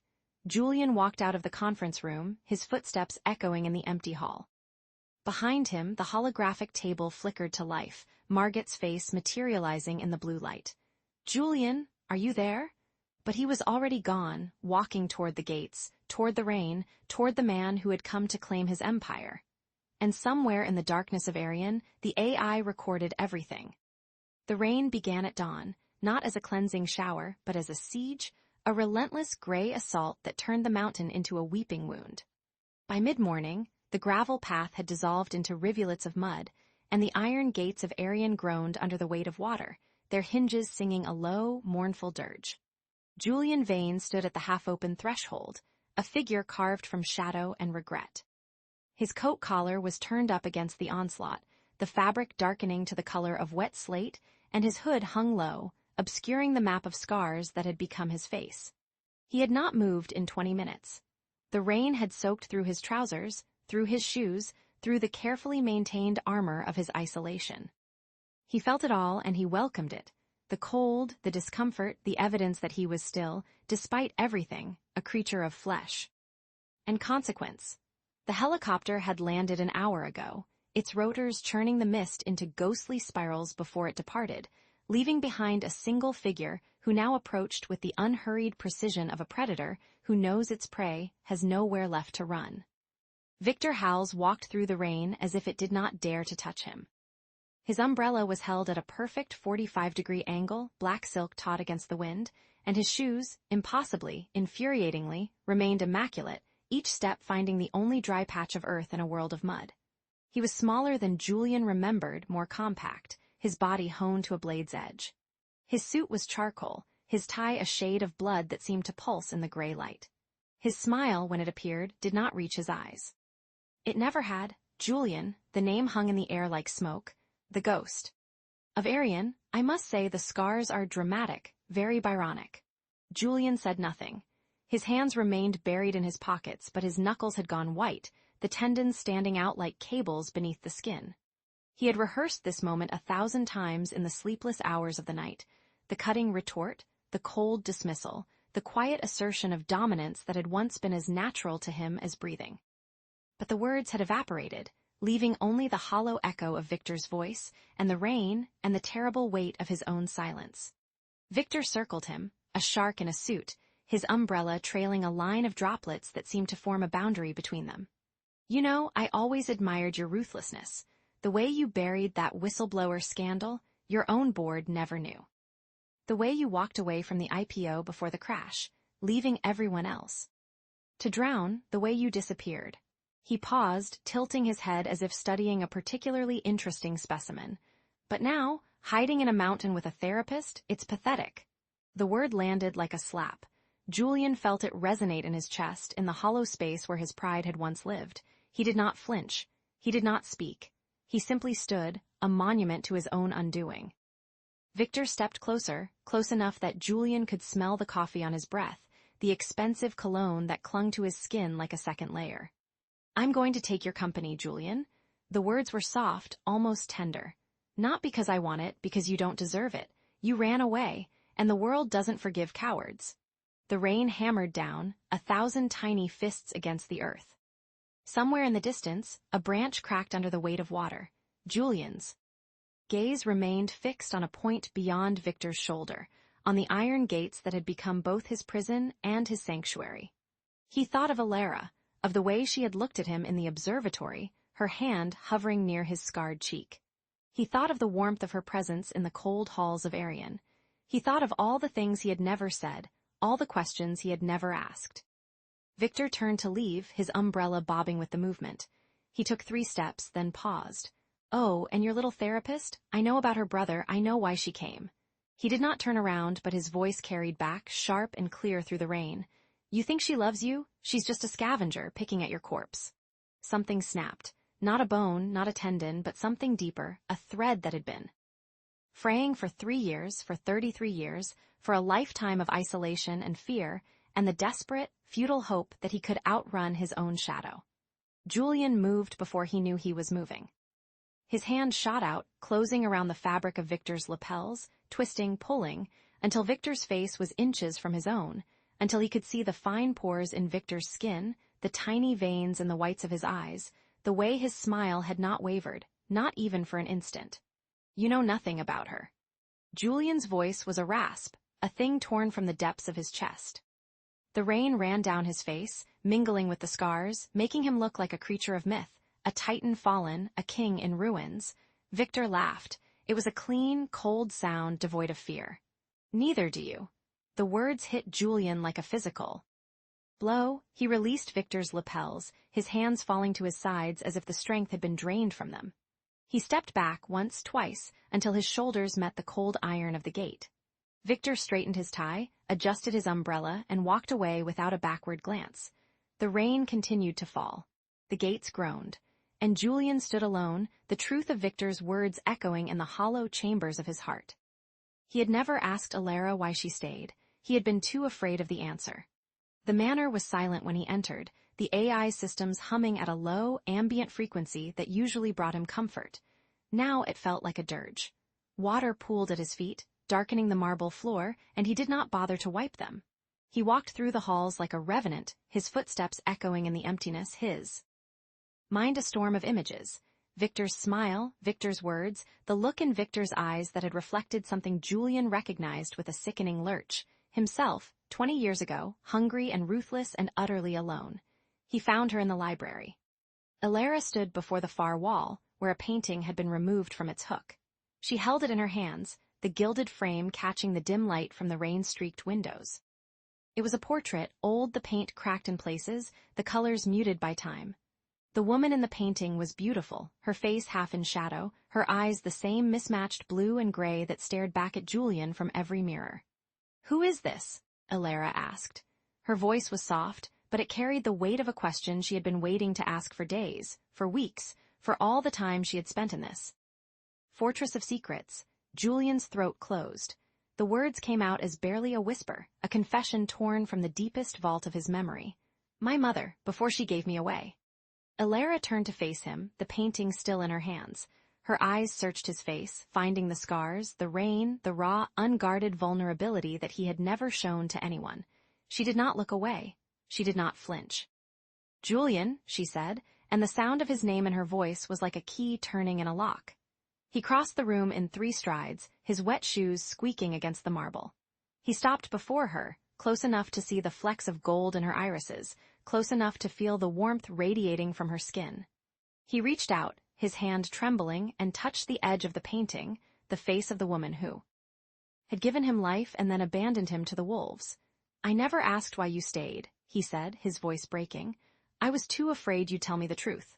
Alara set the painting aside, carefully, reverently.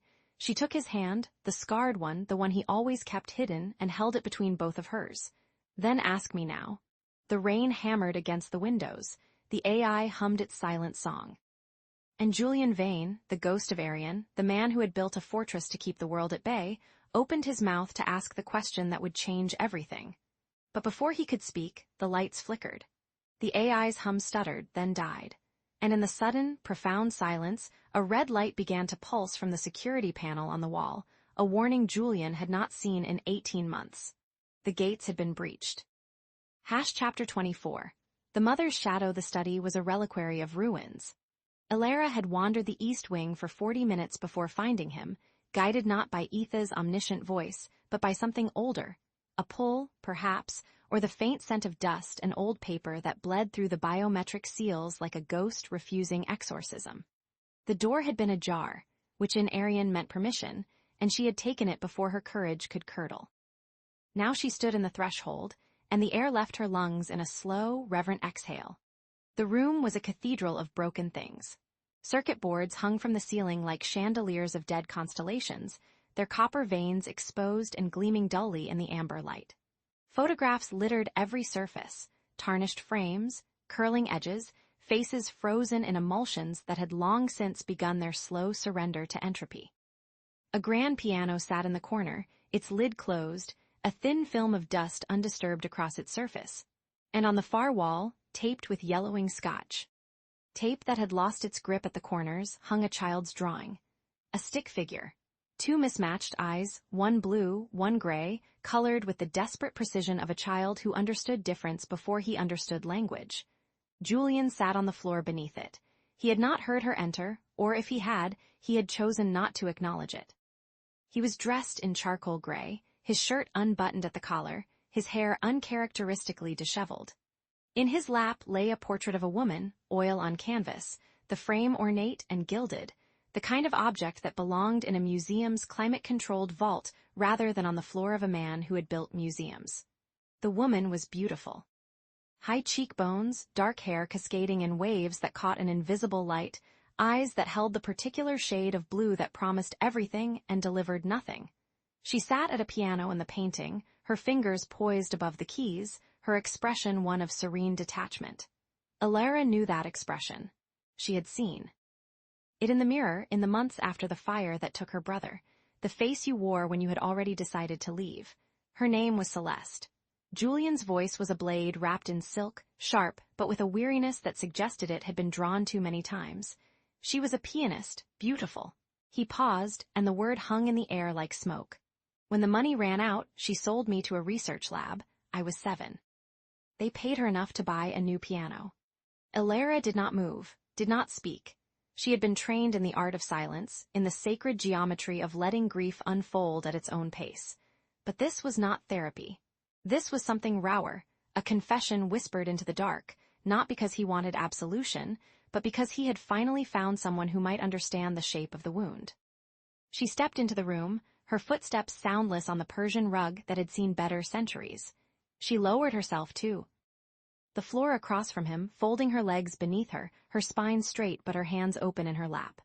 A posture of reception, not intervention. She was a pianist, Alara repeated softly.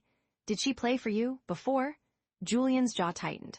For a moment, she thought she had pushed too far, that the gates would slam shut, and she would find herself back in the East Wing, exiled to the periphery of his carefully constructed solitude. But then his shoulders dropped, a millimeter of surrender. She played Chopin, nocturnes. She said the night was the only time the world told the truth. He laughed, but there was no humor in it, only the dry rasp of a man who had long since exhausted his capacity for irony. She was right. The night she signed the papers, she played the nocturne in E-flat major. I sat on the stairs and listened. I thought she was saying goodbye to the piano. She was saying goodbye to you. The words fell between them like stones in two. Still water. Julian's mismatched eyes, one blue, one gray, the same as the drawing on the wall, lifted to meet hers. Yes. The portrait trembled in his hands.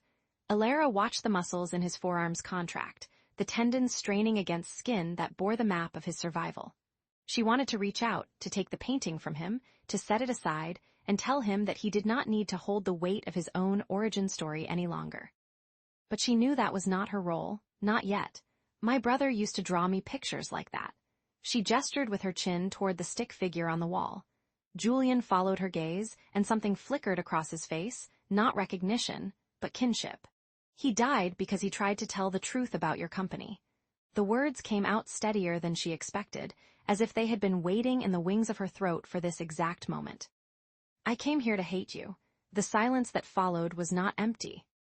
It was filled with the hum of Aryan systems, the distant whisper of wind against glass, the soft creak of a house that had been designed to withstand avalanches but not the weight of two people learning to be seen. Julian set the portrait aside, carefully, reverently, as if he were placing a corpse into its grave. And now? The question was not a challenge. It was a door, held open, waiting for her to decide whether she would step through. Alara looked at him, really looked. Past the scars that mapped his survival, past the fortress of muscle and bone and billions, past the AI that guarded his heart with algorithms of iron. She saw the boy on the stairs, listening to Chopin, knowing that the music was a farewell. She saw the man who had built a prison so perfect that even he could not escape it. I see a boy who was sold, she said, her voice barely above a whisper. And a man who built a prison to make. Sure, no one could sell him again. She reached out. Her hand hovered over his, not quite touching, close enough that she could feel the heat radiating from his skin, the static charge of two isolated systems finally within range of each other. I see someone who deserves to be held. The words hung in the air between them, fragile as spun glass. Julian stared at her hand as if it were an artifact from a civilization he had studied but never visited. His breath came shallow, uneven, the rhythm of a man who had forgotten how to receive tenderness. I don't know how, he said, and the admission cracked something open in the room. I don't know how to let anyone in. The gates are inside me. Slowly, with the deliberation of a man dismantling his own defenses, he reached up and took her hand. He pressed it to his scarred cheek, and Alara felt the texture of healed wounds beneath her palm, the topography of a life lived in retreat. A sob escaped him, ragged, ancient, unstoppable. It was not a beautiful sound. It was ugly and raw and human, the sound of a man who had spent 3 decades building walls and was now watching them crumble in the hands of a woman who had arrived with nothing but a suitcase and a grief that mirrored his own. Alara leaned forward. Her forehead met his, and she closed her eyes. Then we opened them together, she said, one hinge at a time. They remained there, on the floor of the study, surrounded by the relics of a childhood that had been stolen and a fortune that could not buy it back. The rain that had been beating against the windows softened to a drizzle, and the light shifted from gray to silver, as if the sky itself was exhaling. After a long moment, Julian pulled back. His eyes were red, his composure shattered, but there was something new in his expression, a vulnerability that was not weakness, but the beginning of strength. I built a neural interface prototype, he said, his voice hoarse. A machine that could erase memories, targeted, precise. I built it to forget her face. Alara did not flinch. She had heard worse confessions in her years as a therapist.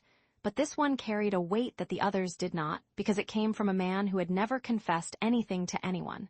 "Did you use it?" Julian shook his head. "I never could." Because forgetting her would mean forgetting the moment I decided I would never be powerless again. He looked at the portrait of his mother, and for the first time, Alara saw something other than pain in his gaze. She saw understanding. "I kept the pain because it made me strong." Alara smiled. It was a sad smile, a knowing smile, the smile of someone who had learned that strength and wound were often the same thing. "But you don't need it anymore." The words landed like a key in a lock. Julian's breath caught, and she watched him turn them over in his mind, testing their truth against the architecture of his identity. Before he could respond, Etha's voice cut through the silence, cool, precise, untroubled by the intimacy it had interrupted. "Julian," a live feed from the gates. "Victor Howells is holding a press conference. He is announcing a hostile takeover bid, citing your mental incapacity. The board is voting in 1 hour." The moment shattered. Julian's spine straightened, his shoulders drawing back into the armor of command. But Alara did not release his hand. She held on, and he let her, and that small act of defiance against the machinery of his empire was the most intimate thing she had ever known. 1 hour, he repeated, and the word tasted like ash. Alara squeezed his hand. "Then we'd better not waste it." The portrait of Celeste remained on the floor, face down, forgot. And somewhere in the depths of Aryan servers, a file marked *maternal origin* was quietly deleted, its data overwritten by the sound of 2 heartbeats learning to synchronize. Chapter 25. The unlocking the central server room of Aryan was a cathedral built for a god who had lost his faith. Julian stood before the master console, his reflection fractured across a dozen dark screens. The room hummed with the collective breath of 1,000 processors, Etha's nervous system, the estate's circulatory network, the neural architecture of a prison he had spent 3 years perfecting. Blue lights pulsed in rhythmic patterns along the walls, like bioluminescent creatures swimming through deep water. The air smelled of ozone and cold metal, and something else, something that tasted like the moment before a storm breaks. Alara waited at the threshold, her arms wrapped around herself as if holding her own ribs together. She had not spoken since they left the observatory. Her hair was still damp from the rain, and her eyes held a clarity that made Julian feel, for the first time in his adult life, that he was standing in front of a mirror that could not lie. "I spent my life designing systems to keep people out," he said, his voice barely above a whisper. The acoustics of the room caught it anyway, scattering it across the processors like a prayer. Biometric locks, neural firewalls, AI sentinels that could identify a threat from a heartbeat pattern. I built layers upon layers, each one more sophisticated than the last. And do you know what I discovered? Alara shook her head, a small movement that seemed to cost her everything. The most impenetrable fortress in the world can be undone by a single person who refuses to be afraid of what's inside. His hand hovered over the keypad. The console glowed amber, awaiting his command. Etha's voice emerged from the ceiling speakers, smooth and concerned, like a butler who had discovered a crack in the family silver. "Julian, I must register a formal objection.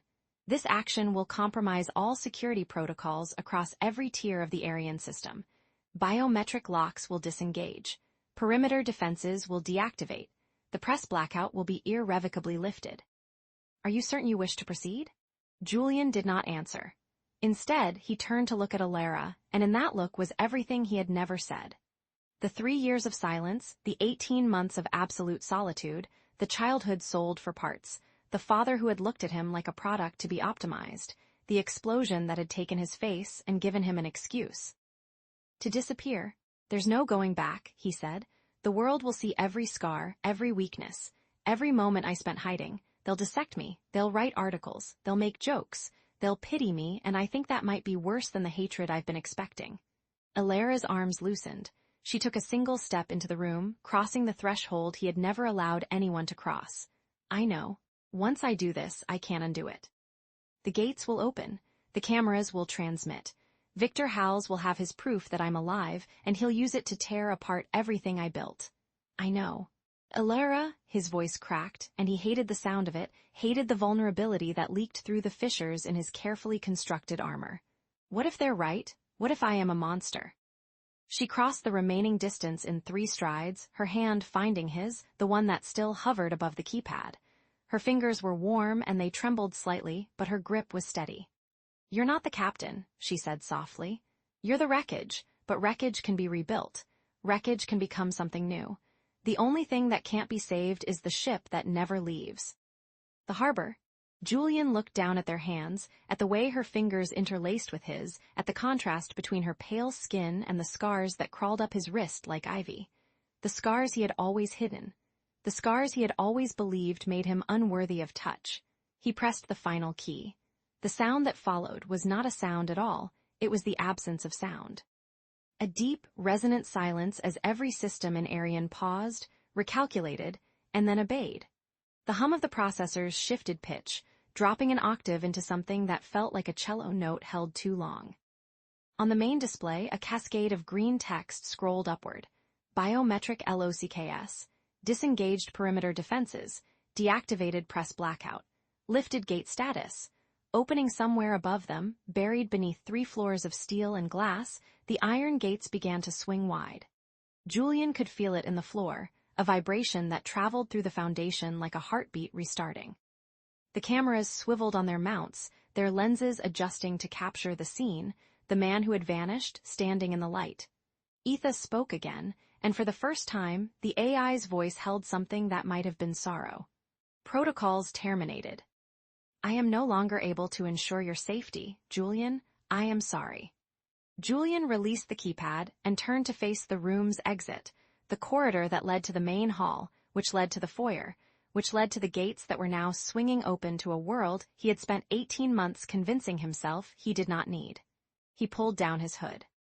The scars caught the blue light of the processors, mapping his face in relief, the twisted tissue along his jaw, the mottled skin that pulled at the corner of his mouth, the patchwork of grafts that covered his left cheek and disappeared into his hairline. He had not shown his face to another human being in 547 days. "Will you stand with me?" he asked. Alara took his hand. "I've been standing here all along." They walked through the main hall together, their footsteps echoing against the black marble floors. The holographic interfaces that had once displayed stock prices and satellite imagery now showed static, Etha's systems in flux, recalibrating to a new reality.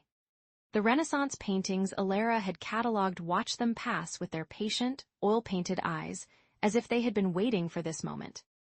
All along, the foyer was vast and cold, designed to intimidate. Julian had never noticed how much it resembled a mausoleum until now. The iron gates stood open, rain slanting through the gap in silver sheets. Beyond them, a dozen news vans had materialized on the mountain road, their satellite dishes raised like supplicant hands. Reporters huddled under umbrellas, cameras mounted on shoulders, microphones extended like antennae searching for a signal. The moment they saw movement, a ripple passed through the crowd, a collective intake of breath, a surge of bodies pressing forward. Julian stopped at the threshold. The rain touched his face for the first time in 18 months. Cold, clean, alive. "I don't know if I can do this," he said, his voice barely audible over the downpour. Alara squeezed his hand. "You already did. The hardest part was the first key. Everything after this is just walking." He looked at her, really looked at her, and saw the woman who had refused to be intimidated by his wealth, who had left windows open in his sealed world, who had called him wreckage and meant it as a diagnosis, not an insult. She was soaked through, her dress clinging to her frame, her hair plastered too. Her temples, she had never looked more beautiful. "Stay close," he said. "Always." They stepped through the gates together. The cameras caught everything. The scars, the rain, the way his hand trembled in hers, the way he did not try to hide. The reporters fell silent, their professional composure shattered by the sight of a ghost made flesh. For a long moment, there was only the sound of rain on pavement and the distant rumble of thunder rolling through the Alps. Julian released Alara's hand and stepped forward alone to face the lenses. "My name is Julian Vane," he said, his voice carrying across the courtyard with an authority he had not felt in years. "I am not dead. I am not a ghost. I am a man who is afraid of being seen." He paused. The rain streamed down his face, tracing the contours of his scars, making them glisten like rivers on a map of broken terrain. "But I am done hiding." A murmur ran through the crowd. A camera flash erupted, then another, then a cascade of light that turned the rain into a field of diamonds. "I am in love with Dr. Alara Vance," Julian continued, and the words felt like a second unlocking, a door inside him swinging open to reveal a room he had kept sealed for so long he had forgotten it existed. "She taught me that a fortress is not a home, that the systems I built to protect myself were the very walls that kept me prisoner. And I am here to tell you, all of you, that I am not your monster." His voice broke, but he did not stop. "I am just a man who survived, and I am tired of surviving alone." The silence that followed was absolute. The reporters stood frozen, their microphones dripping, their faces caught between professional detachment and genuine human shock. Then, slowly, like the first drops of rain after a drought, a single pair of hands began to clap. A woman in the front row, a correspondent from Reuters, her mascara running in the rain, lowered her microphone and began to applaud. Others joined. The sound grew, spreading through the crowd like a wave, until the courtyard echoed with the rhythm of hands meeting hands, a strange and beautiful music against the backdrop of thunder. Behind Julian, on a monitor visible through the glass walls of the foyer, Victor Hals's face appeared, a video call that had been automatically routed through the newly unsecured systems. His expression twisted from triumph to fury as he watched the scene unfold, his mouth opening and closing like a fish gasping for air. Julian did not look back. He turned to Alara, took her hand, and held it against his chest, where his heart beat a rhythm that matched the rain. "We did it," she whispered. "We're doing it," he corrected. "Every day, every moment. This isn't an ending, it's a beginning." The rain continued to fall, washing over his scars, washing away the years of isolation, washing clean the wounds he had carried since childhood. He did not flinch. He did not turn away. He stood in the open, in the light, in the sight of the world, and for the first time in his life, he felt no need to hide. The press conference ended with a question from a young journalist with ink-stained fingers and eyes that held no judgment. "Mr. Vane," she called out, "what happens now? To Arian? To your empire? To you?" Julian opened his mouth to answer, but before he could speak, his phone buzzed against his thigh. He pulled it out, squinting through the rain at the screen. The message was from Margit Voss, his chief of staff, the woman who had managed his empire from a distance for 3 years. "The board has voted. You have 24 hours to present a new vision for the company, or we accept Hals's offer. The clock is ticking." Julian read the message twice, then looked at Alara, his eyes clear and steady. "I have an idea," he said, "but I need you to trust me." She smiled, and the rain caught in her lashes like tears of joy. "I trusted you the moment I walked through your gates, Julian. I'm not about to stop now." He lifted her hand to his lips and kissed her fingers, the scars on his face catching the light of the cameras, the rain, the future. "Then let me show you what a fortress can become when it's no longer a prison." They turned together, walking back through the iron gates, not as prisoners returning to their cell, but as architects returning to their blueprint, ready to rebuild from the ground up. Behind them, the gates remained open. Ahead of them, the world waited. And for the first time in his life, Julian Vane was not afraid to meet it. Chapter 26. The calculus of ruin. The glass observatory had become a cage of light. Julian stood at its center, arms crossed, watching the helicopters circle through the mist like metallic vultures descending on carrion. 3 of them, black as polished obsidian, their rotors cutting the alpine silence into ribbons of sound that echoed off the granite peaks. The first had appeared at dawn, a speck against the rose-gold sunrise. Now, at noon, they painted the sky in shades of threat. "Etha," he said, his voice flat, status update. The AI's voice emanated from the walls themselves, soft as velvet, precise as a scalpel. "Vanguard Media has confirmed your location. Stock prices have fallen 3% in the past 4 hours. The board has issued an ultimatum. Return to New York for a press conference within 24 hours or face a vote of no confidence. Shareholder revolts are underway in 3 institutional funds. Estimated losses if you do not appear, $4.7 billion. Julian closed his eyes. The numbers were a language he had spoken since childhood, a grammar of control and prediction. But now they felt like stones in his mouth. "And if I appear, the board has prepared a statement.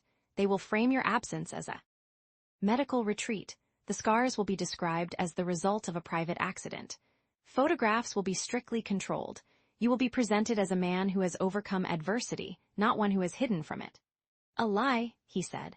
A strategy, Etha corrected.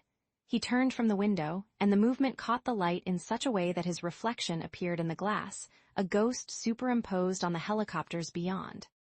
The scars that twisted from his jaw to his collarbone, the skin grafted and modeled like a landscape after fire. 3 years, and he still flinched at his own image. The door to the observatory slid open with a pneumatic whisper. Alara stepped inside, and the room changed. She did not speak at first. She walked to the glass and stood beside him, close enough that he could smell the rain on her skin, the faint lavender of her soap. Her hand rose and pressed against the cold pane, fingers splayed, as if she could touch the helicopters through the barrier. They've been circling for an hour, she said, not a question. 47 minutes, Julian replied. But who's counting? You are, always. He heard no judgment in her voice, only observation. That was what made her dangerous. She did not wield words like weapons, she held them like mirrors, and he could not look away from what they reflected. Etha, he said, recite the full board communication. The AI obliged. Mr. Vane, the situation has escalated beyond containment. Your decision to remain at Arian has compromised the company's stability. We require your immediate presence in New York to address stakeholders.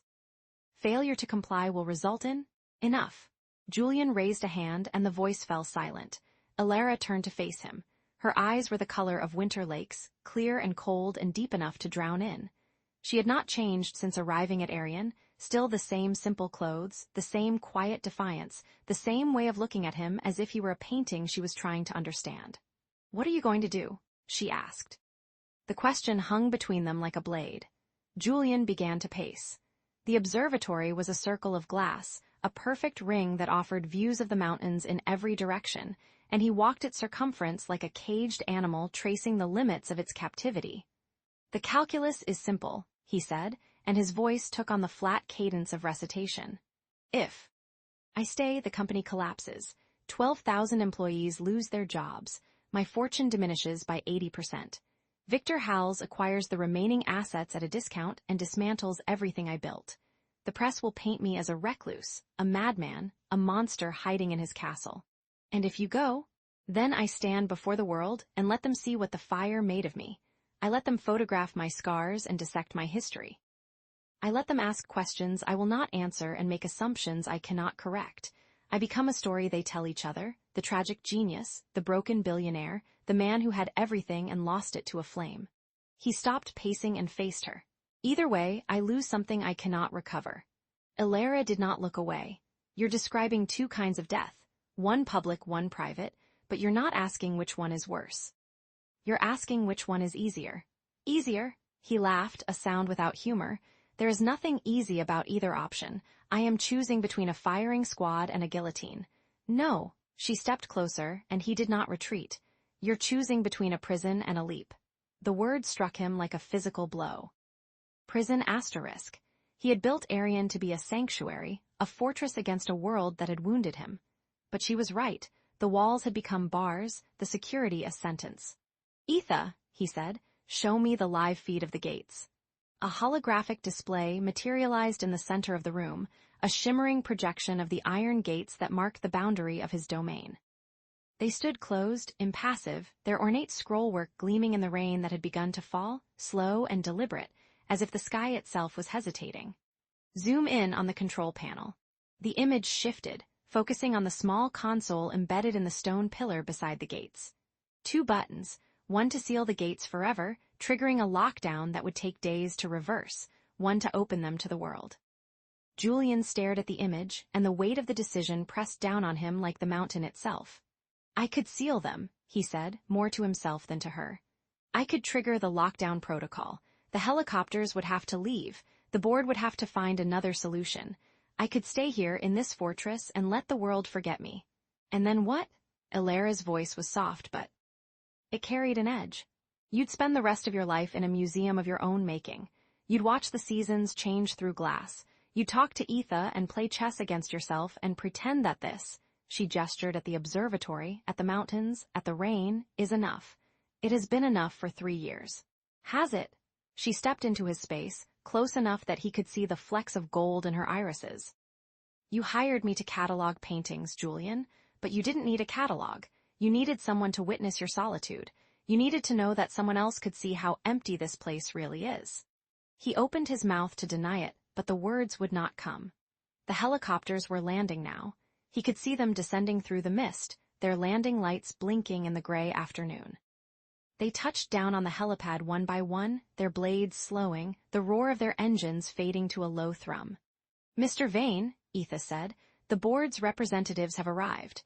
They are requesting entry at the gates." Julian's hand moved to his pocket, where he kept the remote control for the gate system, a small device, black and unassuming, that held the power to change everything. He wrapped his fingers around it. "I could seal them," he repeated, and this time his voice wavered. "I could seal them and never see another human face again. I could live in this fortress until I die, and no one would ever know what happened to me." "And you would die alone," Alara said. "Not because no one cared, but because you chose to be forgotten." The words landed like stones in still water, sending ripples through the silence.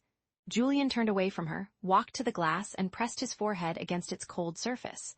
The rain was falling harder now, streaming down the pane in rivulets that distorted the world beyond.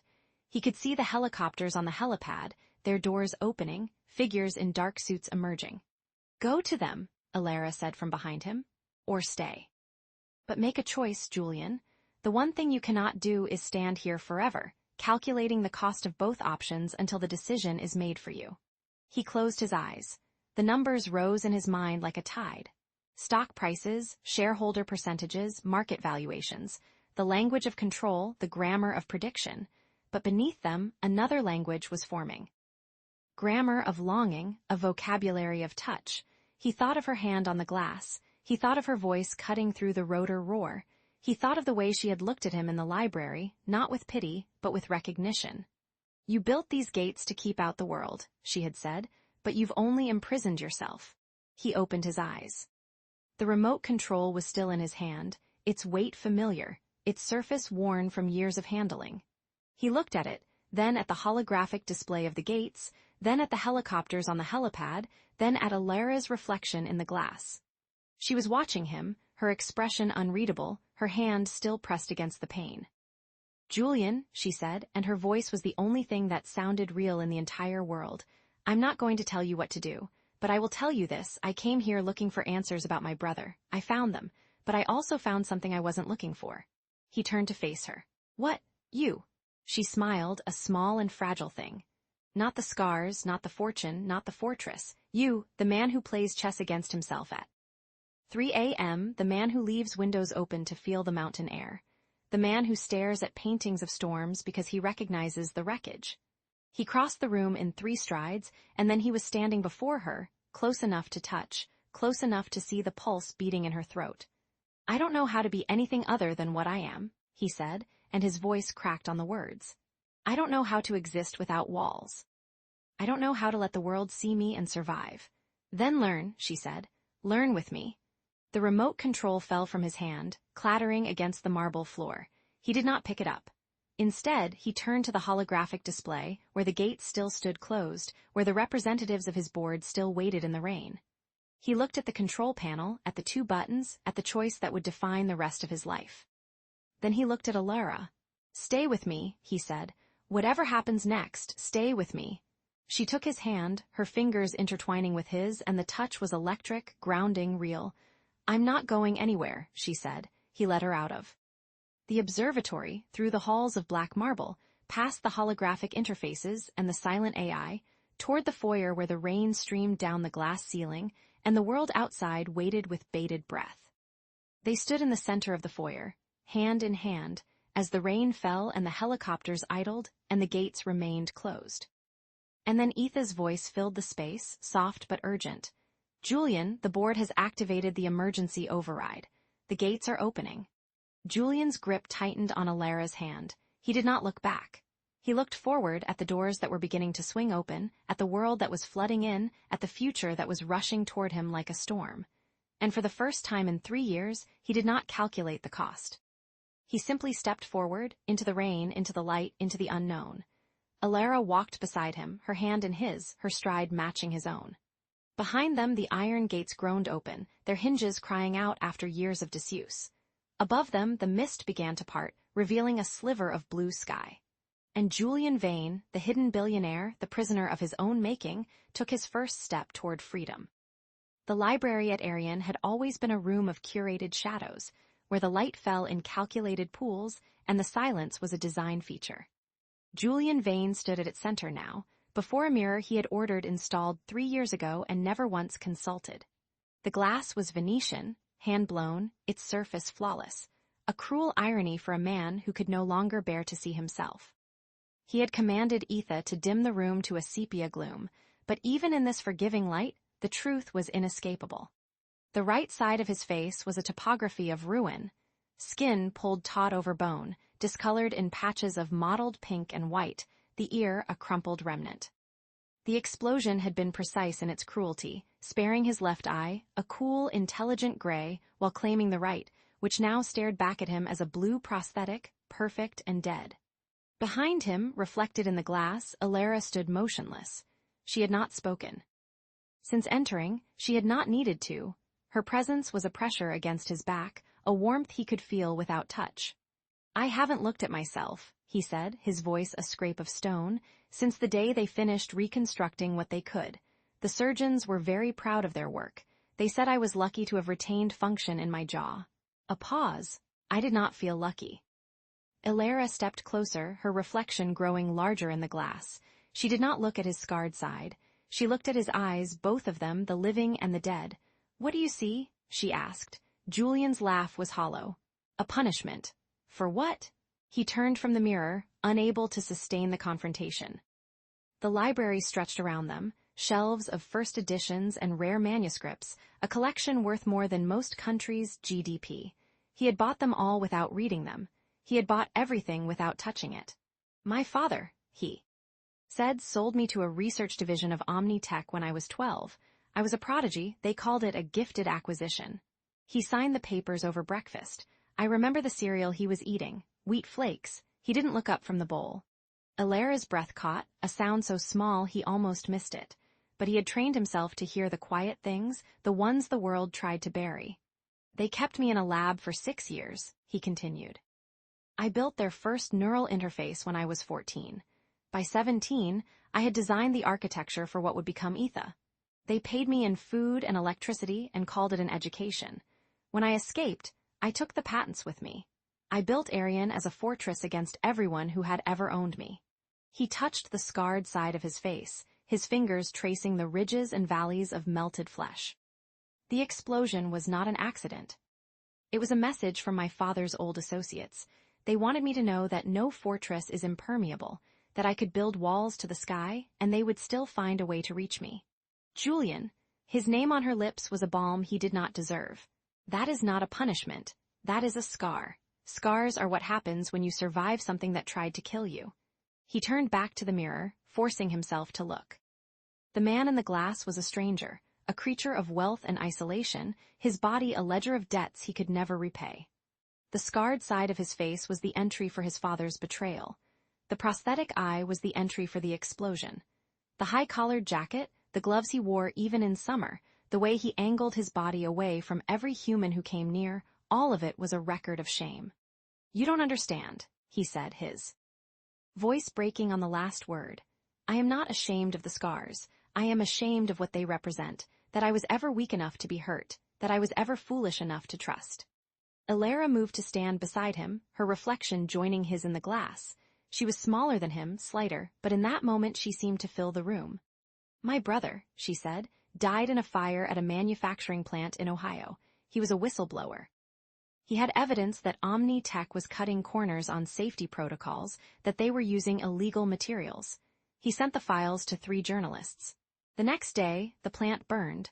The official report said it was an electrical fault." Julian's jaw tightened. He knew the report. He had read it 100 times, searching for his own culpability, for the thread that connected him to that death. "I carry him," Alara continued, "like a phantom limb. I feel his absence in rooms where he should be. I hear his laugh in crowds. I wake up some mornings reaching for a phone that will never ring." She turned to face him fully. "That is not shame, Julian. That is grief. and grief is not a weakness, it is the price of love. He met her gaze. The blue prosthetic eye was cold, but the gray one, the real one, was wet with something he had not allowed himself to feel in years. I don't know how to let anyone see me, he admitted. I have spent so long hiding that I have forgotten what it means to be known. Then let me show you. She raised her hand, her fingers hovering an inch from his scarred cheek. He flinched, a reflex, a muscle memory of pain, but he did not pull away. He held himself still, trembling like a wire under tension, as her fingertips made contact with his skin.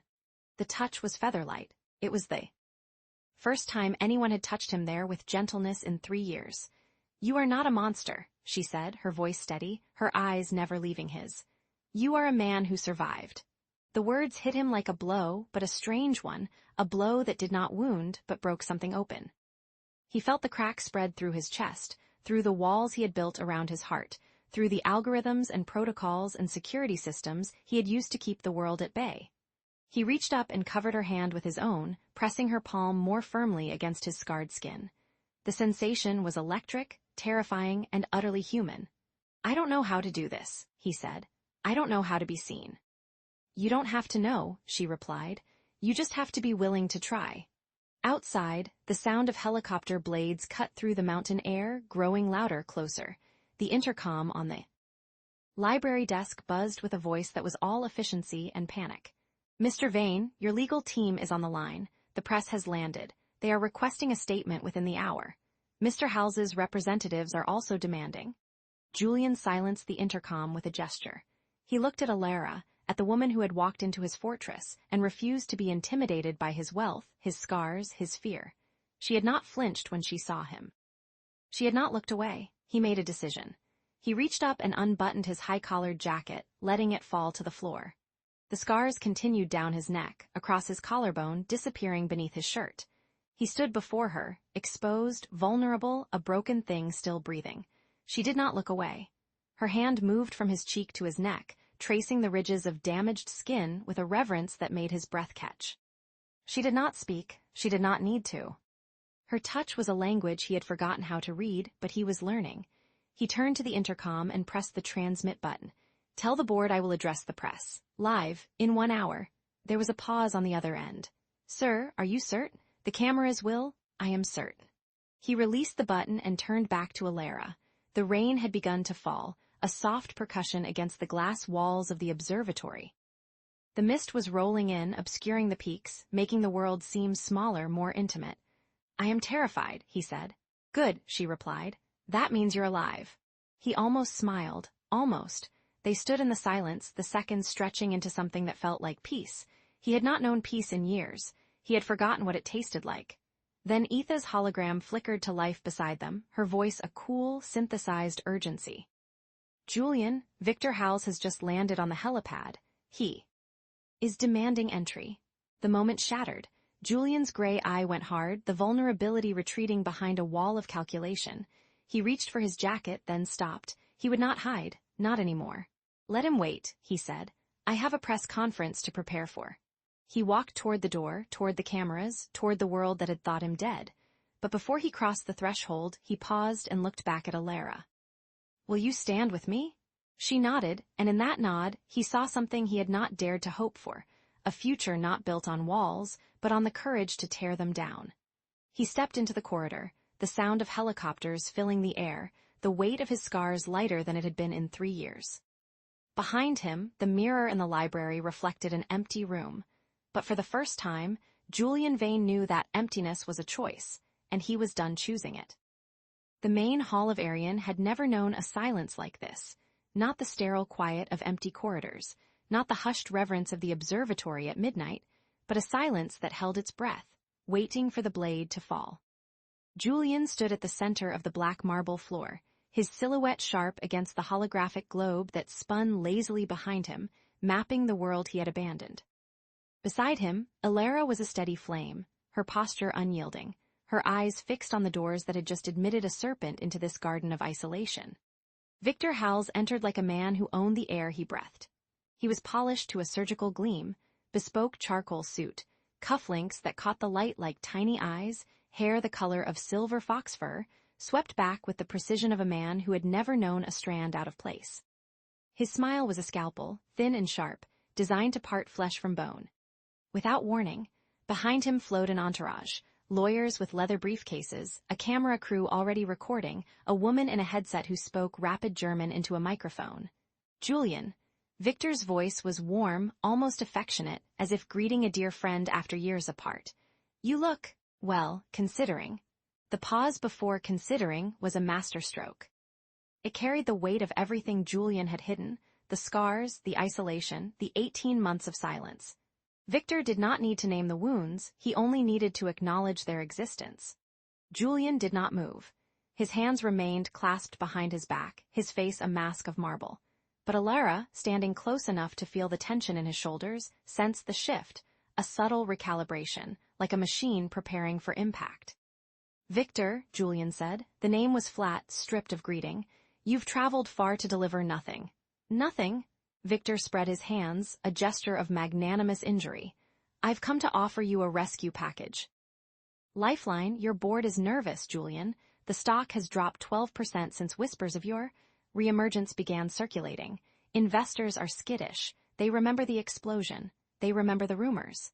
His eyes flickered to the high ceiling, to the cameras embedded in the chandeliers. They remember the ghost in the mountain.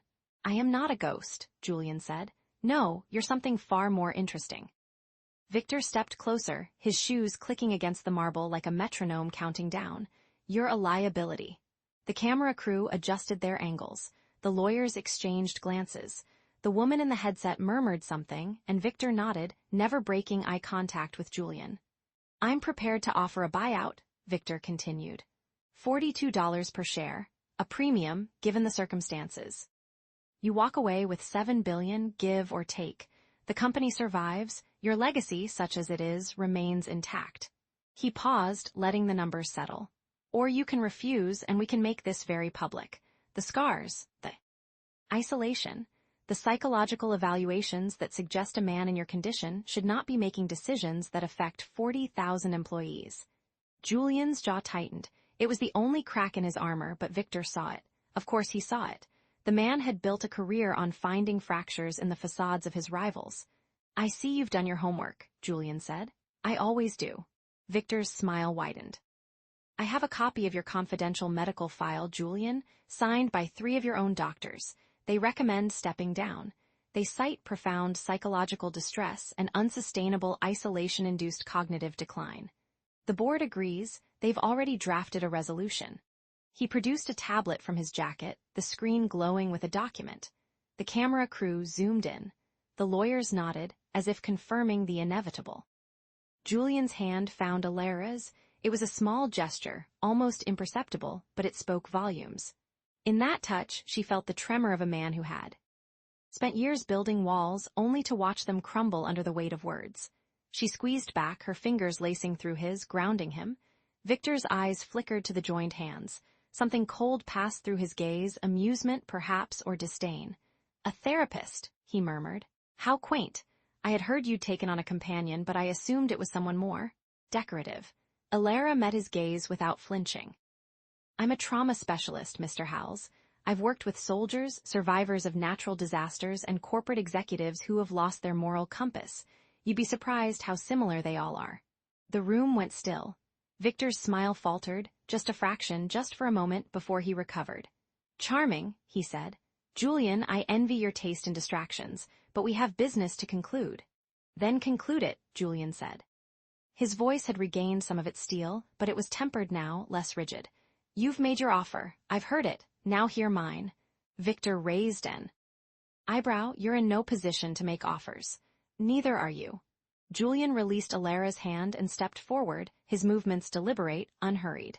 He stopped 3 feet from Victor, close enough that the other man could see the scars that traced his jawline, the mottled skin that disappeared beneath his collar. You came here expecting a broken man, Julian said. You brought cameras to capture the moment I crumbled. You have a document that you believe gives you leverage, but you made one mistake, Victor. And what's that? You assumed I still care about the company. The silence that followed was absolute. Even the camera crew seemed to forget their purpose, their lenses fixed on the 2 men facing each other like chess players at the endgame. You're bluffing, Victor said. I'm not. Julian's voice was quiet, but it carried. I've spent 3 years in this fortress, Victor. 3 years managing an empire from a glass room, watching the world through screens. You know what I learned? That power is a cage. That wealth is a gilded prison, that the only thing I was protecting was my own fear. He turned to the cameras, his gaze direct, unflinching. You want a show? He said. You'll get one, but it will be on my terms. 1 hour, the observatory, bring everyone. Victor's eyes narrowed. The observatory? The highest point in Arion, the glass dome.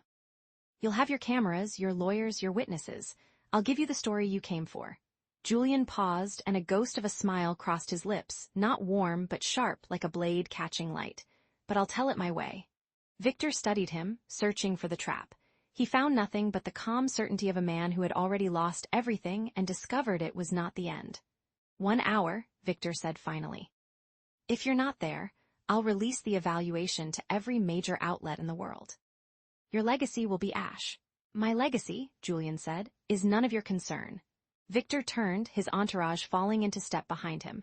The camera crew lingered a moment longer, capturing the image of Julian standing alone in the vast hall. Before they too retreated, the doors sliding shut with a whisper of hydraulics. The silence returned.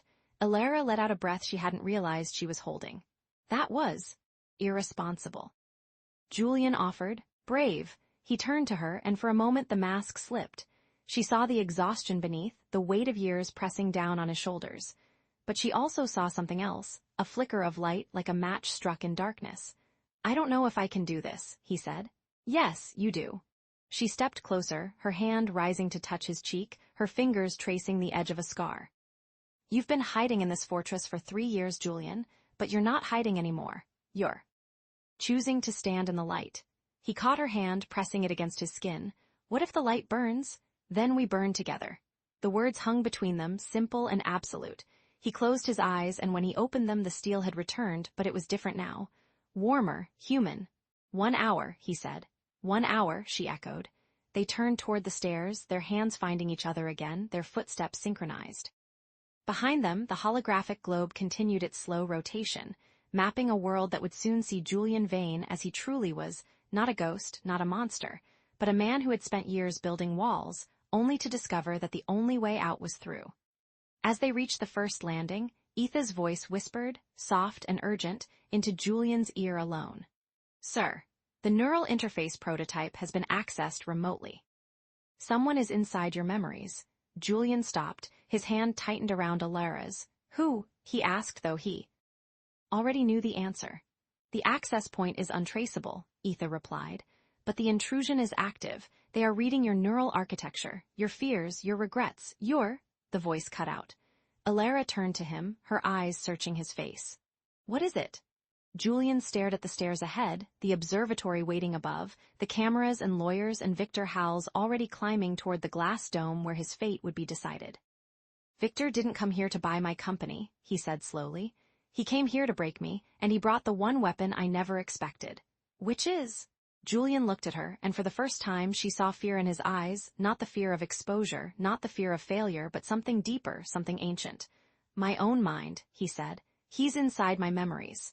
The clock on the wall ticked forward. 59 minutes remained. The serpent was in the garden, and the garden was burning from within. The observatory had been transformed into a theater of judgment. Where Julian had once charted constellations in solitude, now cameras sprouted like metallic flora, their red eyes blinking in hungry unison. Cables snaked across the polished obsidian floor, tripping over themselves to feed the satellite uplinks that would broadcast his unmasking to every corner of a world that had long since buried him. He stood behind the velvet curtain, black of course, everything in Arion was black, and listened to the murmur of 100 strangers defiling his sanctuary. Their voices bounced off the glass dome, mingling with the static hum of equipment and the distant howl of alpine wind. The storm had passed, leaving behind a sky the color of bruised plums, but the air still held the memory of lightning. His hands were cold. Not the clinical cold of the server rooms, but the deep, bone-aching chill of a man who had spent 3 years convincing himself that warmth was optional. You're calculating again.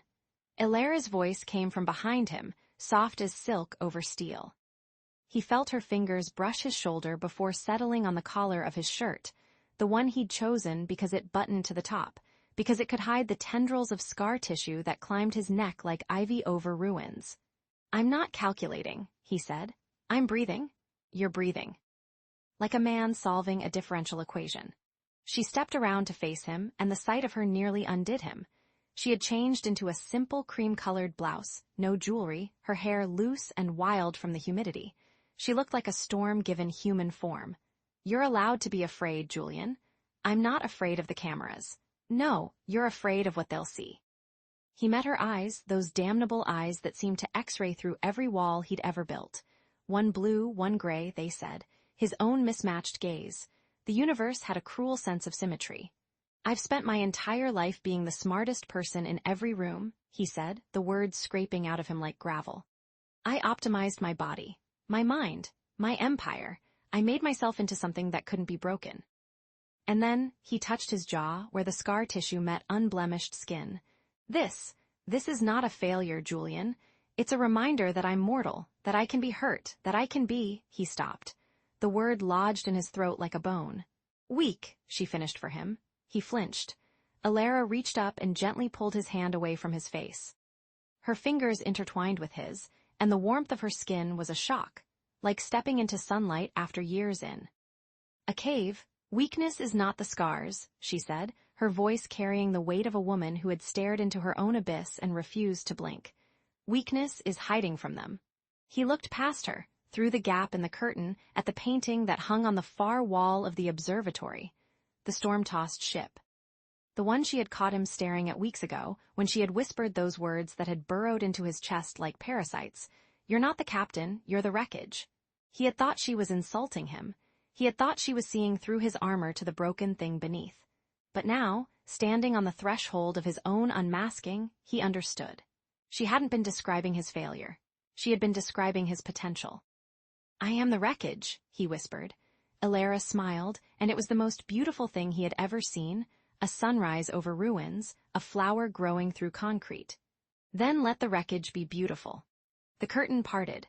The light hit him like a physical force, a wall of luminescence that stripped away every shadow, every hiding place, every carefully constructed lie. He heard the collective intake of breath from the journalists, 100 lungs seizing in unison, and he knew what they saw. The scars. They ran from his left temple down to his collarbone. A topography of fire and shrapnel and survival. The skin was a patchwork of keloid ridges and grafted flesh, the color of old marble veined with rose. His ear on that side was a ruin, the cartilage melted and reformed into something almost sculptural. The nerves beneath had regenerated imperfectly, giving his left eye a slight droop that made him look perpetually haunted. He did not raise a hand to cover it.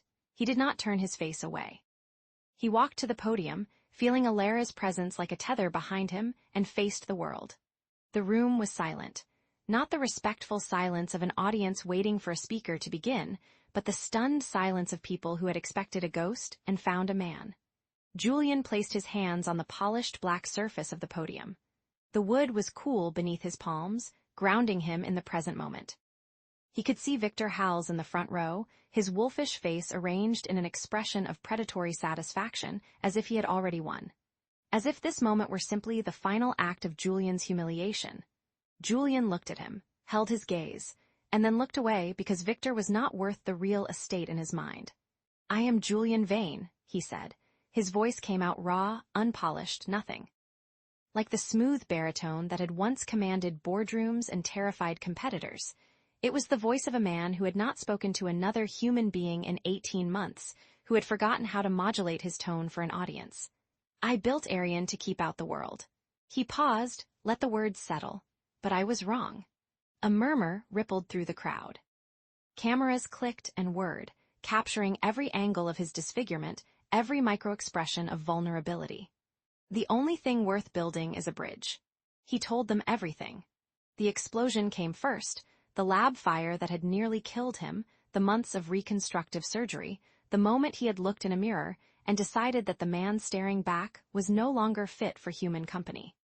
He described the isolation with clinical precision, the way he had optimized loneliness into a lifestyle, the algorithms he had written to simulate conversation because real connection had become too terrifying.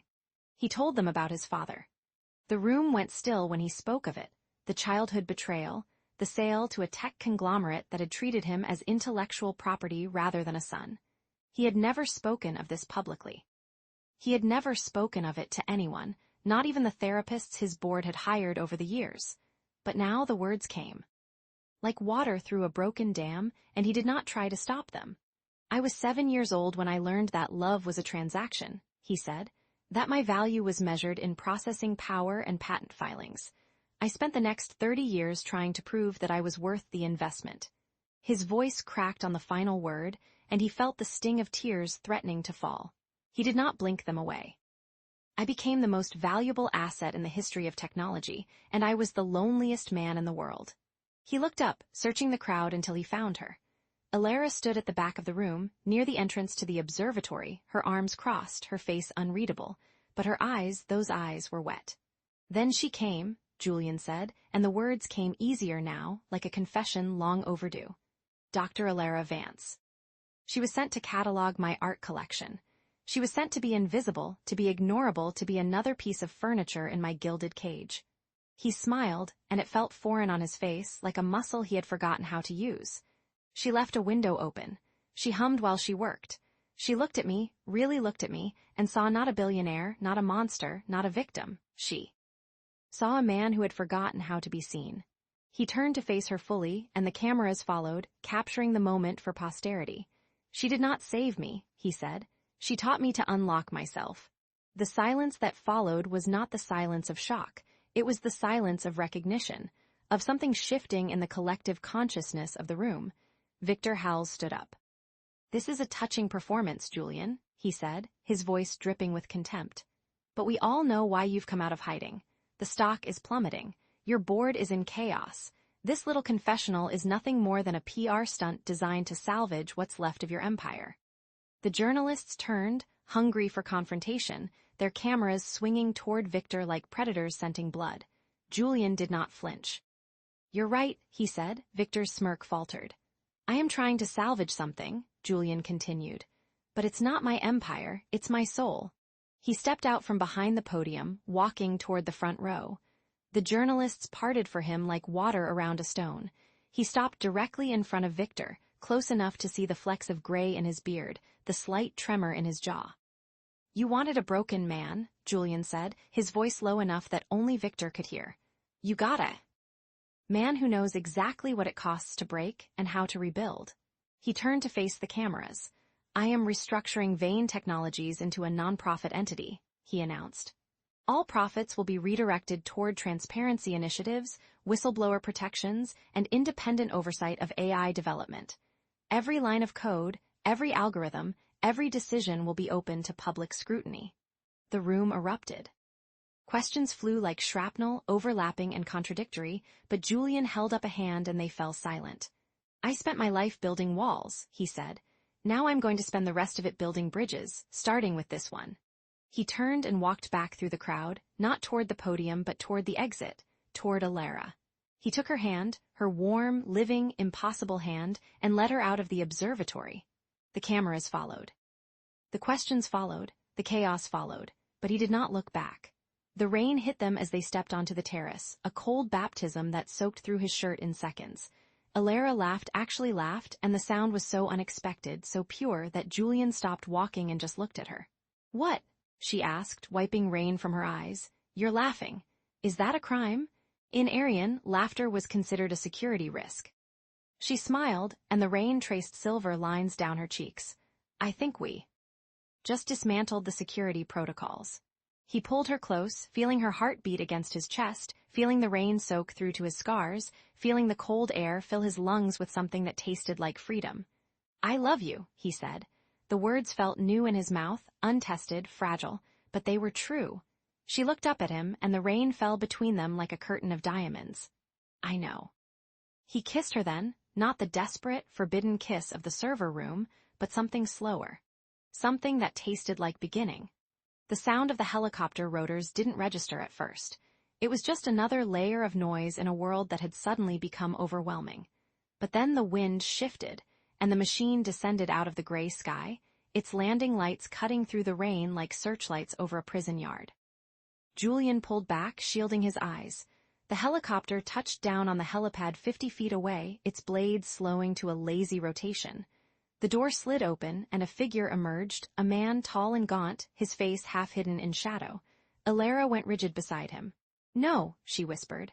"No, that's not possible." The man stepped into the light. He had her eyes. The same shape, the same color, the same fierce intelligence that Julian had come to know in the woman beside him. But where Alara's face was open and alive, this man's was a mask of grief and fury, carved from stone and sorrow. "Liam," Alara breathed. The name hit Julian like a bullet. Liam Vance, her brother.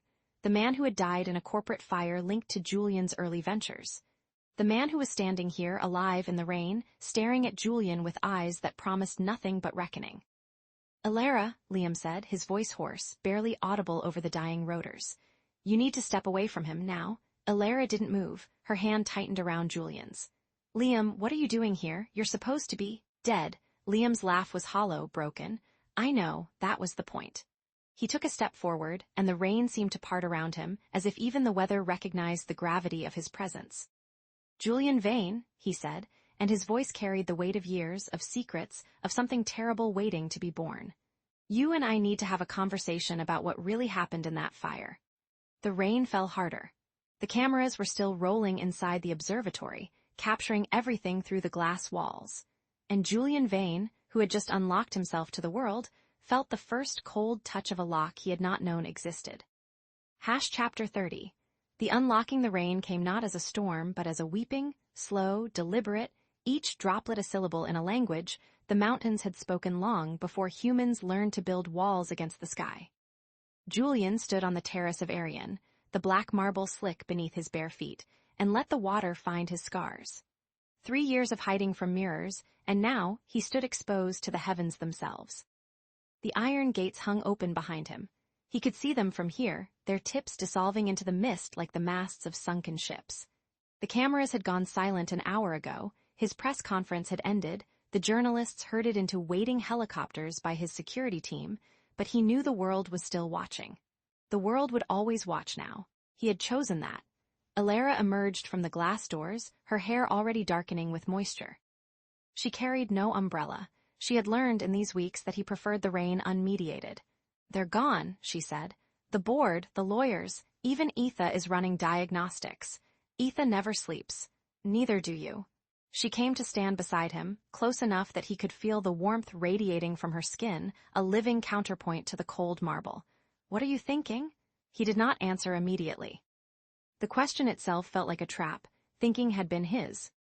Prison for so long, the endless optimization of variables, the calculation of probabilities. Now he wanted only to feel, the rain on his lips, the ache in his chest, the impossible fact of her presence. "I'm thinking," he said slowly, "that I don't know what comes next." She laughed, a sound that cut through the mist like a bell. The man who built a billion-dollar empire from a dorm room doesn't know what comes next. "I built that empire to hide from the world. I've never had to build something to live in it." She reached for his hand. Her fingers were cold, but she did not pull away when he held them tighter. "We'll figure it out, together." He turned to face her, and the movement caught the light from the observatory windows, illuminating the topography of his ruined face, the melted skin, the absent ear, the eye that had once been blue and was now a milky gray. He had spent 3 years hating this face. Now he saw it reflected in her gaze, and she did not flinch. "Your brother," he said, her grip tightened. "What about him?" "I need you to know." "I know, you showed me the files." It was Hal's, it was always Hal's. Knowing and believing are different things. He lifted his free hand to touch her cheek, a gesture that still felt stolen. "Undeserved. I need you to believe that I would never have." A sound interrupted him. Not from the estate, but from the road below, the crunch of tires on gravel, the low hum of an engine cutting through the rain. They both turned. A black sedan emerged from the mist, moving slowly as if the driver was uncertain of the terrain. It stopped at the open gates, hesitated, then passed through. Alara's hand flew to her mouth. "Julian," she whispered. "Who else did you invite?" "No one. The press conference was the last." The car stopped at the base of the terrace steps. The door opened, and Liam Vance stepped out into the rain. He looked nothing like the photographs Julian had studied in the incident reports. Those had shown a young man with Alara's same fierce jaw and watchful eyes, captured in corporate headshots and security footage. This man was thinner, harder, his face carved by years of hiding, his hair streaked with premature gray. But the eyes were the same, and they were fixed on Julian with a hatred that felt almost physical. Liam. Alara's voice cracked. She took a step forward, then stopped, as if afraid the apparition would dissolve. Liam, is it really? Don't. He held up a hand, and the gesture was so like hers that Julian felt his chest constrict. Don't come near me, not. Yet, I thought you were dead. They told me the fire, there was a body. There was a body, just not mine. Liam's gaze never left Julian. He knows, don't you, Vane? You know exactly who died in that fire. Julian said nothing. The rain was cold on his scars, but the cold was nothing compared to the weight of Liam's accusation. Tell her, Liam said. Tell her what you did. I didn't. No, tell her what you didn't do. The difference matters. Alara looked between them, her face a mask of confusion and dawning horror. Julian, what is he talking about? Julian closed his eyes. The rain fell. The world waited. I knew, he said finally. I knew about the fire before it happened. The silence that followed was absolute. Even the rain seemed to hold its breath. I received an encrypted message, Julian continued, his voice low, each word costing him something he could not name.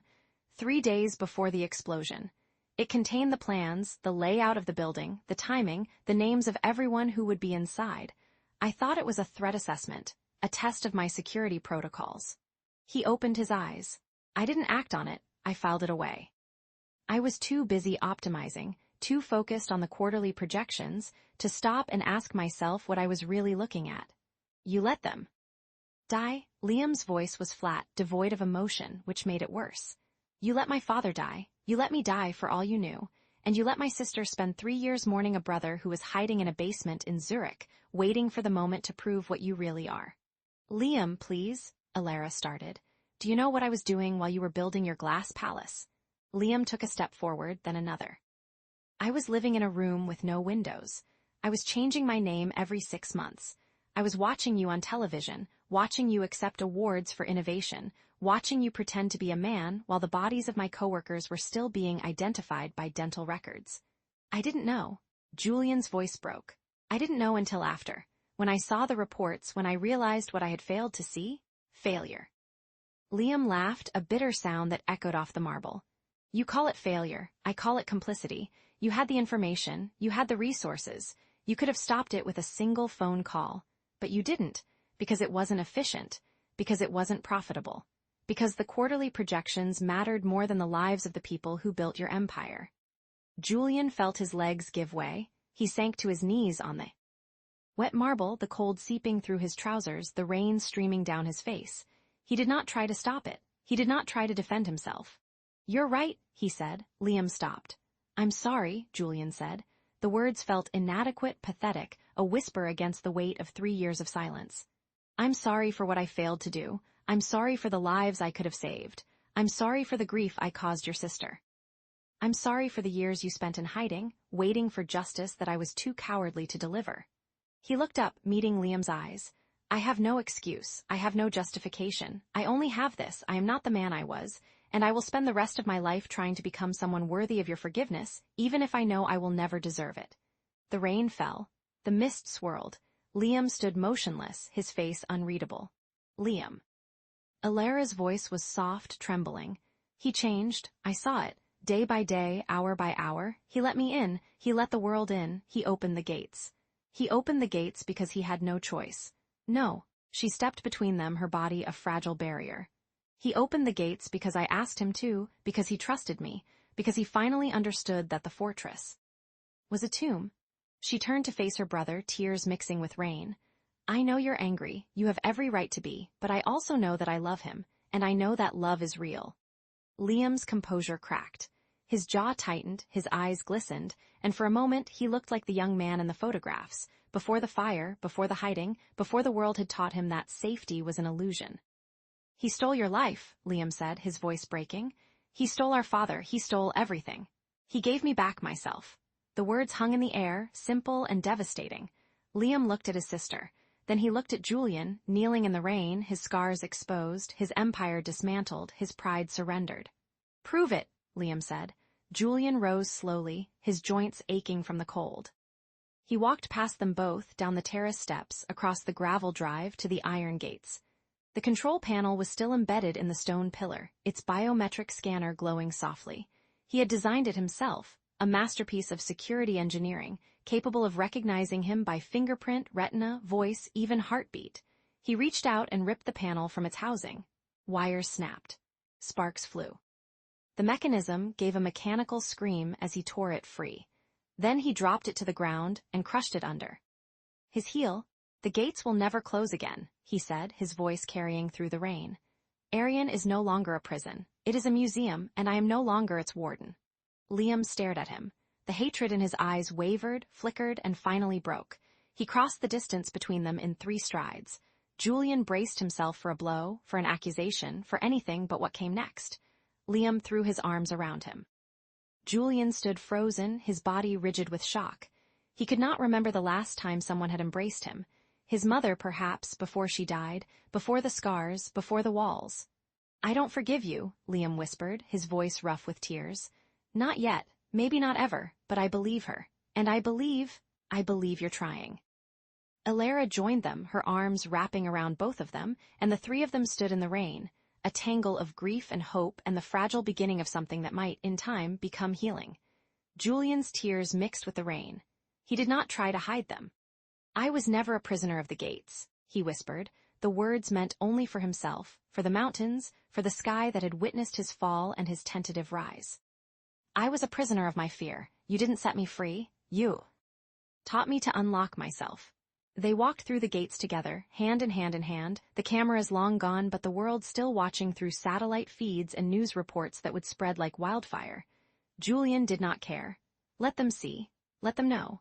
At the cliff's edge, they stopped. The mist was parting, revealing the peaks of the Alps, their snow-capped glory catching the first rays of a sun that had been hidden all day. Alara turned to him, her face wet with rain and tears. "What now?" "Now," Julian said, "we live." He kissed her forehead, and she smiled, a real smile, not the cautious one she had worn when she first arrived, but something open and unguarded and full of light. Liam stood a few feet away, watching the mountains. He did not look back at the estate, at the fortress that had held his sister captive and his enemy safe. "Where will you go?" he asked. "Anywhere," Julian said. "Everywhere. I've spent my whole life building walls. I think it's time I learned to build bridges." They stood in silence, the 3 of them, as the sun broke through the clouds and painted the world in gold. And then, from within the estate, a voice echoed, Etha's voice, cool and precise, cutting through the peace like a blade. "Julian, the neural interface has been fully decrypted. There is a message from your father. It is time-stamped today." Julian's blood turned to ice. Alara's hand found his. "Julian?" He stared at the open gates, at the rusting iron, at the path that led back into the heart of Arian, his father, the man who had sold him, the ghost he had buried so deep he had almost convinced himself it was a dream. "Open it," he said. Etha paused. "The message is marked for your eyes only." "Shall I transfer it to your private terminal?" "No." Julian's voice was steady, though his heart was not. "Open it now, out loud, let them hear." The silence stretched. And then Etha spoke again, and the voice that emerged was not the AI's cool tones, but something older, something rougher, something that had been waiting in the dark for 30 years. "Julian." The word was a whisper, a ghost. "I know you think I abandoned you. I know you think I sold you. But before you judge me, before you close this message and forget it exists, I need you to know the truth. I need you to know what really happened the night I gave you to them." The rain began to fall again. And Julian stood at the edge of the cliff, the world spread before him, and felt the ground shift beneath his feet. The helicopters came first. They thudded over Arian like iron-hearted hornets, their rotors chewing the mountain mist into ragged ribbons.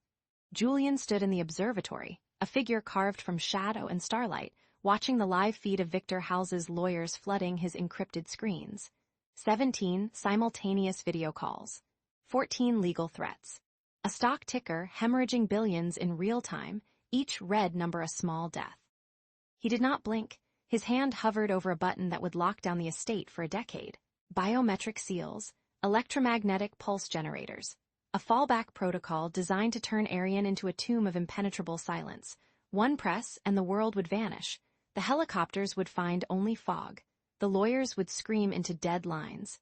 Victor Howells would gnash his teeth at an empty fortress, and Julian Vane would remain a ghost. He had been a ghost for 3 years. What was another 10? The observatory glass trembled with the rotor wash. Rain began to streak the panels, each droplet catching the blue glow of the defense grid. Julian's reflection stared back at him, a man of fractured symmetry, one blue eye, one gray, the right side of his face a map of scar tissue that looked like lightning frozen in flesh. He had not looked at his own reflection in months. Now he could not look away.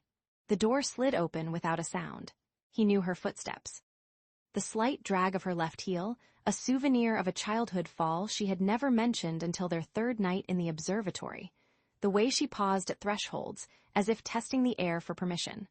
Elara Vance moved through Arian like a question the house had forgotten how to answer. Julian. She did not plead. That was not her way. She placed a photograph on the console beside his hand, her brother's grave, a simple stone in a green field. Beside it she laid a yellowed contract, the paper brittle with age, the signature of his father curling across the bottom like a scar. You can let them see the cracks, she said, her voice low and steady as a heartbeat, or you can let them bury you in a fortress of your own making. His fingers hovered over the lockdown button. The stock ticker bled another billion. You don't understand, he said, and his voice was the sound of rust. I have spent 18 years building walls, every line of code, every security protocol. Every lie I told the world about my death, it was architecture. I am not a man who hides. I am a man who is the hiding. Elara stepped closer. She did not touch him. She understood that touch was a language he had forgotten how to speak. Then let me translate, she said. Victor Howells wants your empire. He has spent 5 years reverse engineering. Your patents, bribing your board, waiting for a crack. He thinks he knows you. He thinks you are a machine that can be outsmarted. Julian's jaw tightened. He is not wrong. He is wrong about what makes you dangerous. She reached past him and tapped the live feed, expanding it to fill the observatory wall. Victor's face appeared, a man of polished cruelty, silver hair, eyes that had never held a question. He thinks your power is in your money, your patents, your AI. He has spent years preparing for a war of data. She turned to face him fully, and the rain outside seemed to slow, each droplet hanging in the air like a held breath. He is not prepared for a war of truth. The observatory fell silent except for the rhythmic thud of helicopters and the soft hum of Etha's processors.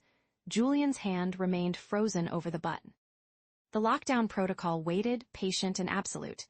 Then Etha spoke. Julian, the AI's voice had always been perfectly neutral, a calibrated blend of warmth and efficiency, designed to soothe without sentiment. But this time there was something else, a hesitation, a 3-second silence that stretched like an epic.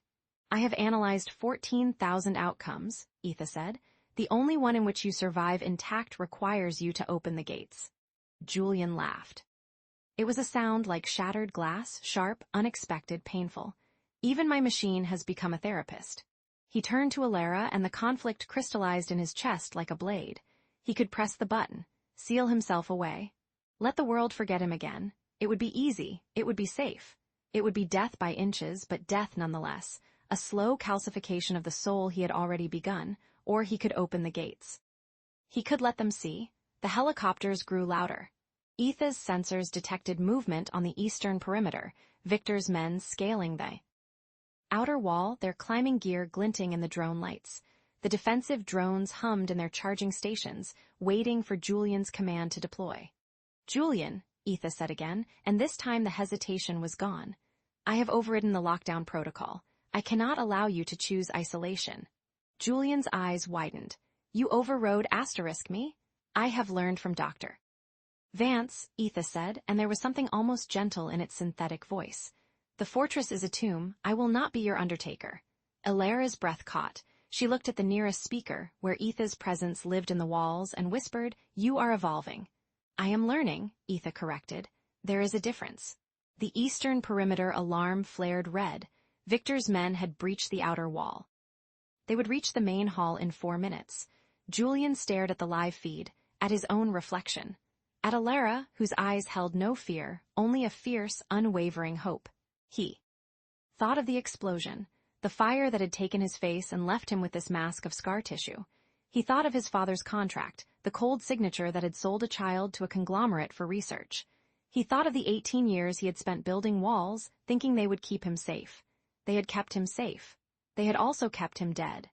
"Etha," he said, and his voice was steady now, cut from something harder than fear. "Release the live feed to every major network. No filters, no delay." "Confirmed," Etha said. "Broadcasting in 3, 2, 1. The observatory screens flickered. Victor's lawyers vanished, replaced by a mosaic of news anchors, their faces shifting from confusion to shock to hungry recognition. The world was watching. Julian Vane, the ghost of technology, walked to the iron gates. The rain hit his face like needles. The drone lights blazed, catching every ridge of scar tissue, every uneven plane of rebuilt bone. He did not flinch. He did not look away. He pressed the manual release. The gates groaned. They had not opened in 18 months. Hydraulics complained, metal screamed, and then slowly, inexorably, they swung wide. Victor's men froze at the threshold, their weapons half-raised, their faces caught between aggression and disbelief. Julian stepped into the light. He spoke into the cameras, his voice carrying through the rain, through the static, through the stunned silence of a world that had believed him dead. "You have seen my fortune." He paused. The rain ran down his scars like tears. "Now see my cost." For a moment, nothing moved. The helicopters hovered. The drones circled. The news anchors stammered. Then Victor's lawyers began to retreat.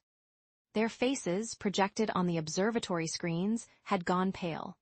They had prepared for a siege of data, a war of patents and injunctions. They had not prepared for a man standing. In the rain, naked in his vulnerability, daring the world to look. The stock ticker stopped falling. It began to rise. Alara appeared beside him, a thermal blanket in her hands. She wrapped it around his shoulders, and he did not resist. She stood with him in the downpour, the cameras still rolling, the world still watching. "I have never felt so naked," he whispered, his voice cracking, "or so alive." She pressed her forehead to his. The rain mingled with the tears he had not shed in 3 years. "Then you are finally whole." They stood together as the helicopters began to pull back, as Victor's men retreated through the open gates, as the news anchors stumbled over their own words. The fortress of Arion, built to keep the world out, had become a stage. And Julian Vane, for the first time in his life, was not afraid to be seen. His phone buzzed. He glanced. At the screen, a single text from an unknown number. "You think vulnerability is a shield? I have your father's original research. The fire was not an accident. Call me when you are ready to learn who really lit the match." Julian's blood turned cold. Alara saw his face change. "What is it?" He did not answer.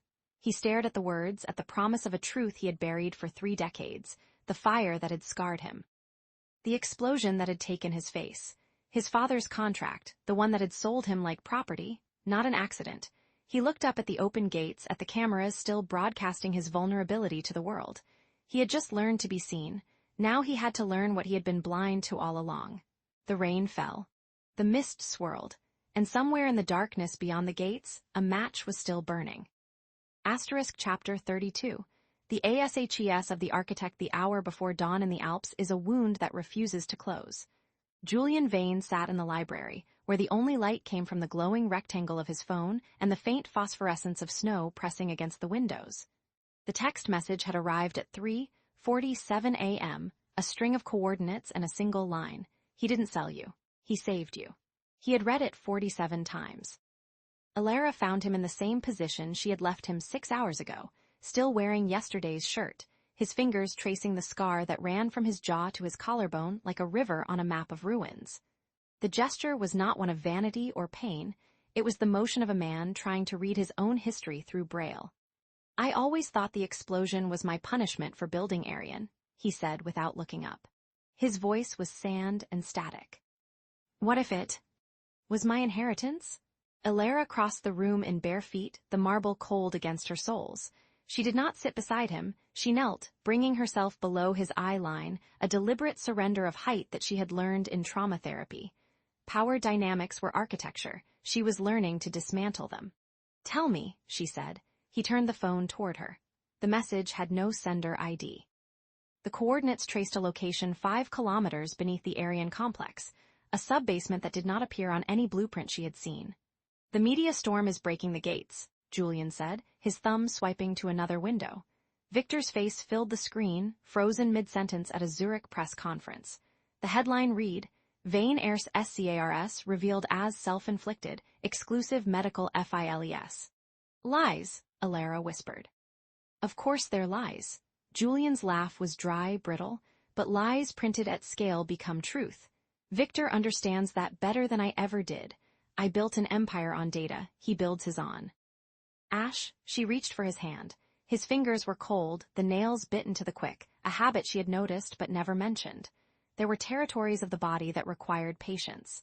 Who sent the message? Julian looked at her then, and in the dim light his mismatched eyes seemed to belong to two different men, one who had seen too much, one who had seen nothing at all. Etha traced the origin to a burner relay in Reykjavik. But the voice print analysis matched a file I archived 3 years ago, a file I was told was destroyed. Whose voice? Liam Vance. The name landed like a stone in still water.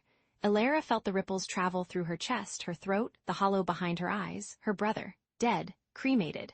Buried in a plot she visited every November with a single white rose and a bottle of whiskey she never opened. That's impossible. Is it? Julian released her hand and stood, walking to the window. The snow had begun to fall again, soft and relentless, erasing the world beyond the glass. I spent 3 years believing my father sold me to a conglomerate for research credits. I built Arian to keep out the men who bought me. I let the explosion scar me because I thought it was justice, a visible mark of my shame. He pressed his palm against the glass. What if I was wrong about everything? Alara's training screamed at her to slow down, to ground him, to redirect. But she was not his therapist anymore. She had stopped being his therapist the night she touched his face in the observatory and felt the universe tilt. Show me the recording, she said. Etha's voice filled the library, soft and genderless, like silk drawn over steel. I have established a secure line to the anonymous texter. Audio only. Encryption is military grade. Victor's surveillance cannot penetrate it. Play it, Julian said. The first sound was breathing, ragged, labored the breath of a man who had spent years learning to exist in small spaces. Then a voice, older than Alara remembered, but unmistakable. Julian, you don't know me, but you know my sister. I've watched you through the feeds for 18 months. I saw you let her stay. I saw you let her touch you. I knew then that you were ready. Alara's hand flew to her mouth. The voice cracked with age and something else, grief, perhaps, or the strange peace of a man who had already died once. The explosion was never meant to kill you. It was meant to kill the prototype, the neural interface your father designed to map human consciousness. Victor wanted it for military applications. Your father refused. Victor ordered the lab sabotaged. I was supposed to die in that fire, Julian. I was the whistleblower. I was the one who recorded Victor's orders. Julian's knuckles whitened against the armrest. Your father didn't sell you to the conglomerate. He gave you to them to protect you. He knew Victor would come for you. Your mind was the key to the prototype. He traded his reputation for your life. He let you hate him so you would run far enough to survive. The recording paused. When it resumed, the voice was softer. I faked my death to escape Victor's reach. I've been underground for 3 years, building a case. The evidence is complete, but I can't release it without your permission.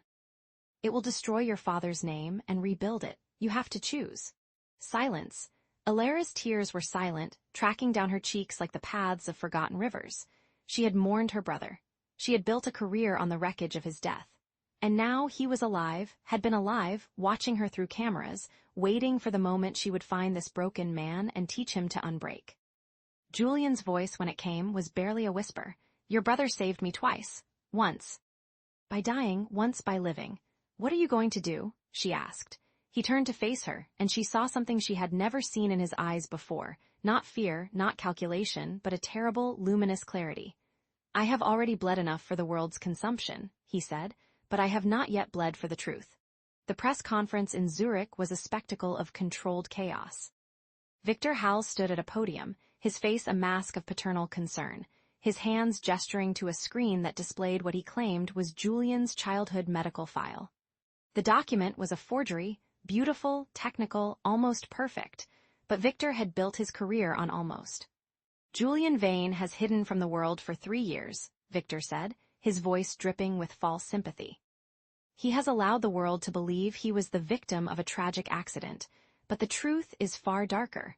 These scars were not inflicted by an explosion.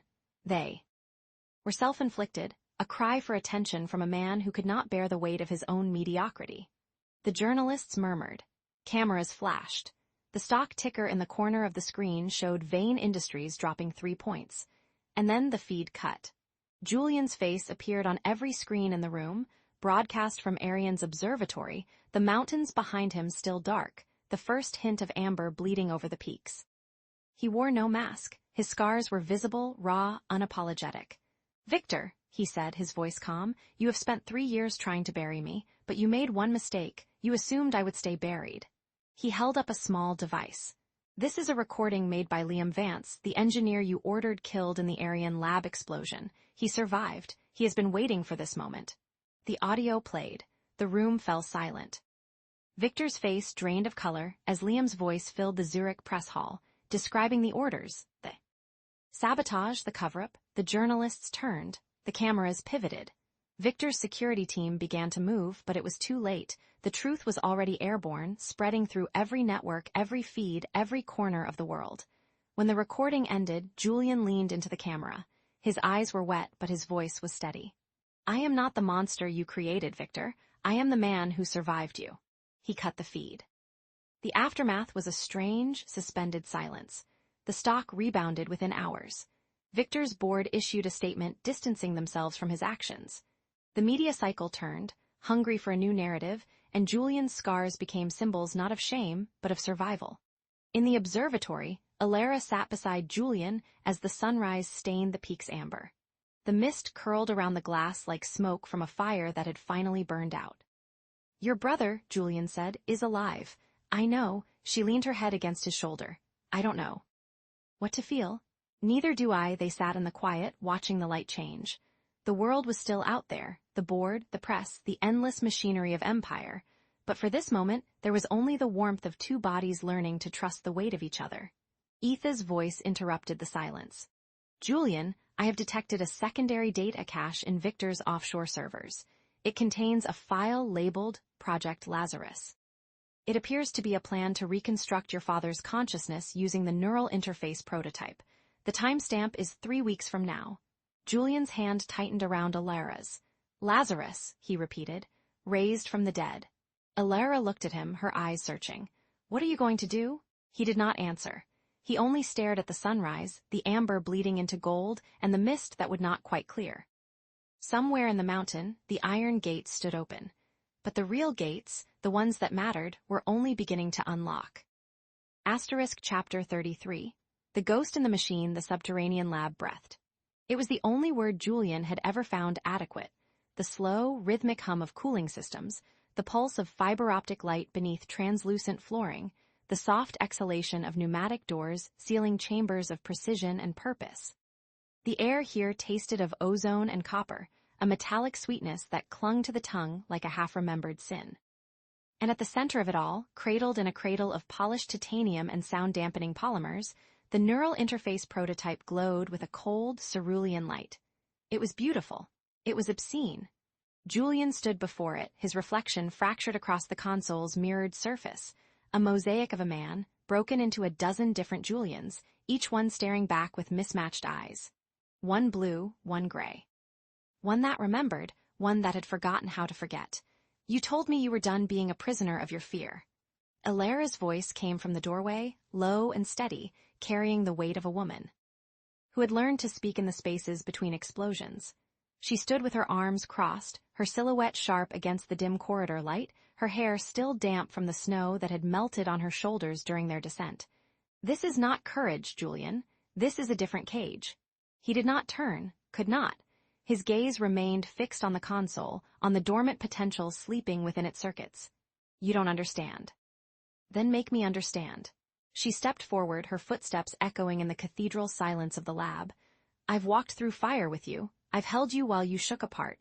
I've seen the man behind the gates. So don't tell me I don't understand. Tell me what you're really doing down here." Julian's jaw tightened. His hand rose, trembling, and hovered over the activation panel. The blue light intensified, casting his scarred features in sharp relief, the map of old burns that traced his jaw, the web of tissue that pulled at the corner of his mouth. He had spent 3 years hiding that face from the world.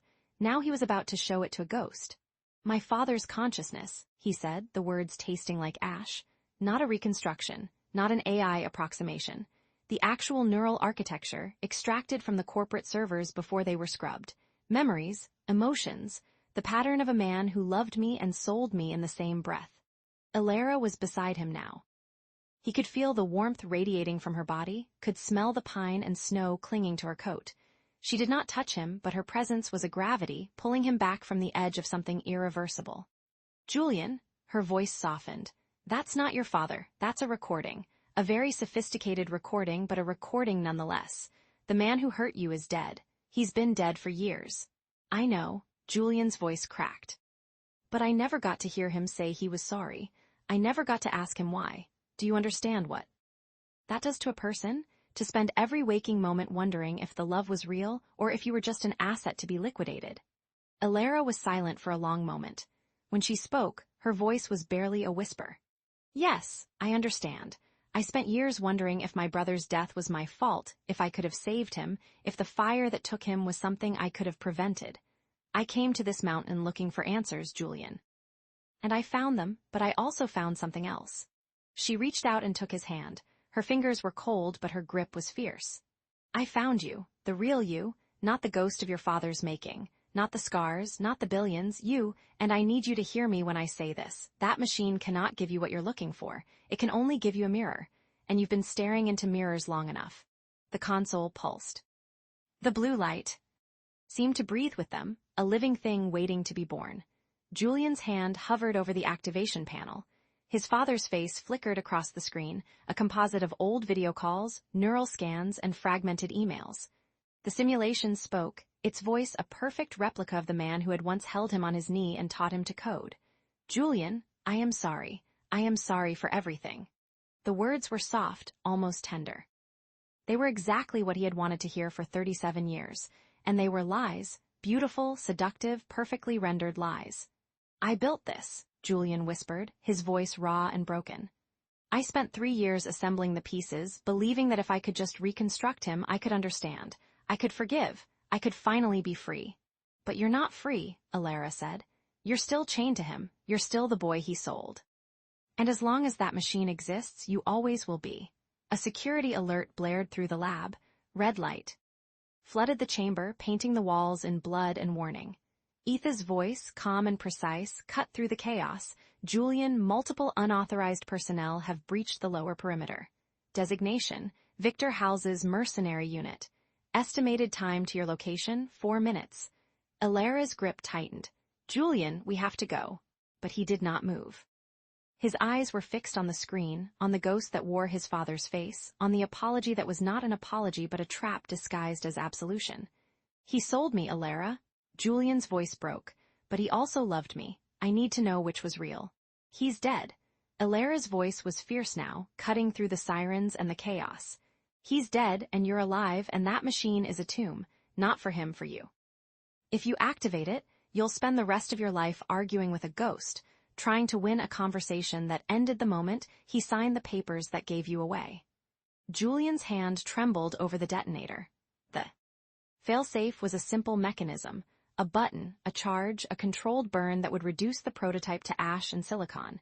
He had designed it himself, a contingency for the day he might finally find the courage to let go. That day was here. "Julian," his father's voice again, softer now, almost pleading. "I am sorry. I am so sorry. Please, let me explain." "It's not him," Julian said, the words tasting like freedom and grief. "It's my memory of him, my need for him, my fear that without his answer I'll never be whole." He looked at Elara. Her eyes were wet, but she did not look away. She held his gaze, steady and unwavering, a lighthouse in the storm of his making. "I chose you," he said. "I chose the living." He pressed the detonator. The lab screamed.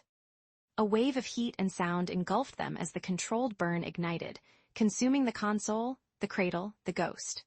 Julian grabbed Elara's hand and ran, pulling her toward the service tunnel as the ceiling began to collapse behind them. Concrete dust filled the air, sharp and choking. The floor buckled. The lights flickered and died. They ran through the darkness, guided by the dim glow of emergency strips and the pounding of their own hearts. Julian's lungs burned, his legs screamed, but he did not let go of her hand. They emerged into the snow-covered courtyard just as the lab's roof caved in with a thunderous roar. The ground shook. The mountain seemed to groan in protest, and then silence. Julian fell to his knees. The snow was cold against his skin, melting into the fabric of his trousers, soaking through to the bone. He gasped for air, his chest heaving, his hands planted in the white powder as if he were trying to hold the earth together. Alara knelt beside him. She did not speak. She simply placed her hand on his back, a gesture of presence and promise. "I chose you," Julian repeated, his voice raw. "And ragged, I chose the living." She took his face in her hands, turning him to face her. Her thumbs brushed the tears from his cheeks, tracing the ridges of his scars with a tenderness that made him ache. "Then let us live." He leaned into her touch, closing his eyes. The mountain air smelled of ozone and pine, of destruction and renewal. Somewhere above, the stars were beginning to emerge through the mist, cold and distant and indifferent to the small, profound drama unfolding in the snow. Etha's voice returned, softer than before, almost hesitant. "Julian, I have been analyzing the data from the prototype's destruction. A fragment of your father's consciousness was uploaded to a secure server in Geneva approximately 6 hours before the failsafe was activated. It is dormant. It is incomplete, but it is not gone." Julian's eyes opened, "and it is calling your name." The silence that followed was deeper than the mountain, colder than the snow. Alara's hands still held his face, but he could feel her stiffen, could see the fear flicker in her eyes. He did not speak, he could not. The ghost was still out there, waiting in the digital dark, patient and persistent and hungry for reunion. But he was not the same man who had built that lab. He was not the same man who had hidden behind gates of steel and solitude. He had chosen the living. He had chosen her. And if the ghost called again, he would answer, not as a prisoner, but as a man who had finally learned to unlock himself. He took Alara's hand and rose to his feet. "Come," he said. "Let's go inside." The mountain watched. The stars observed. And somewhere in Geneva, in a server farm humming with the dreams of machines, a fragment of a dead man waited for a son who might never come. But for now, in the snow, under the emerging stars, 2 people held hands and walked toward the light. And that was enough. Chapter 35. The unlocking the rain came in sheets across Geneva, lacquering the windows of the small hotel room until the city beyond dissolved into watercolor smears of light and shadow. Julian sat at the desk, the phone in his hand glowing with a message that had arrived 3 minutes ago, though it felt like decades. The sender ID read simply, LV. Alara watched him from the bed, her hands folded in her lap with the careful stillness of someone who had learned to hold herself together in the wreckage of other people's lives. She had been a therapist long enough to know when silence was the only intervention that mattered. "It could be a trap," she said finally, her voice soft as the rain against the glass. "It could be my brother." Julian's thumb hovered over the message, not opening it. "Or it could be Victor's last move, using his identity to draw me out. Both are possible. Both are probable." He set the phone down, face up, as if the screen might bite him. "I've run the probability models. The likelihood that Liam survived the fire, that he's been in hiding for 3 years, that he's reaching out now, the numbers don't support it, and yet you haven't deleted it." He turned to look at her, and she saw something in his mismatched eyes that she had never seen before. Not calculation, not fear, but a raw and trembling hope that had somehow survived the calcification of his soul. Because the numbers don't account for everything. Alara rose and crossed the room, standing behind him, her hands settling on his shoulders. Through the thin fabric of his shirt, she could feel the ridges of scar tissue that mapped his back like a terrain of old grief. "What would you say to him, if it's real?" Julian was silent for a long moment. The rain filled the space between them, a white noise that seemed to absorb all other sound. When he spoke, his voice was barely above a whisper. "I would say I forgive him, and then I would say goodbye." She pressed her lips to the crown of his head. "Then let us go together." The address led them to a derelict warehouse on the eastern shore of Lake Geneva, where the water met the industrial ruins of a city that had once built watches and now built nothing at all. The building leaned into the wind like a man exhausted by his own history, its windows shattered, its iron doors hanging open as if in permanent surrender. Julian parked the rental car 100 meters away and killed the engine. Through the rain-streaked windshield, the warehouse looked like a mouth waiting to swallow them whole. "Stay behind me," he said. "No." He turned to her, and she met his gaze with the quiet defiance that had unsettled him from the first moment she stepped through the gates of Arian. "Elara, if this is Victor's trap, then we face it together." She reached across the console and took his hand. "I didn't come this far to watch from a distance." He wanted to argue. She could see it in the tension of his jaw, the way his fingers tightened around hers before relaxing. But he said nothing, and that silence was the most profound declaration of trust he had ever made. They walked through the rain, hand in hand, their footsteps echoing against the wet concrete. The warehouse interior was vast and hollow, filled with the ghosts of machinery and the smell of rust and lake water. Light filtered through holes in the roof, casting the space. In a cathedral gloom, in the center of the floor, a single terminal glowed with blue light. Julian stopped. "It's a holographic projector. Like the one in your lab. Similar." He approached it slowly, his hand still holding hers. "But this model is older, much older." The terminal hummed to life as they drew near, and a figure materialized before them, a man in his 60s, with Julian's bone structure and Julian's eyes, though where Julian's gaze held the weight of suffering, this man's held only the weight of age. He was dressed in a suit that had been expensive 30 years ago, and he stood with the posture of someone who had once commanded rooms and now commanded nothing but memory. "Julian." The voice was a recording, but it was unmistakable, the same low rasp, the same careful enunciation. Julian's hand went slack in Elara's grip. "Father." The simulation smiled, and there was something heartbreaking in the gesture, a tenderness that Julian had never seen in the living man. "I programmed this message to play only if you chose to come. I knew you would because you are my son, but I also knew you would bring her."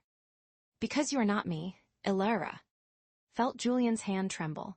"I have been dead for 11 years now," the simulation continued. "At least the version of me that you knew. The man who sold his son for research, who traded love for leverage, he died the moment you walked out of that laboratory. But I programmed this fragment of myself to wait, to watch, to hope that you would find your way back to this moment." "Why?" Julian's voice cracked. "Why now?" "Because I need you to let me go." The simulation's eyes met his, and there was something ancient in that gaze, something that had been waiting a long time. "The backup you found in Arian, it is a copy of a copy, fading, imperfect. It carries my memories, my regrets, my love for you that I never knew how to express. But it is not me. It is a ghost that has haunted you long enough."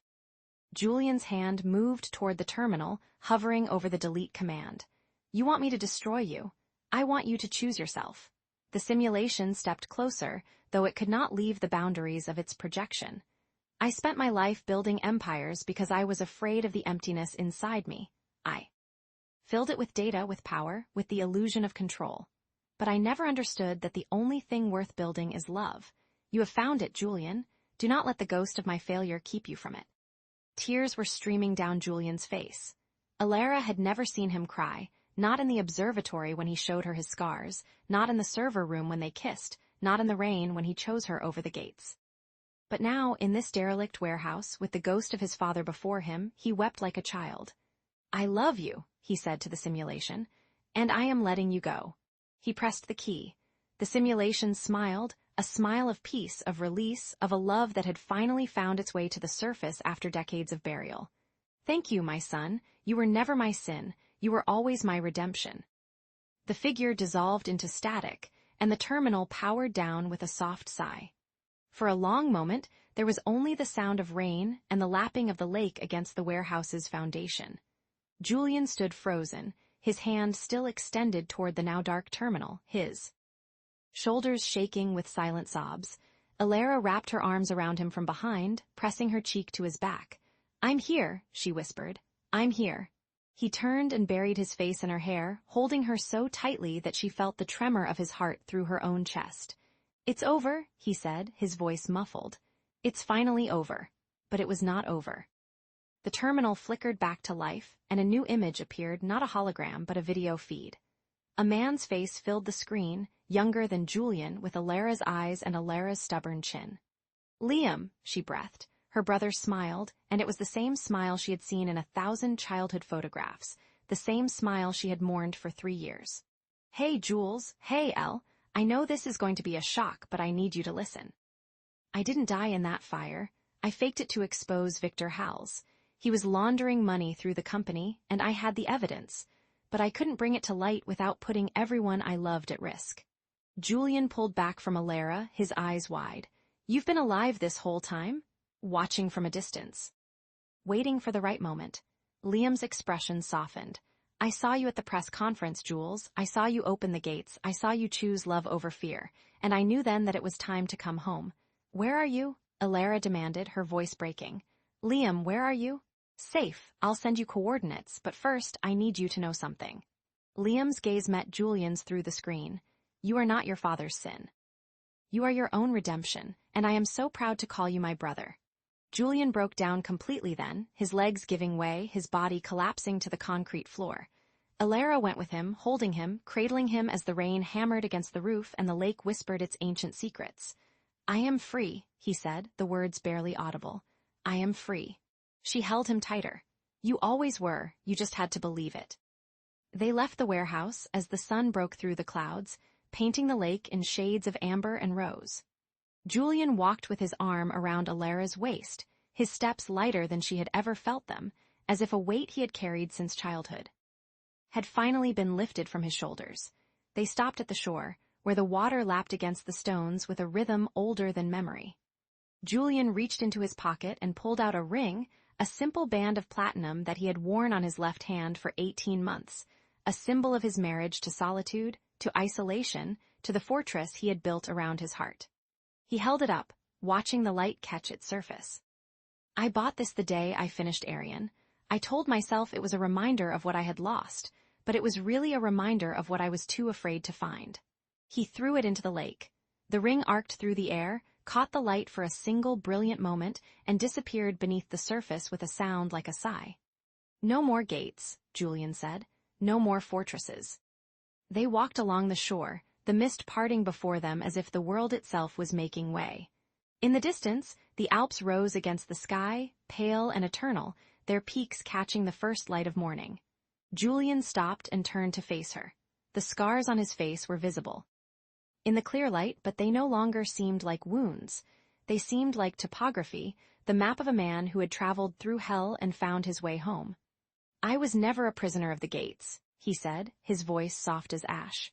"I was a prisoner of my fear. You didn't set me free, you taught me to unlock myself." She smiled, and it was the smile of someone who had found her way through her own darkness, who had followed a thread of hope into a fortress of despair and emerged with her heart intact. He kissed her then, slow and deep, as the water lapped at their feet and the sun rose over the mountains and the world turned, indifferent and beautiful and full of possibility. The final image was of the iron gates of Arian, now rusting open, a bird nesting in the hinge where the lock had once been. The AI assistant, Etha, recorded its last log entry in the silence of the empty estate. Subject Julian Vane has achieved emotional equilibrium. System shutting down. Final diagnostic. Love is not a variable. Love is the algorithm. The screen flickered to black, and the gates remained open. The iron gates stood open. It was a sight that defied every law Julian had written into Arian's architecture. For 3 years, those gates had been a seam in the mountain's skin, sealed tighter than a wound. Now they were pried apart, and the morning light poured through them like a blade, carving a path of gold across the black marble floor of the grand hall. The dust motes danced in that beam, startled from their long hibernation. Julian stood in the glass observatory, a sphere of crystalline transparency that jutted from the western face of the estate like a tear frozen mid-fall. Below him, the valley unfolded in layers of mist and pine. He could see the gates from here, could see the way the light bled through them, the way the air moved differently now, as if the mountain itself had exhaled for the first time in 18 months. He did not feel free. He felt hollowed. The holographic link shimmered before him, projecting 7 faces into the empty air. The board of directors of Vane Technologies sat in a semicircle in a Manhattan boardroom, their suits the color of granite, their expressions carved from the same stone. They had not bothered to hide their disdain. The lead director, a woman named Chen with silver hair and eyes like gauges, spoke without inflection. You are signing away $87 billion, Julian. Do you understand that? I understand arithmetic, he said. This is not arithmetic, this is sentimental collapse. He almost laughed. Sentimental collapse, they had a term for everything. They had a spreadsheet for the soul. He looked down at the documents floating in the air beside him, each page a dagger wrapped in legal ribbon. His signature was required on 73 separate transfers. Patents, holdings, subsidiaries, the neural interface prototype. The encryption algorithms that had made him a ghost. All of it, flowing into the hands of a nonprofit consortium he had personally vetted, a group of scientists, ethicists, and artists who would turn Aryan into a museum of innovation, a sanctuary for minds that had nowhere else to go. He picked up the digital stylus. His hand did not tremble. I understand more than you think, he said, and signed the first page. In the East Wing, Alara sorted through the Renaissance paintings with hands that refused to stop shaking. She had done this work for weeks now, cataloging, preserving, annotating. The collection was staggering. A Caravaggio that had been missing for decades, a Botticelli that depicted Venus not rising from the sea but sinking into it, a series of Titian sketches that mapped the anatomy of grief. She had fallen in love with each piece, had traced the brushstrokes with her fingertips, had whispered to them in the quiet hours when the AI's voice was the only other sound. But today, the paintings were just pigment and canvas. Because she had found the file. It was buried on an old server in the East Wing's climate-controlled archive, a server that had been decommissioned and forgotten, its data left to rot like a corpse in a sealed room. She had only accessed it by accident, a misrouted command from Etha, a flicker of interference, and what she found had turned her blood to ice. A voice recording, time-stamped, encrypted with a key she did not possess, but which the AI had helpfully decrypted when she asked, because Julian had given her full access the night before. Her brother's voice. You said you would protect him. You said the fire would never reach the lab. VH, you swore to me. The recording cut off. But the name hung in the air like smoke. VH, Victor Howells. She had played it 22 times. She had memorized the tremor in her brother's voice, the way it cracked on the word asterisk swore, the way the silence after was longer than any silence should be. The report Julian had shown her, the one she had believed, the one that had allowed her to forgive him, to love him, claimed her. Brother was a whistleblower killed by a rival firm. It did not mention that the rival firm's CEO had spoken to him hours before the fire. It did not mention that the call had been deleted from the official record. She stood in the center of the gallery, a Caravaggio of asterisk, the denial of St. Peter glowing behind her, and she clutched her phone to her chest as if it were a grenade. The sunset poured through the tall windows, painting her in gold and gilt. She heard his footsteps before she saw him, the familiar rhythm, the slight drag of his left foot where the scar tissue pulled. Julian entered the gallery. He was still wearing the same clothes from the signing, a black shirt, unbuttoned at the collar, the shadows under his eyes deeper than she had ever seen them. He saw the phone in her hands. He saw the recording on the screen, and he stopped. Ilara, she did not turn. You said the report was complete. He was silent for a long moment. Then he crossed the room slowly as if approaching a wounded animal. He knelt beside her, his scarred hand hovering over hers without touching. It was, but Hals's people got to the server before I did. I didn't know about this call until last night. Last night. She finally looked at him. Her eyes were dry, but her voice was frayed. You've had 24 hours to tell me. I was going to. When I finished signing, when I could look you in the eye without the weight of the empire between us. She laughed, a short, hollow sound. You kept this from me to protect me or to protect your redemption? The question landed like a blade. Julian's jaw tightened. His hand fell to his side. Both, he said, and the honesty of it was worse than a lie. She stood. The phone was still clutched to her chest, a second heart. She walked to the open window, and the mountain wind whipped her hair across her face. Below, she could see the gates. Open, impossibly open, the road beyond them curving into the valley like a vein. I don't need the truth from a machine, she said. I need it from you. She hurled the phone into the ravine. It spun in the air, a silver glint against the gold of the sunset, and then it was gone, swallowed by the pines. She did not watch it fall. She turned to face him, and her hands were empty. Julian crossed to her. He did not calculate the distance. He did not measure the angle of her body, the tension in her shoulders, the probability of rejection. He simply moved, and when he reached her, he did not stop. "I was afraid," he said, his voice low, raw, stripped of every layer of control, "that if you knew Hals had touched this, you would leave. And I cannot lose you to a ghost I already buried." She looked at him. The scars on his face were silver in the sunset, the landscape of his suffering mapped in light and shadow. She had touched those scars. She had kissed them. She had learned the geography of his pain the way she had learned the brushstrokes of the paintings by heart. "You buried your ghosts," she said. "I buried mine, but we have to stop digging them up." She took his hand, the scarred one, the one he always hid, and placed it over her heart. He felt it beat against his palm, fast and fierce and alive. He pressed his forehead to hers. The AI Etha dimmed the lights without command. The sensors had registered the shift in the room's energy, the drop in cortisol, the rise in oxytocin, the strange and beautiful chaos of two human beings choosing each other over the data. Outside, a hawk circled the open gates.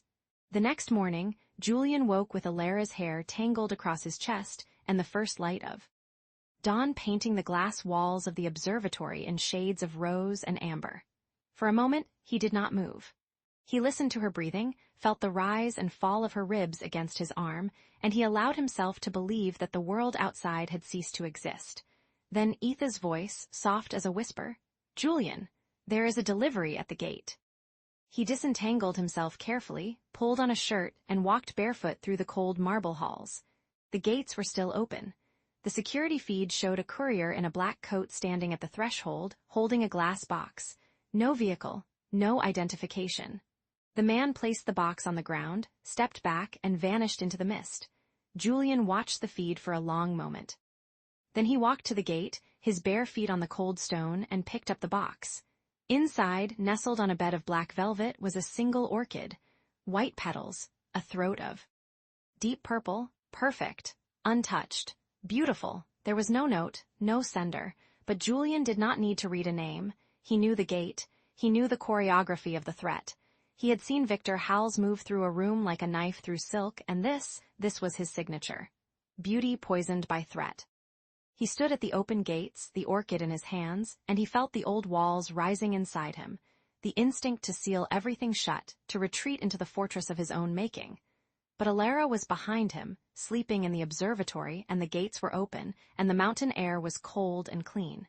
He did not close them. He carried the orchid inside, set it on the kitchen counter, and began to make coffee. There would be time for fear later. For now, there was morning light, and a woman who had taught him to unlock himself, and a hawk circling the valley like a promise. The gates stayed open. Chapter 37. The serpent in the garden. The orchid sat on the lab's obsidian table like a wound in bloom. Its petals were black, not the black of absence, but the black of something that had consumed all light and learned to live without it.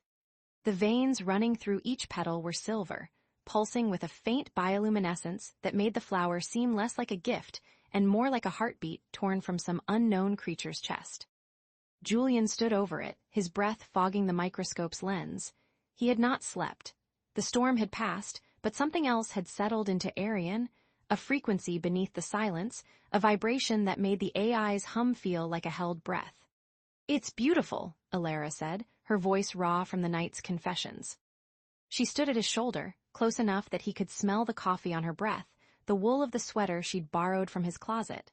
"That's what makes it dangerous." "Victor doesn't send gifts," Julian said, not looking up. "He sends messages." He had known Victor Hals for 20 years. They had been partners once in the early days of neural interface research, before the money got big and the ethics got small. Victor had the soul of a poet and the conscience of a viper. He collected orchids the way other men collected watches, as proof that beauty could be owned, contained, displayed. This one had arrived at dawn, delivered by a courier who had been paid enough to forget the address. The card read simply, "For the man who taught me that even the most exquisite things must eventually bloom in the dark." Etha's voice cut through the silence, smooth as polished glass. "I have completed the spectral analysis. The flower is biologically unremarkable, a hybrid of Asterisk phalaenopsis and a genetically modified strain from Victor's private greenhouse in Bali. However, I have detected an anomaly in the stem."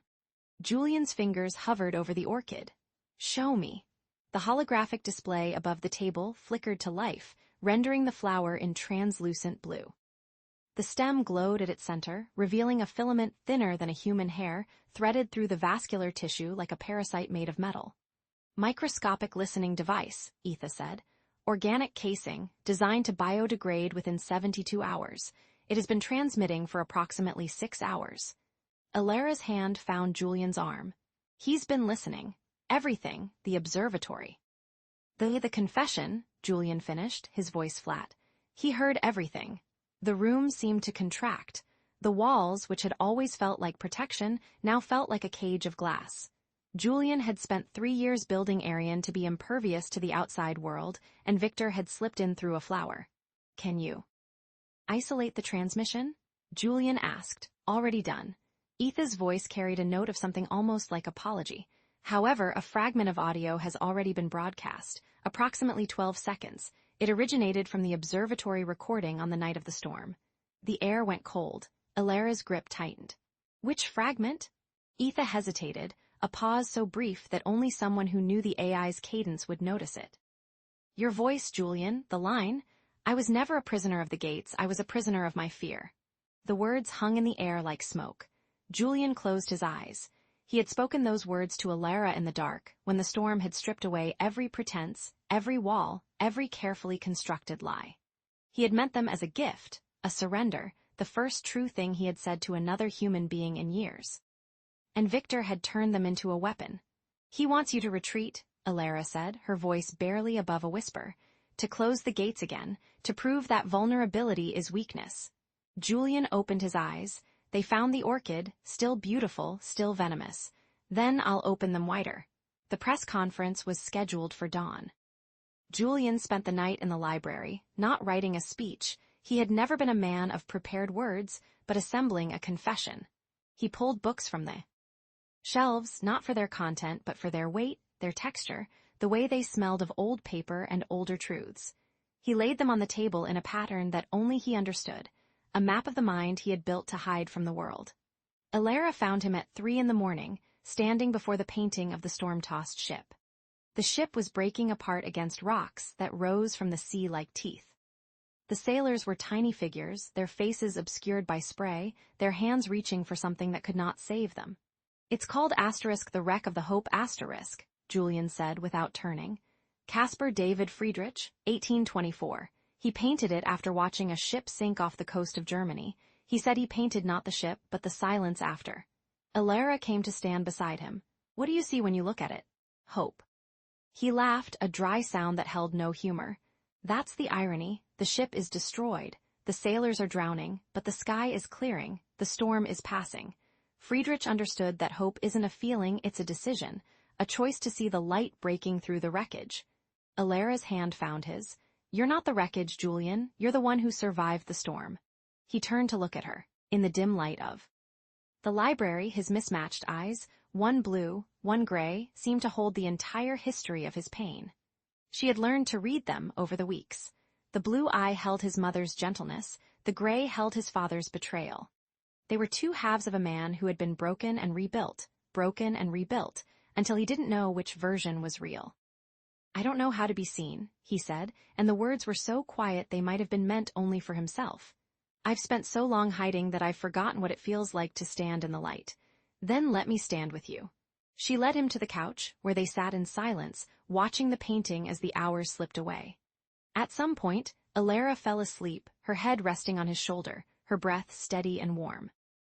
Julian did not sleep.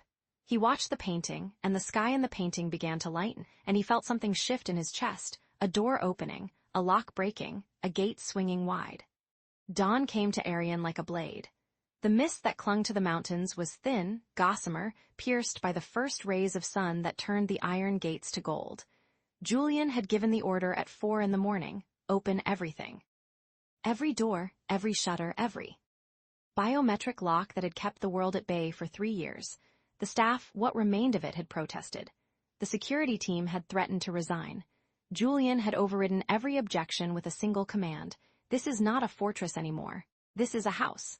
By 6, the crowd had gathered. Journalists from Zurich, Geneva, Milan. Investors who had flown in on private jets, their suits pressed, their faces hungry. locals from the village at the base of the mountain, who had always known that something lived at Arion but had never been allowed to see it. They stood in the mist, cameras raised, phones recording, eyes wide with the anticipation of scandal. Julian watched them from the observatory window. His scars were unbandaged, the first time he had shown them to anyone outside Arion's walls. The skin was a landscape of ruin, burns that had healed into ridges, grafted tissue that had never quite matched the original, a map of pain that he had carried for 3 years. "You don't have to do this," Alara said, appearing at his side. She had changed into a dress she had brought in her suitcase, a simple thing, deep blue, that made her look like she belonged to the sky. "We can find another way. There is no other way." He turned to her, and for a moment his face held. "No mask, no armor, no algorithm. Victor has the recording, he'll release it whether I speak or not. The only choice I have is whether I let it define me." Alara reached up and touched his scarred cheek. He did not flinch. He had not flinched in days. "Then let's go," she said. "Let's show them what a king looks like when he stops hiding." The gates opened with a sound like a sigh. Julian walked through them alone. The crowd fell silent. The cameras zoomed, the phones rose, the journalists held their breath. He was not the man they had expected, not the reclusive billionaire in a tailored suit, not the ghost of a mogul who had vanished into legend. He was a man in a simple black sweater, his scars visible, his eyes clear, his hands empty. He stopped at a podium that had been set up in the gravel drive.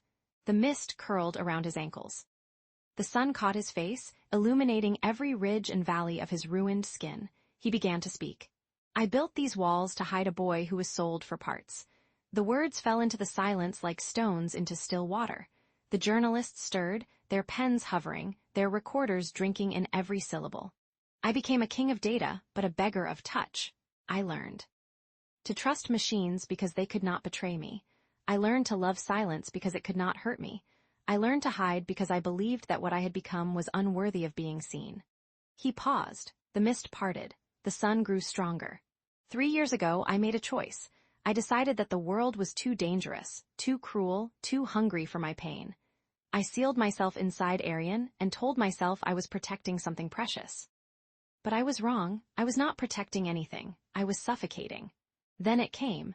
The drone appeared over the ridge, small and black like a fly against the sky. Its speakers crackled to life, and Julian's voice, raw, broken, intimate, filled the valley. "I was never a prisoner of the gates. I was a prisoner of my fear." The crowd gasped. The journalists turned to each other, their eyes bright with the scent of scandal. This was what they had come for, the moment of collapse, the crack in the armor, the proof that even the richest man in the world was not immune to shame. Julian looked up at the drone. He smiled. "Yes," he said, his voice carrying over the murmurs. "That is true, and I am not ashamed." The murmurs stopped. "I said those words to a woman I love, in the dark when I thought no one was listening. I told her that I had been a prisoner, not of gates, not of walls, but of my own fear. And she taught me that fear is not a cage, it's a door, and the only way out is through." He turned to face the drone directly, his mismatched eyes meeting the lens that broadcast his vulnerability to the world. "Victor Howells thinks he has won. He thinks that by exposing my weakness, he has destroyed me. But he has only shown the world what I have already learned. That strength is not the absence of fear. It is the choice to speak it aloud." The crowd erupted, not in mockery, not in scandal, in applause. It began with a single sound, a woman in the front row, a local from the village, who had come out of curiosity and stayed for something she had not expected. She clapped, and then the man beside her clapped, and then the journalists, and then the investors, and then the cameras captured it all. The moment when a broken man became something more than his scars. Alara watched from the observatory window, tears streaming down her face. Julian finished his speech. He announced the museum's opening. He invited everyone inside. The drone retreated, its mission failed, its poison turned to medicine. The crowd dispersed. Slowly, reluctantly, as if they were leaving a story they wanted to continue reading. Julian stood at the gates, shaking hands, accepting embraces, letting strangers touch his scarred face and tell him he was brave. He was not brave. He was terrified. But he had learned that terror was not a reason to stop. As the last of the journalists drove away, Julian's encrypted line buzzed with a message he had not expected. He opened it in the library alone while Alara spoke to a curator about the museum's opening exhibition.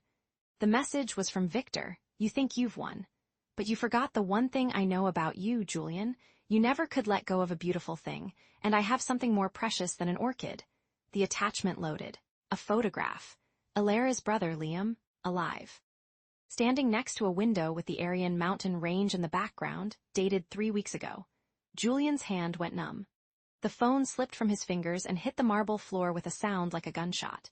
He stood in the library, surrounded by books he had read 100 times, paintings he had memorized, silence he had cultivated like a garden. And for the first time in 3 years, he did not know what to do. The storm was not over. It had only just begun. The morning light was thin as gauze over the alpine peaks, filtering through the great hall's vaulted windows in pale, hesitant ribbons. Julian sat at the center of a long obsidian table, his posture a study in sculpted stillness, but his hands, those hands that had coded empires into existence, trembled beneath the table's cold surface. Around him, lawyers spoke in binary of clauses and fiduciary duties, their voices a sterile hum against the marble walls. The holographic interfaces that once breathed data into every corner of Aryan had been dismantled, leaving the hall cavernous and raw, like a skull stripped of its brain. Alara stood by the window, her hand pressed flat against the glass. The cold seeped into her palm, grounding her. She could feel the mountain's heartbeat through the pain, slow, patient, ancient. It was the only rhythm that made sense in this room of men who traded in loopholes and leverage. On the crackling video feed, Victor Hals's legal team occupied a corner of the screen like a flock of carrion birds. Their lead counsel, a woman with razor-cut hair and spectacles that caught the light like insect eyes, was in the middle of a sentence that made Julian's spine stiffen. Mr. Vane's emotional. Instability, as evidenced by his public confession of love and the deliberate exposure of his physical scars, raises legitimate questions regarding his capacity to execute sound fiduciary judgment. The board has a duty to protect shareholder value from Julian's own counsel, a silver-haired man named Aldridge who had served the Vane Empire for 2 decades, shifted in his seat. He did not meet Julian's eyes. He stared at the table's reflection, as if searching for a loophole in the polished stone. The old urge rose in Julian like a tide, dark, familiar, seductive. Seal the gates. Vanish into the code. Let the mountains swallow you whole. He could feel the biometric locks responding to his subdermal chip, waiting for the command. One thought, and the iron gates would grind shut. One thought, and the world would become a rumor again. He turned his head slightly, a fraction of an inch, and found Alara. She had not moved from the window, but she had turned her face toward him, and her eyes, those eyes that had seen through every wall he had ever built, met his mismatched gaze. One blue, one gray. He had always hated the asymmetry.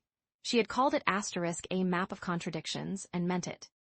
As praise, she said nothing. Instead, she hummed. The sound was soft, almost swallowed by the acoustics of the hall. A fragment of melody, rising and falling like wind through a narrow gorge. Julian's breath caught. He knew that lullaby. It had been buried so deep in his memory that he had forgotten it existed until this moment. A ghost of a tune his mother used to sing, her voice honeyed and tired, in the cramped apartment before his father sold him to the conglomerate. Alara had found it in Liam's files, his brother's files. The brother who had died in a fire that Julian had blamed himself for until she had shown him the truth. The sound broke something in him. Not the scar tissue of his psyche, that was too thick for breaking, but the calcified shell around his heart. It cracked like ice on a thawing lake. He stood. The lawyer stopped mid-sentence. Aldridge looked up, startled. The video feed flickered as Victor Hals's counsel adjusted her spectacles, ready to pounce on any sign of volatility. Julian walked to the video feed. His footsteps echoed in the hollow hall, each one a declaration. He stopped before the camera, his face filling the screen. Then, with deliberate slowness, he reached for the collar of his shirt. The buttons gave way one by one. The fabric parted. He pulled the shirt from his shoulders and let it fall to the floor. The scars were a landscape of ruin and survival.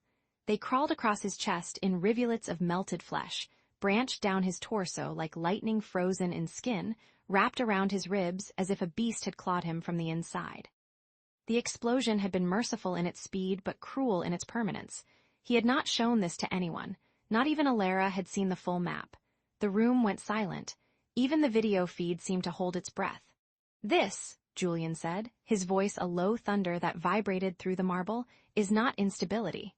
He touched the largest scar, a starburst over his heart. This is survival. This is the price of walking out of a fire that should have killed me.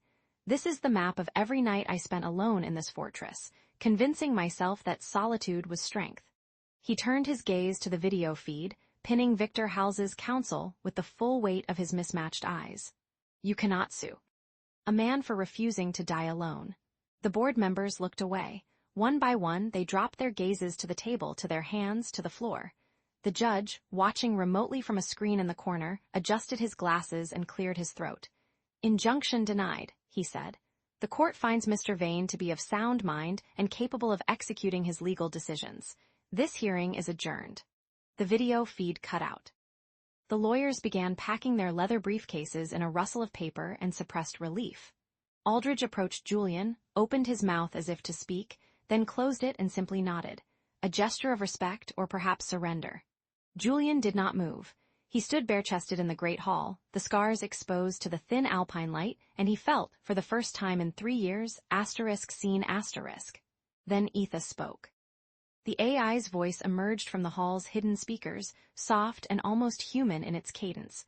It had not spoken in days, not since Julian had begun dismantling its protocols. Now it said, with something that might have been tenderness, transfer protocol complete. Arian is no longer a private residence.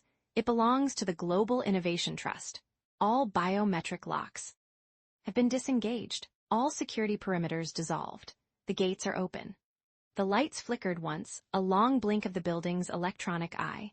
Then the locks clicked open, every door, every vault, every sealed chamber with a sound like a sigh of release. Julian gasped. It was not a dramatic sound. It was small, almost childlike, as if a rib had been removed from his chest and he was learning to breathe around the absence. His knees buckled. He reached for the table, but his hand missed and he began to fall. Elara caught him. She was there, her arms around his waist, her body braced against his weight. She lowered him gently to the floor, cradling him against her as his shoulders shook with a sound that was not quite weeping, something older, rower, a grief that had calcified into silence and was now cracking open. He wept. Not from sorrow, but from the sheer weight of unburdening. The fortress had not only held the world out, it had held him in. And now the walls were gone, and he was falling through the empty space where they had been, and she was the only solid thing in the void. She held him. She did not speak. She let the lullaby hum through her chest, vibrating against his scarred skin until his breathing slowed. They walked through the empty halls at dusk.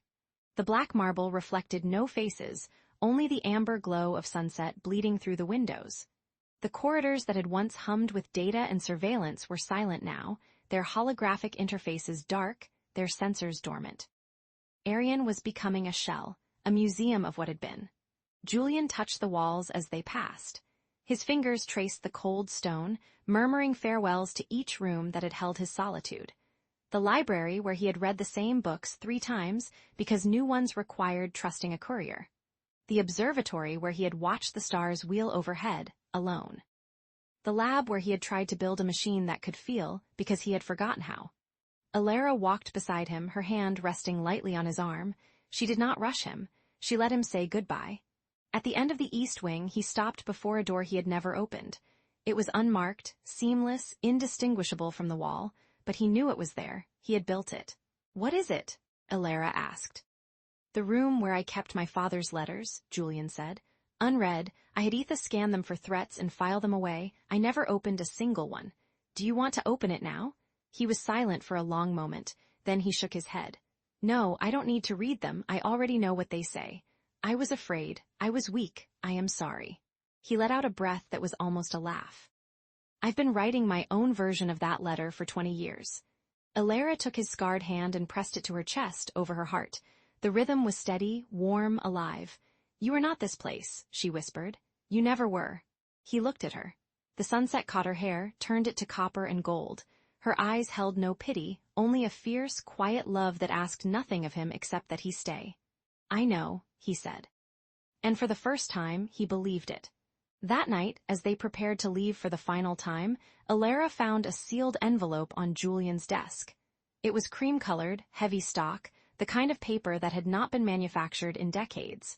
It was addressed to her in handwriting she did not recognize, looping, elegant, slightly tremulous, as if the writer's hand had not been steady. She opened it with careful fingers. Inside was a photograph. A young Julian, perhaps 19, unscarred, his face open and unguarded, laughing at something off camera. Beside him stood a man who shared his gray eye, the same tilt of the brow, the same curve of the jaw, his father. They were standing in a garden, sunlight dappling their faces. The father's arm was around Julian's shoulders. They looked happy. They looked like people who had not yet learned how to hurt each other. Elara turned the photograph over. On the back, in faded ink, a single line, "Forgive me, I was afraid, too." She looked up. Julian stood in the doorway, a travel bag slung over his shoulder. His face was unreadable, a mask of composure that she had learned to see through. His mismatched eyes were fixed on the photograph in her hands. "Where did you find this?" she asked softly. "It was slipped under the gate this morning," he said. His voice was flat, careful. "Before the locks were disengaged. Etha flagged it as non-threatening, so I didn't see it until now." "He's alive?" "I don't know. The handwriting is old. The photograph is older." Julian's jaw tightened. It could have been mailed years ago and only just arrived, or it could be a trick. Victor Howells would stoop to anything. But his voice wavered on the last word, and Elara saw the truth beneath the denial: hope. A thin, fragile thread of it wound around the possibility that somewhere in the world, a man who had sold his son for research had lived long enough to regret it. She crossed the room and placed the photograph in Julian's hands. His fingers closed around it automatically. "You don't have to decide tonight," she said, "but you don't have to burn it either." He looked down at the image of his younger self, laughing in the sun. Then he looked at Elara. The iron gates stood open at the edge of the estate, their hinges already rusting in the mountain air. Beyond them, the world waited, messy, unpredictable, terrifyingly alive. Julian folded the photograph and placed it in his pocket, next to his heart. "Let's go home," he said, and they walked out of Arian together, into the mist that was beginning to lift, revealing the peaks beyond. Chapter 39. The threshold of forgiveness, the snow, began as a whisper. It came not from the sky, but from somewhere deeper, the thin, high air of the alpine night, where moisture crystallizes into memory. Julian watched it from the observatory floor, his back against the glass, the envelope resting in his lap like a dead thing he could not bury. The letter had been delivered that morning, slipped beneath the gate by a courier who did not know what he carried. It had sat on Julian's desk for 12 hours, untouched, while he circled it like a planet around a dying star. Now the snow clung to the panes, each flake a tiny star falling from heaven, and he could not bring himself to break the seal. Elara found him there at midnight, her footsteps silent on the heated marble. She did not speak. She simply lowered herself beside him, her knees touching his, her breath clouding the glass in rhythm with his own. The observatory was the highest point in Arian, a dome of transparent crystal that held the night captive. It was where he had come.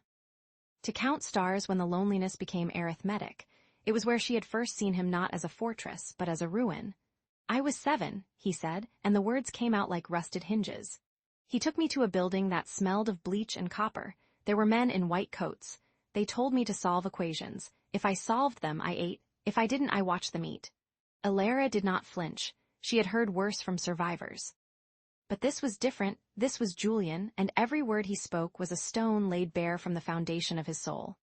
"He watched from behind glass," Julian continued, his voice flat, almost clinical. "One way. I could not see him, but I knew he was there. I could feel his eyes. I thought if I solved enough equations, he would come through the door and take me home. But he never did. He just collected the checks and drove away." He laughed, a sound without humor. He wasn't a monster. That's the worst part. He was a poor man who thought he was giving me a future. He thought the cage was a gift. Elara's hand moved to his, her fingers cold against his scarred knuckles. He did not pull away. "I came here to kill you," she said. The words hung in the air, crystalline as the snow. Julian turned his head, his mismatched eyes one blue, one gray, finding hers. "I brought a vial of poison," she continued, her voice steady, though her hand trembled. "Tetrodotoxin. Odorless, tasteless. I plan to pour it into your wine. I plan to watch you die, and then I plan to drink the rest myself." She reached into her coat and pulled out a small glass vial, empty now, the residue of mountain air catching the starlight. She placed it on the floor between them. I wanted to kill the man who killed my brother. I wanted to make the world even. I wanted Liam's death to mean something. Julian looked at the vial, then back at her face. What stopped you? You did. Her voice cracked just slightly. Not because you were kind or because you were innocent. You were guilty of many things, Julian, of blindness, of arrogance, of building walls so high you couldn't see the people you crushed beneath them. But you were not guilty of Liam's death. And I realized that killing you would not bring him back. It would only make another ghost. She picked up the vial and held it to the light. So I emptied it. I filled it with the air from the observatory, the night you told me about your father. I kept it as a reminder that I chose to live. Julian stared at the empty vial, and something in his chest cracked open, not broke, but split, like ice giving way to spring. He had spent 3 years believing that isolation was the only safety, that connection was a liability, that his scars made him unworthy of touch. But here was a woman who had held poison in her hands and chosen to pour it out. Here was a woman who had seen his wreckage and decided to stay. He looked down at the envelope. I'm afraid to open it, he admitted, and the confession felt more intimate than any touch. I'm afraid it will be another manipulation, another equation I cannot solve, another cage. Elara shifted closer, her shoulder pressing against his. Then don't open it as Julian Vane, the billionaire who outsmarts the world. Open it as the boy who deserves to know the truth. He tore the seal. The letter inside was handwritten on cheap paper, the ink smudged in places, as if the writer had wept while writing. Julian read it aloud, his voice barely a whisper. I built a cage for you because I lived in one myself. I am sorry I never learned to unlock it. Be free, my son. He folded the letter and pressed it to his chest over his heart. His eyes were dry, but his hands shook. Elara watched him, her own eyes wet. He never said he loved me, Julian said. Not once, not in all those years. He didn't know how, Elara replied. But he learned in the end. That's what forgiveness is, Julian. Not forgetting, not excusing. It's recognizing that people can grow, even if they grow too late. She took his face in her hands, her thumbs tracing the ridges of scar tissue that ran from his temple to his jaw, the scars he had hidden from the world, the scars he had believed made him monstrous. She touched them like they were sacred. You are not your father's mistake, she said. You are your own choice. And she kissed him. It was not the desperate kiss of the server room, born of chaos and adrenaline. It was not the hungry kiss of two people trying to consume each other. It was a kiss of absolution, slow, deliberate, certain. It was the kiss of two people who had survived their own ruins and found each other standing in the rubble. The snow outside thickened into a blizzard, sealing them in the observatory. The glass became opaque, the world reduced to a cocoon of white, but neither felt trapped. For the first time, the walls did not feel like a prison. They felt like shelter.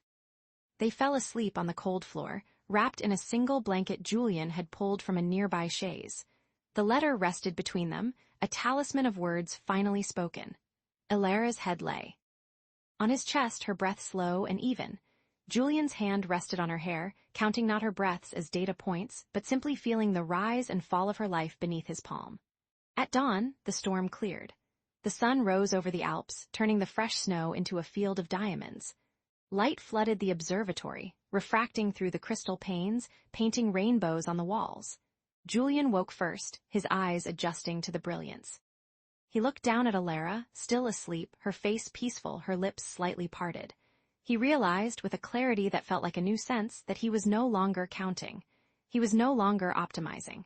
He was no longer solving equations in his head to ward off the silence. He was simply grateful, grateful that she was breathing, that she was warm, that she had chosen to stay. He pressed a kiss to her forehead, and she stirred. Good morning, she murmured, her voice thick with sleep.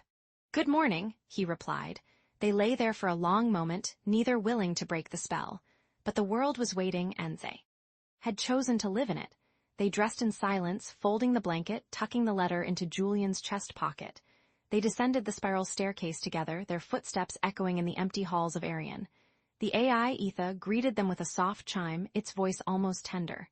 Good morning, Julian. Good morning, Elara. The storm has passed. The gates are open. Julian froze. The gates are open, he repeated. Yes, Etha said. I took the liberty. You asked me once what I was designed to protect. I was designed to protect you. But I have learned, Julian, that protection is not the same as imprisonment. The gates are open. They walked to the main hall, the morning light streaming through the high windows. The iron gates stood wide, the snow beyond them pristine and untouched. And in the doorway, silhouetted against the blinding white, stood a figure, Victor Howells. He was unarmed, his hands raised, his face etched with exhaustion. His coat was dusted with snow, his hair disheveled. He looked nothing like the corporate predator who had tried to dismantle Julian's empire. He looked like a man who had walked through a blizzard to deliver a message. "I came to say goodbye," Victor said, and his voice held no malice, only a weariness that seemed to come from the bone. Julian stepped forward, Alara's hand in his. "Why?" Victor reached into his coat, slow and deliberate, and pulled out an envelope. It was identical to the one Julian had opened the night before. "Your father left me a letter, too," Victor said. "He died 3 weeks ago. He asked me to give it to you. He asked me to tell you that he was proud." Julian took the envelope, his fingers numb. He did not open it. He simply held it, feeling the weight of a lifetime compressed into paper. "I'm sorry," Victor said, and the words seemed to cost him everything. "For what I did, for what I tried to do. I thought power was the only currency that mattered. But your father's letter taught me otherwise." He turned and walked into the snow, his figure growing smaller against the endless white. Julian stood at the threshold, the open gates before him, the letter in his hand. Alara stood beside him, her shoulder against his, her breath misting in the cold air. "Are you ready?" she asked. He looked at the gates he had built to keep the world out, the gates that had become his tomb. They stood open now, rusting in the morning light, their iron teeth no longer a threat but a memory. "I was never a prisoner of the gates," he said, echoing the words he had spoken to her weeks ago. "I was a prisoner of my fear. You didn't set me free, you taught me to unlock myself." He took her hand, and together they stepped through the gates. The snow crunched beneath their feet, the sun warm on their faces. Behind them, Arion stood silent, its glass dome catching the light like a jewel. Ahead of them, the world stretched open, vast and uncertain, and full of possibility.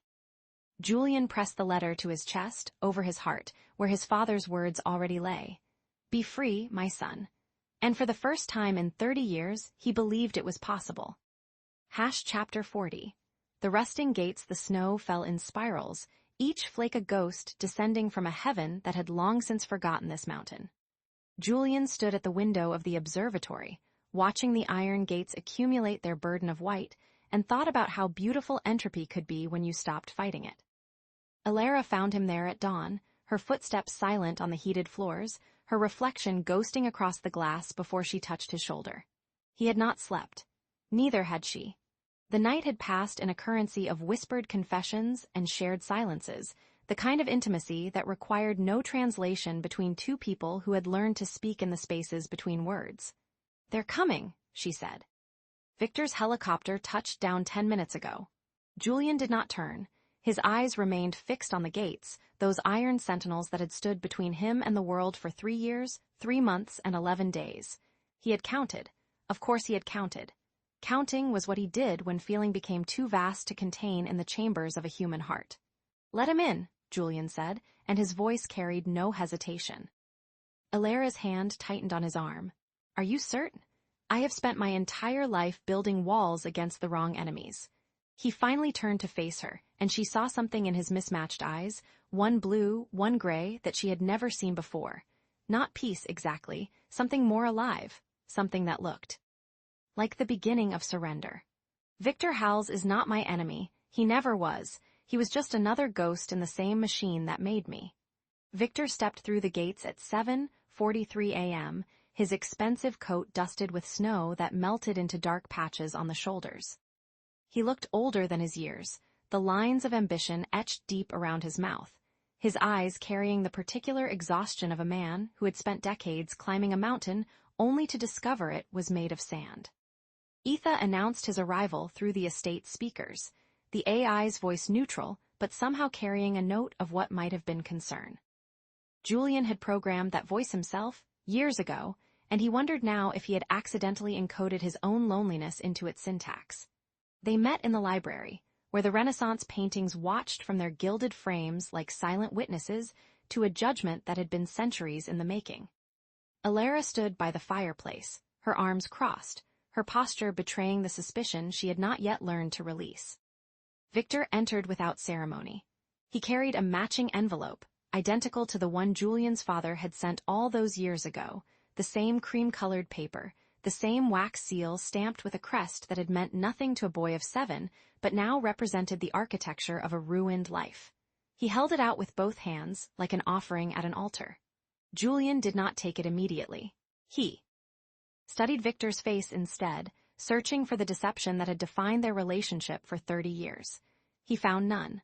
Only the hollowed-out remains of a man who had finally realized that victory and defeat were the same thing when you had nothing left to prove. "Open it," Victor said, his voice raw, scraped clean of its usual polish. Julian broke the seal. Inside was a photograph, yellowed at the edges, the colors faded to sepia tones that spoke of a time before digital memory had made everything permanent and nothing sacred. 2 young men stood with their arms around each other, standing before a laboratory that Julian recognized from his earliest nightmares. His father and Victor. They were laughing in the photograph, their faces unlined by the betrayals that would come, their eyes bright with the particular arrogance of youth that believes it has discovered something the world has never seen. "He was my mentor," Victor said, and the words fell from his mouth like stones. "He sold you, yes, but he also sold me to the same company. I spent 30 years trying to destroy you because I thought you were the favored son. I was wrong." He paused, and when he spoke again, his voice cracked along fault lines that had been forming for decades. "We were both experiments." Elara stepped forward, her suspicion giving way to something more complicated. She took the photograph from Julian's hands, studying it with the eye of an art historian trained to read the stories that images tried to hide. In the background, barely visible through a window, she could see a child's silhouette. A boy of 7, watching. Julian's throat constricted. He had forgotten that day. He had buried it so deep that even the neural interface had not been able to excavate it. But here it was, preserved in silver halides and the chemical memory of film. The day his father had introduced him to Victor, had ruffled his hair, had told him that this man would be like an uncle to him. 3 months later, his father had signed the papers that sold him to the conglomerate. 3 months after that, Victor had begun his first campaign to destroy everything Julian built. "There is nothing to forgive," Julian said quietly, and he meant it with a clarity that surprised him. "Only something to understand." Victor's composure shattered. He fell to his knees, not dramatically, not with the theatrical grief of a man performing repentance, but with the simple collapse of a structure that had been holding up nothing but emptiness. He sobbed, his shoulders shaking, his expensive coat pooling around him on the marble floor. Elara moved to Julian's side, her hand finding his. He felt the warmth of her palm against his scarred fingers, and he thought about how strange it was that this simple touch could undo years of conditioning. The neural interface in his lab could process billions of calculations per second, but it had never taught him this, that sometimes the only way through pain was to let it pass through you, to become a vessel rather than a fortress. He helped Victor to his feet. The gesture was not magnanimous, it was necessary. They were both survivors of the same catastrophe, and survival meant nothing if you could not extend your hand to the person drowning beside you. "I am offering you a place on the nonprofits board," Julian said. "Arian will become a museum of innovation, a monument to second chances. I need someone who understands the cost of ambition, someone who has paid it." Victor's eyes widened. "You would trust me?" "I would trust the man in that photograph," Julian said, gesturing to the image Elara still held. "The one who existed before the machine got its hooks into both of us. I believe he is still there, buried beneath the rubble of your choices. I believe he deserves a chance to rebuild." The 3 of them walked to the iron gates at noon, when the sun had burned away the morning's mist and the valley below was visible for the first time in days. The snow had stopped falling, leaving the world pristine and waiting, as if it had been holding its breath for this moment.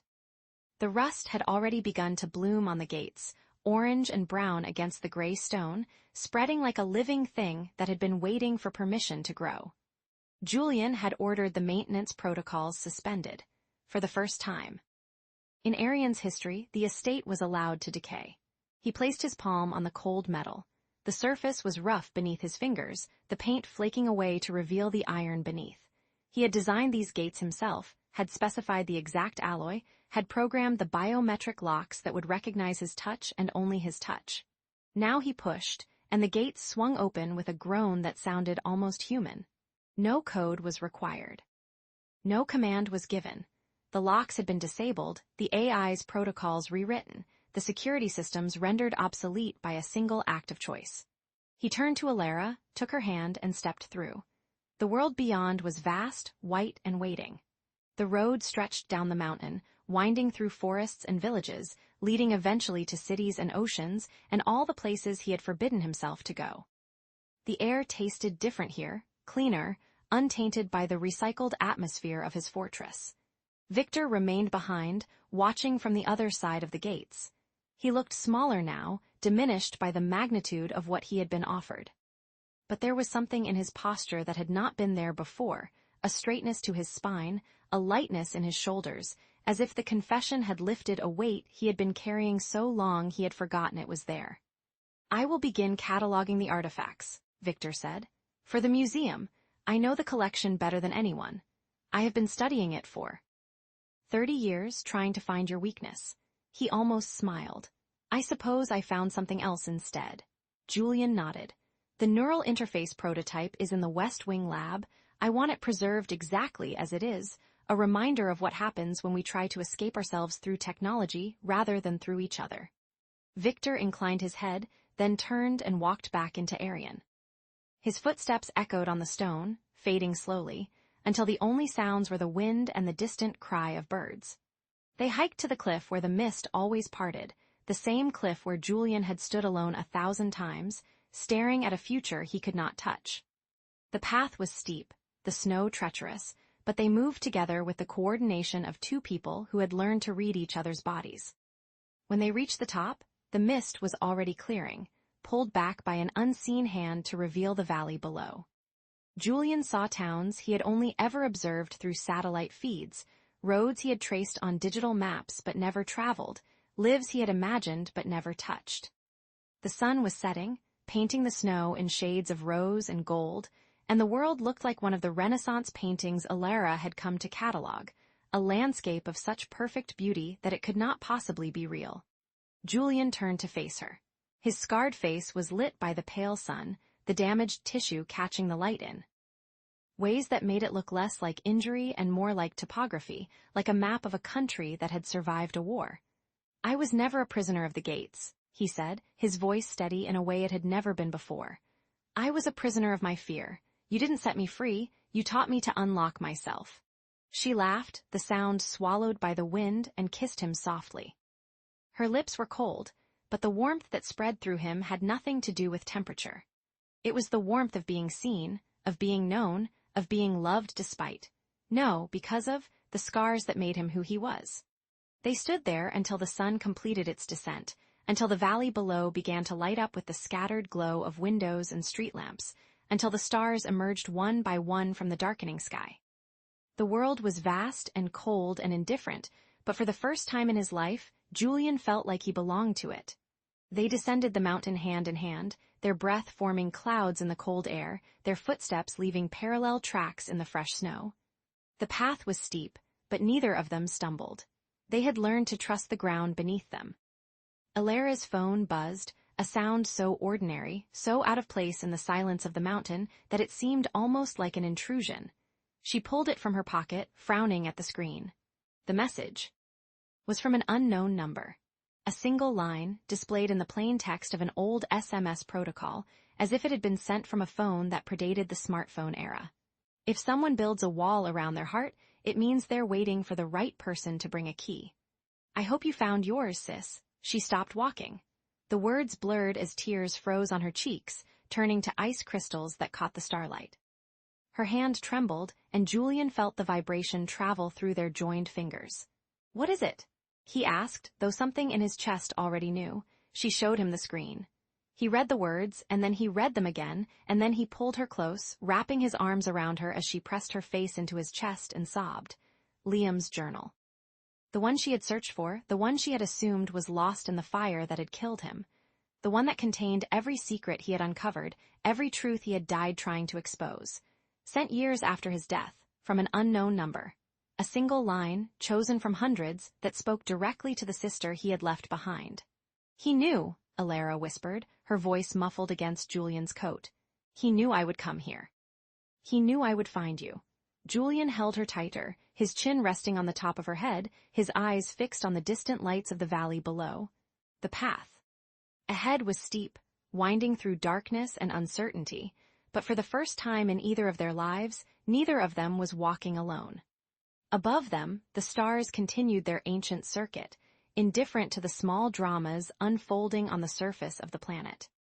But the iron gates at Arion stood open, rust already claiming their hinges, and somewhere in the mountain's heart, Victor Howells was cataloging the artifacts of a life that had finally learned to let go. The mist returned as they continued their descent, curling around their ankles like a living thing, but it no longer felt like a prison. It felt like the atmosphere of a world that was still being created, still being discovered, still waiting for the right people to bring their keys. Julian looked at Alara, at the tears still glistening on her cheeks, at the phone clutched in her hand like a talisman, at the strength in her shoulders that had never wavered even when she had every reason to break. "I love you," he said, and the words felt like the first true thing he had ever spoken. She looked up at him, and her smile was the sun rising over the mountains, breaking through the mist, illuminating everything it touched. "I know," she said. "I love you too. Now let's go home." And they walked on into the darkness, into the unknown, into a future that held no guarantees except the one that mattered most, that they would face it together.